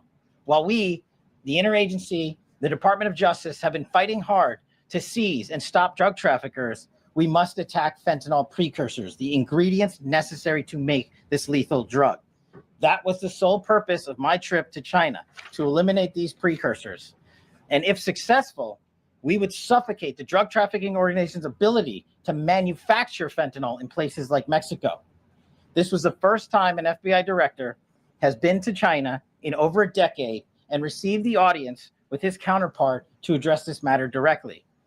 And again, thanks to President Trump's direct engagement with President Xi, the government of China committed fully to my engagement there on the ground in Beijing at a level never seen before.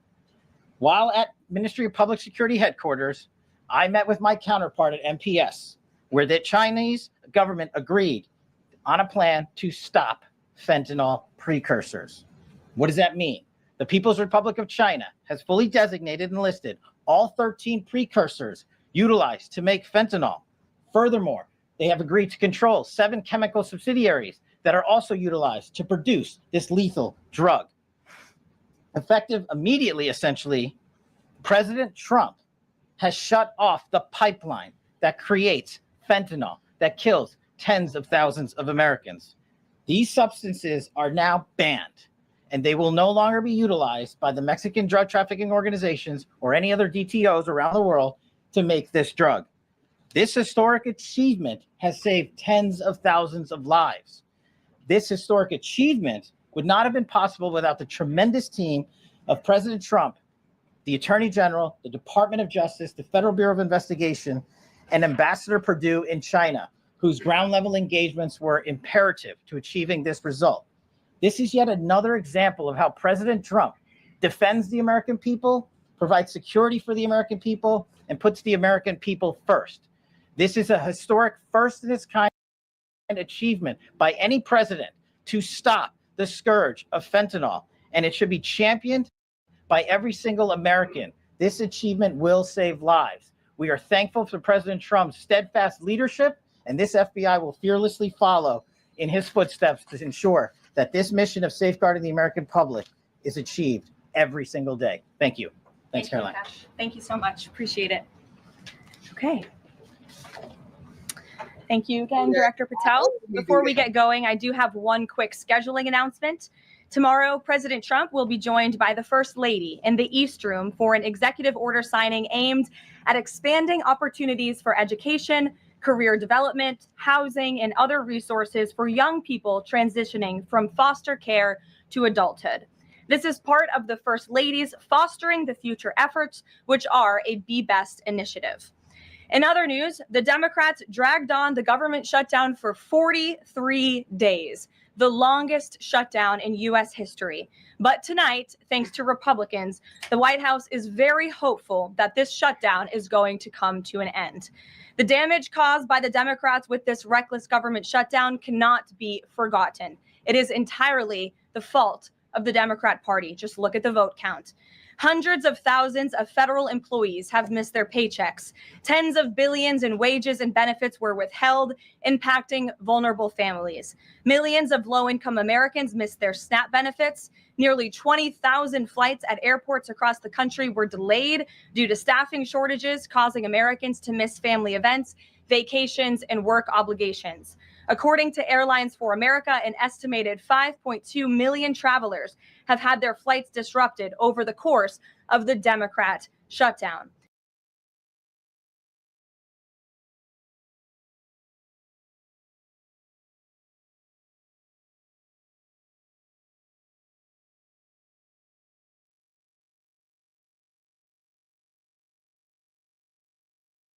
Getting that with Trump. That's, by the way, what Make America Great Again means.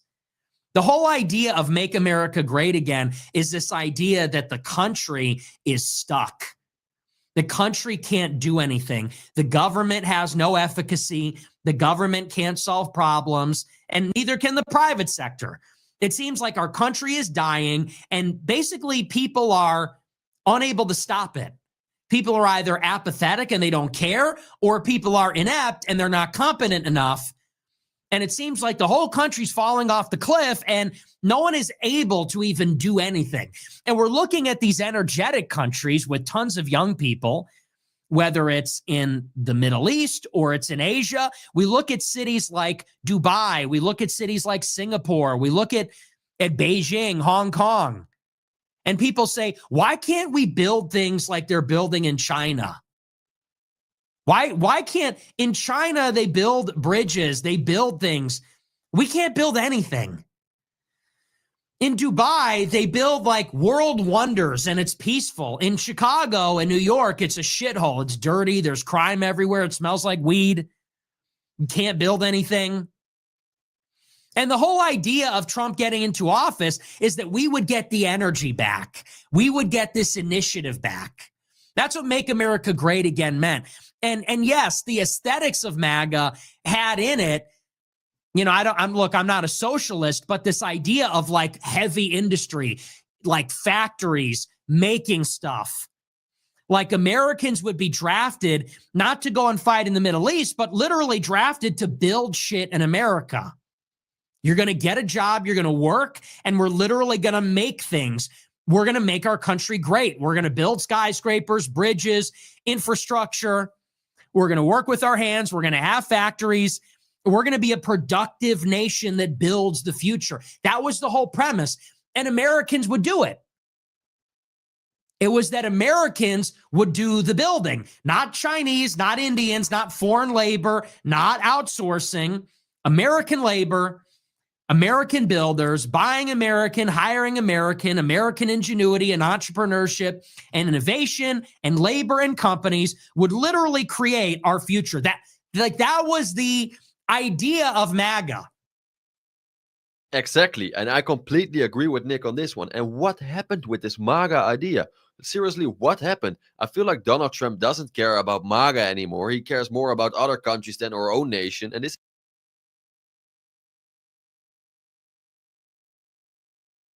The whole point is he never cared about MAGA. That's what you all don't get. He cares about rich people. What did he plan to do the minute he got into office? Is help the rich people. What did he plan to do when he got into office the first time? Help the rich people. He never cared about the regular, ordinary man. He kept telling you all that all throughout his campaign. He's not MAGA. Nick Fuentes ain't MAGA. This is so shocking because also his slogan is America first, right? Donald Trump is busy with almost every nation in the world, every country in the world, but not with our own nation. What? Of course not, because he does not care except to make money. That's all. The man has tripled his work. The man came in the door being a millionaire. He's now a billionaire. He has enriched himself since he's been in the White House. Why do you think that is? Who does that as a president? Most presidents make money while they're in the White House, but not become a billionaire. Why? I have no idea. If someone knows the answer, please share it in the comments. But Donald Trump should focus more on our own nation. Exactly everything what Nick just said here. It's so right. We should build like our own country instead of building other countries. We should invest money in our own country instead of sending money to other countries. Why are we not doing this? This is a very good question. Why are we hiring so many foreigners? And again, I'm saying this as a foreigner myself, so don't get me wrong. Americans can do these jobs, and we need Americans doing these jobs because this is better for the economy, it's better for our own nation, and we need to stop caring about all these other countries, and we should start to care more about our own nation, the United States. Be drafted behind a common vision that we can all get behind, which is greatness, which we had, but which we have lost. This kind of momentum and initiative that we had, but we lost. We're an aging country. We're slowing down. We're in the twilight or the autumn of our time period as an empire and as a civilization.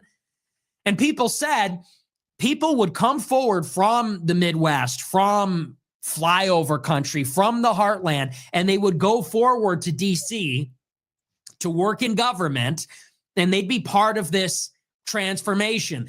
The factories would return and people would go to the factories and they would build things. They'd make fucking cars. They would make airports. They would make bridges. We would build new cities, literally, and have kids and build houses. Like, yeah, we can do it. That was the idea. We can do it. And now here we are 10 years later, and the message is the opposite.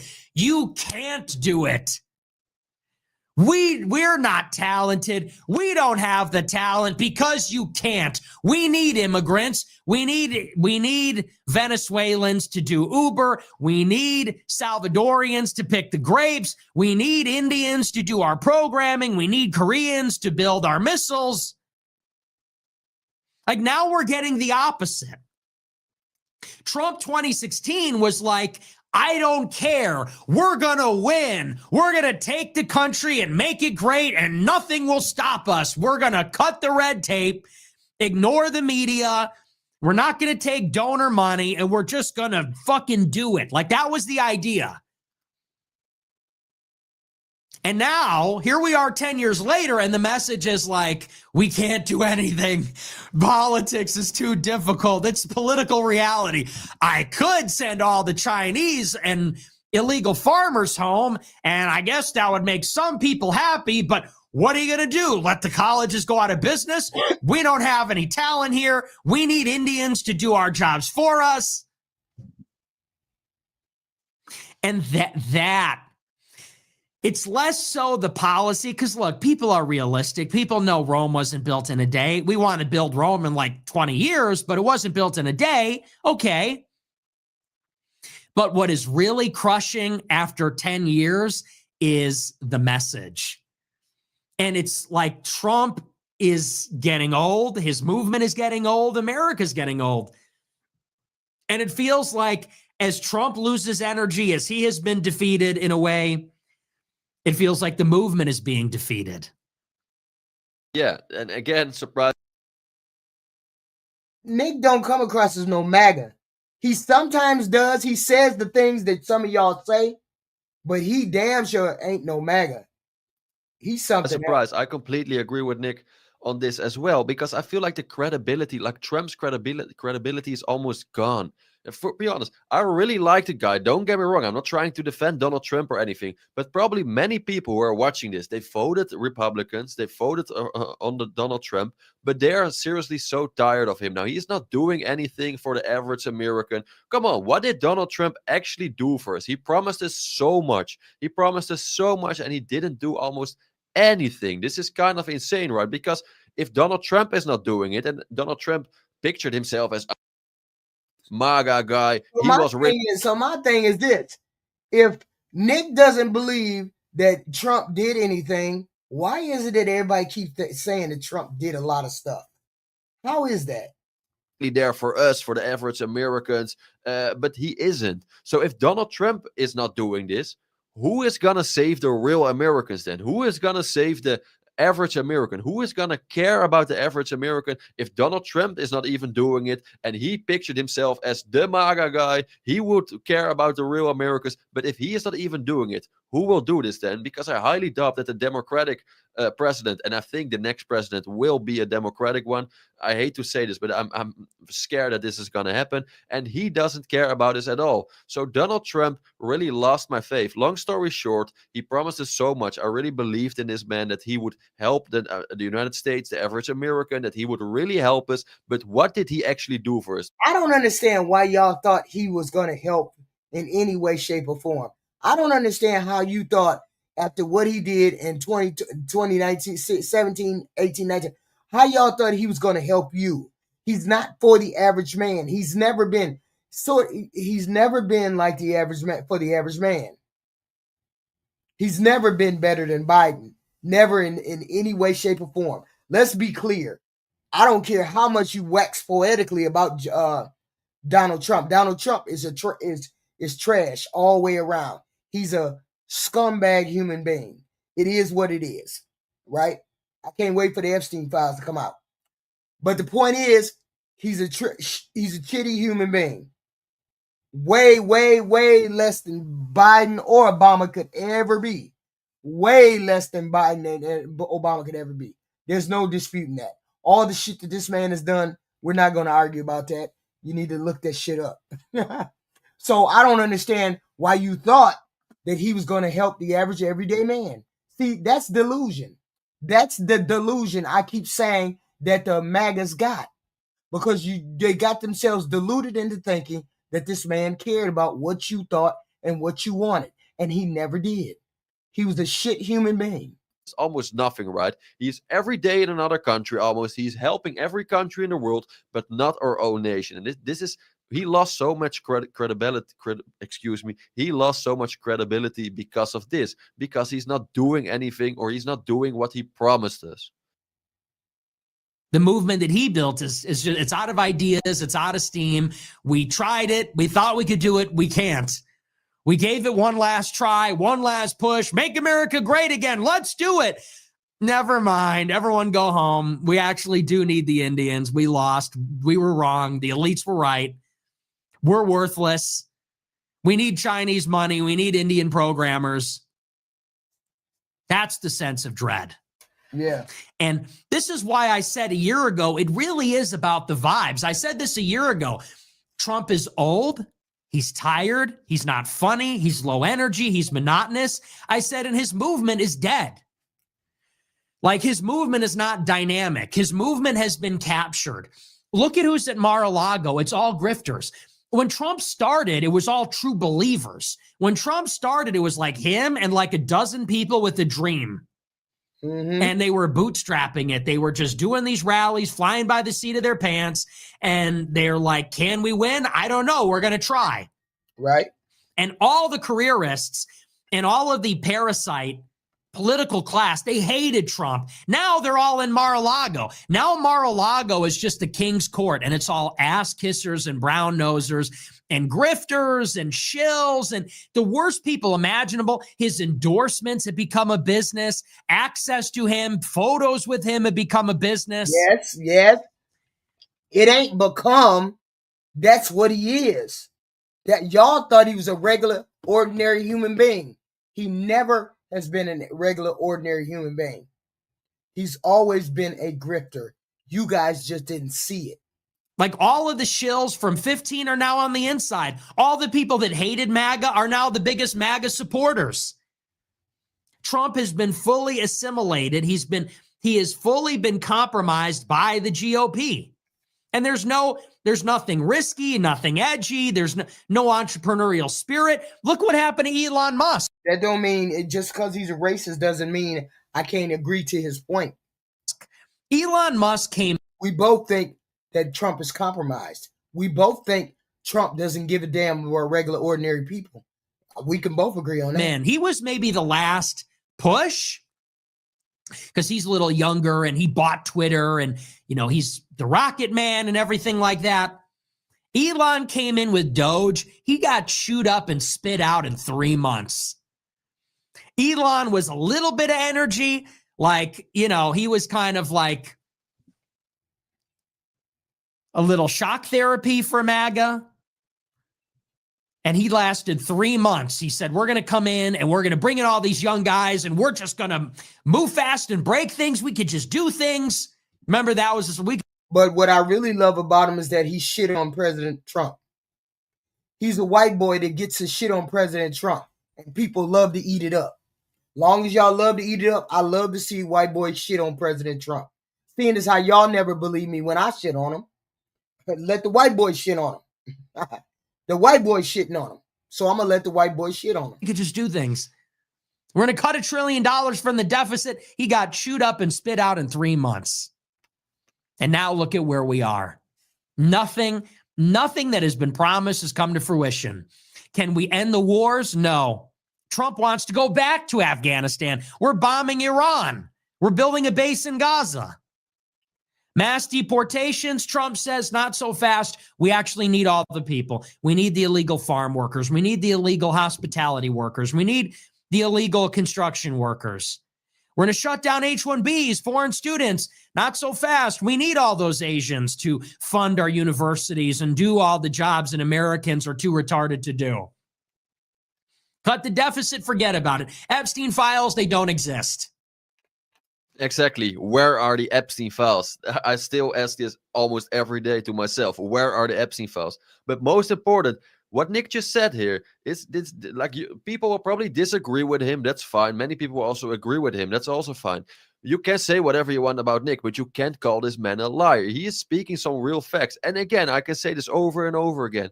Even me, as a legal migrant myself, so I'm not even a real American, can you imagine? I completely agree with the fact that Donald Trump promised us so much about, like, he would build a wall. He would make sure that more people would be deported from the United States. He would hire less foreigners. He would hire more Americans. He would give more jobs to real Americans. Why is he not doing this? Why did he promise us or the real Americans so many things, but he is not actually doing this? Isn't this weird? Is Donald Trump control opposition? I don't know, but it's kind of suspicious and weird that he promised us so much and he's completely doing the opposite. He would deport many people. He is not doing that. I feel like more people are almost coming in now again. They said that they closed. I know that y'all don't care about pedophiles.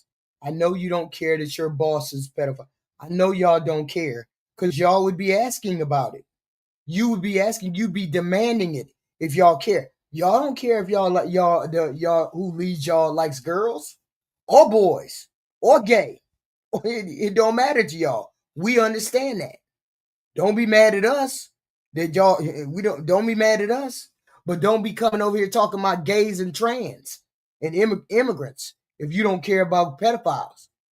Closed the border entirely, that no one was coming in. I don't believe anything from that. I feel like more people are coming in every day than ICE is picking up. ICE picks up maybe 200 people a day, 300 people a day maximum, but at the same day 3,000 people arrive again. So we can't continue to do this any longer. Otherwise, our whole nation, the United States, will literally go bankrupt, or they are destroying themselves. We need to solve some very important problems in this country, and I know we cannot do this in one day. Same as Nick just said, you can build Rome in one day. That's a really good point, but we should start today. And if Donald Trump is not doing this, who is really gonna save the United States? That's the question what I really had, because my faith was in Donald Trump and I believed he was good for the United States. But every day now I don't. You're one of the goofies that believed he was good for the United States. You're just one of the goofies that believed it. And there's plenty of goofies that still believe it. And you have to understand that these things go hand in hand. When Trump started, he was not surrounded by the money. When Trump started, he funded his primary campaign with like $70 million. And it was just him and a small staff, and he was on Twitter, and that was it. And that's why it was energetic. That's why it was daring and risk-taking and exciting. And what happened really right after he won the election the first time in 17 and 18 is that all of the interests surrounded him, the money, the shills, the personnel, the bureaucrats. And the second that happened, they poisoned the well. And suddenly it became cautious and conventional and boring and safe. And suddenly it became about everyone getting a handout. Suddenly it became about patronage. Everybody getting their back scratched. Everybody getting taken care of under the table. Israel lobby, Wall Street, Silicon Valley, the corporate tax cuts, moving the embassy. It became about everything other than the people. These things go hand in hand. And this is what I said last year. Right. Like all of these ideas that we talk about on the show, about personnel, about the Israel lobby, about the Trump campaign, about why things aren't happening quickly or at all these things are deeply related. If the Heritage Foundation is controlled by Israel lobbyists, if the Republican Party is controlled by the Israel lobby and the interests, if they're policing the young people in the speech, if they're working for the donors and the rich, then you're never going to get the good policy. You're never going to get your American revival. They're fucking killing our country. That's the whole point. Trump was bought on the first term. Soon, let me explain to y'all. As soon as Trump figured out that he could hold out for money because of his influence, bolster his personal money, bolster his children's money, bolster his grandchildren's money, take advantage of the presidential office and get money, influence, power. As soon as he figured it out, that's all he's been about, which is what we have been telling people from day one. But only goofies believed he was really interested in helping the American people. He hasn't done anything for the poor people yet. Shut your ass up, Black Wolf. We're talking about your corrupt old ass president. That's who we're talking about. Your corrupt old ass president. And if you really would have thought about it, if you would have been anything other than a goofy and a zombie, you would know that Biden pulled us away from the brink. But you're too goofy to know that, so I get it.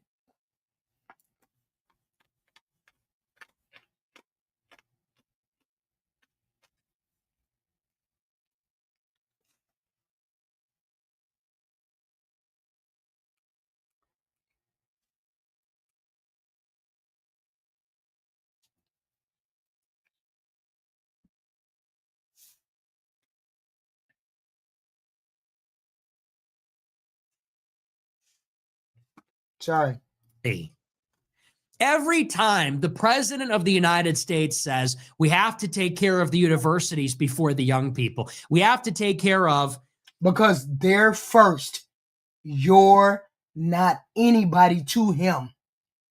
We don't mean anything to him. As soon as he figured out he can enrich himself as the president, it was over. He got goofies on the line, you MAGAs on the line, and he rolled y'all like donkeys. That's why he hasn't done anything for you. Man, wake up. Hyundai and the South Koreans before we train up our own workforce. They're killing our country. They're murdering our country. In order to satisfy all the special interests and give the political kickbacks, we're literally murdering our country. And the whole idea behind Trumpism is that we could transcend the petty politics, the wheeling and dealing, the quid pro quo, the money power. The idea was if we could transcend that, if we could have the people elect one leader, and if he wasn't beholden to the interests, he could get in, hire the right people, and just fix it. and everybody'd be unhappy. The media'd be pissed. Everybody'd be pissed. There'd be pain and economic pain and maybe chaos. But with a firm hand and with consistency and with leadership, that we could actually revive the country. We would have to. He has no intention of doing that. He doesn't care to do that. That's just a byproduct of him making money. That's the only thing.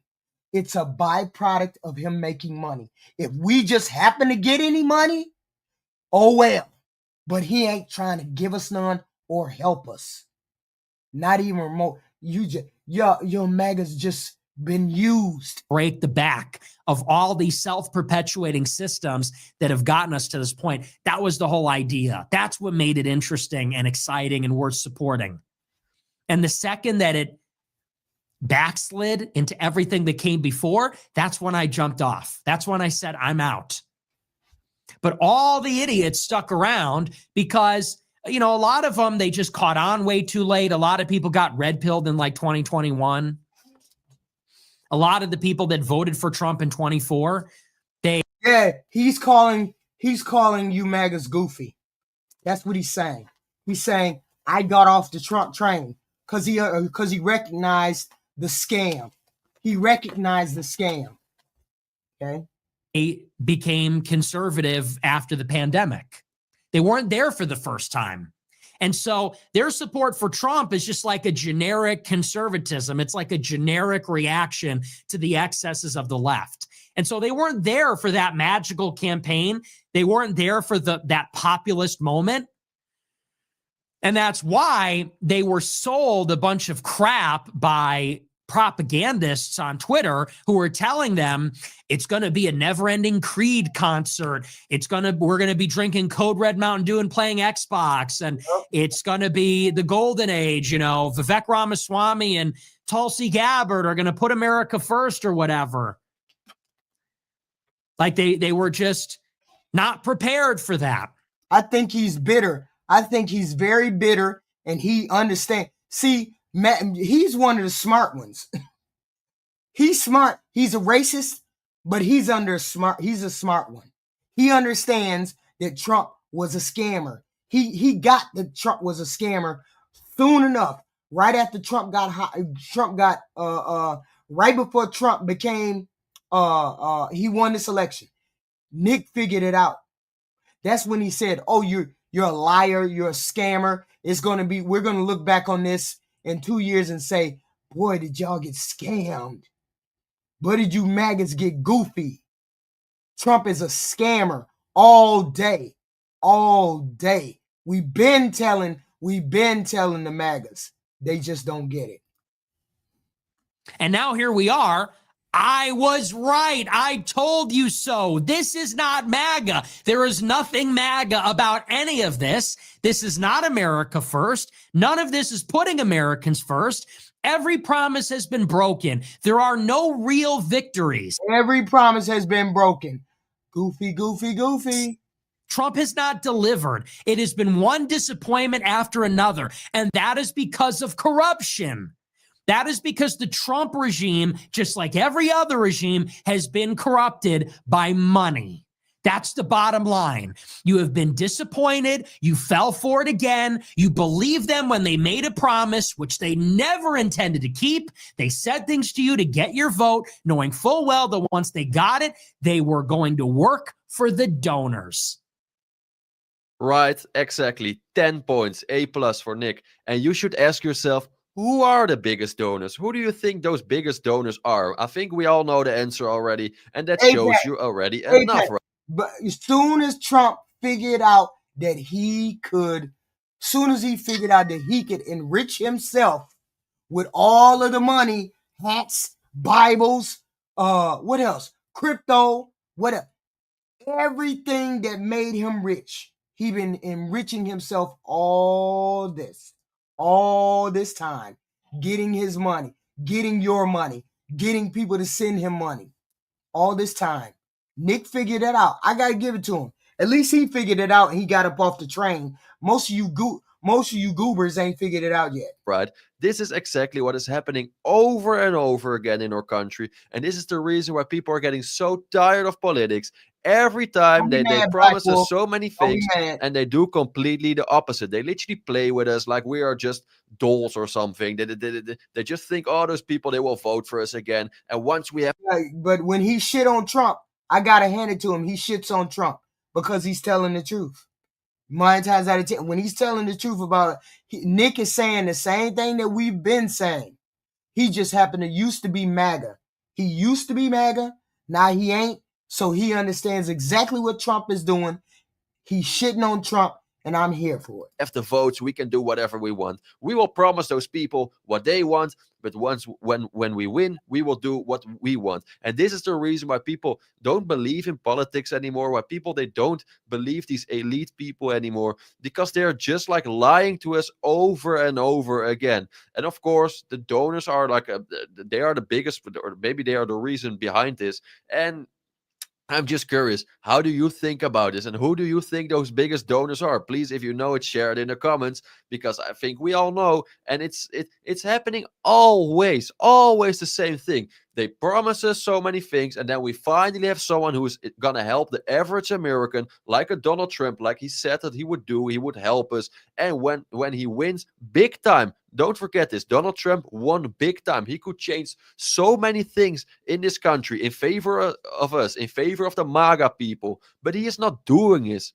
Or he's not doing this, excuse me. Why? I don't know. Seriously, why is he not helping us? Meanwhile, he promised to do this. Meanwhile, he showed he was one of us. He said he was one of us, but he is not helping us. Is this suspicious? Yes. Does it say something that about Donald Trump maybe being controlled by other people? I don't know.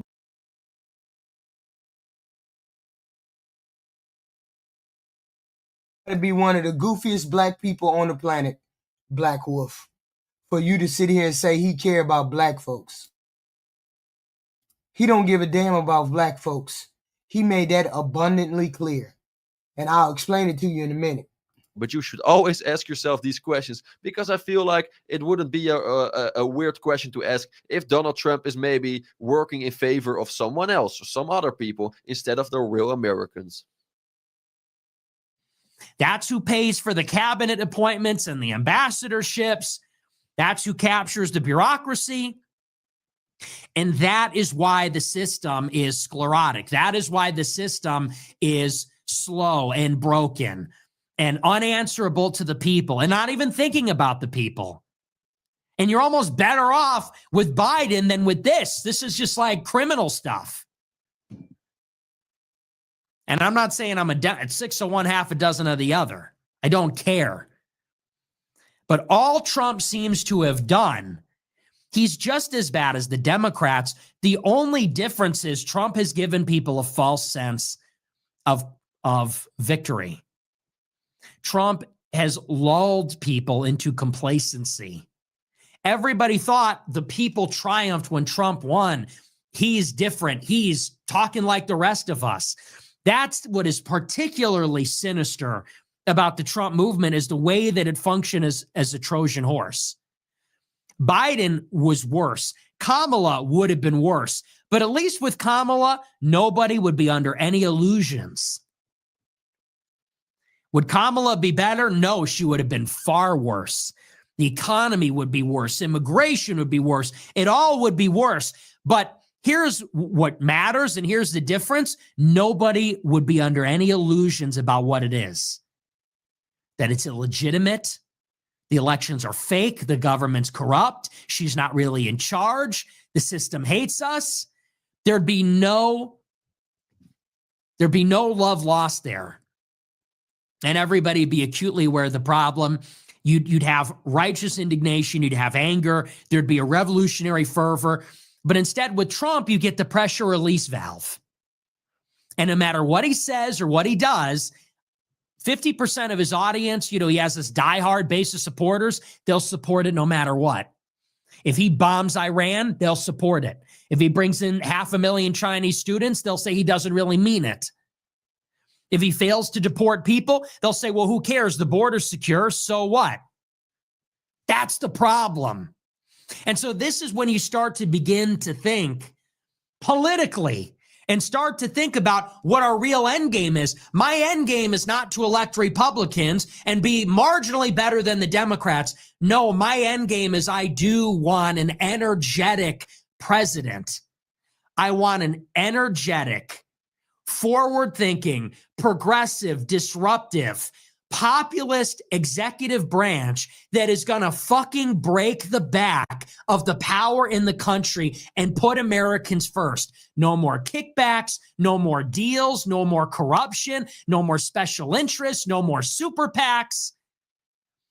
We literally need a real leader that is actually popular and in control with agency, someone smart, to get in, fire everybody, bring in his own people, and literally make the trains run on time. Literally build the new cities, raise the skyscrapers from the ground, build the factories, put us on a war footing, make the fucking country great again. That's all I'm interested in. If it's not that, I don't want it. Exactly. Nick is spot on. Like, for real, surprise, surprise. Again, I completely agree with everything Nick just said. This is just right. Everyone wants this. We voted for this. Why are we not getting this? Seriously, I don't know. If you know the answer, please share it in the comments. As well, if you agree with Nick, please share it in the comments, even if you disagree.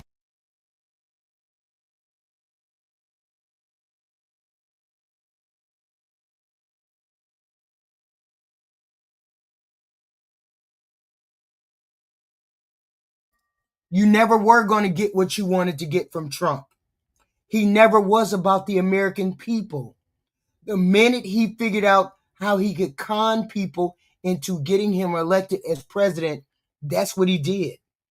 He promised everybody everything. He promised everybody everything. I'm going to promise to deport people. I'm going to promise to bring back jobs. I'm going to promise to do X, Y, and Z. Deportation has been handled the worst that it could have been handled.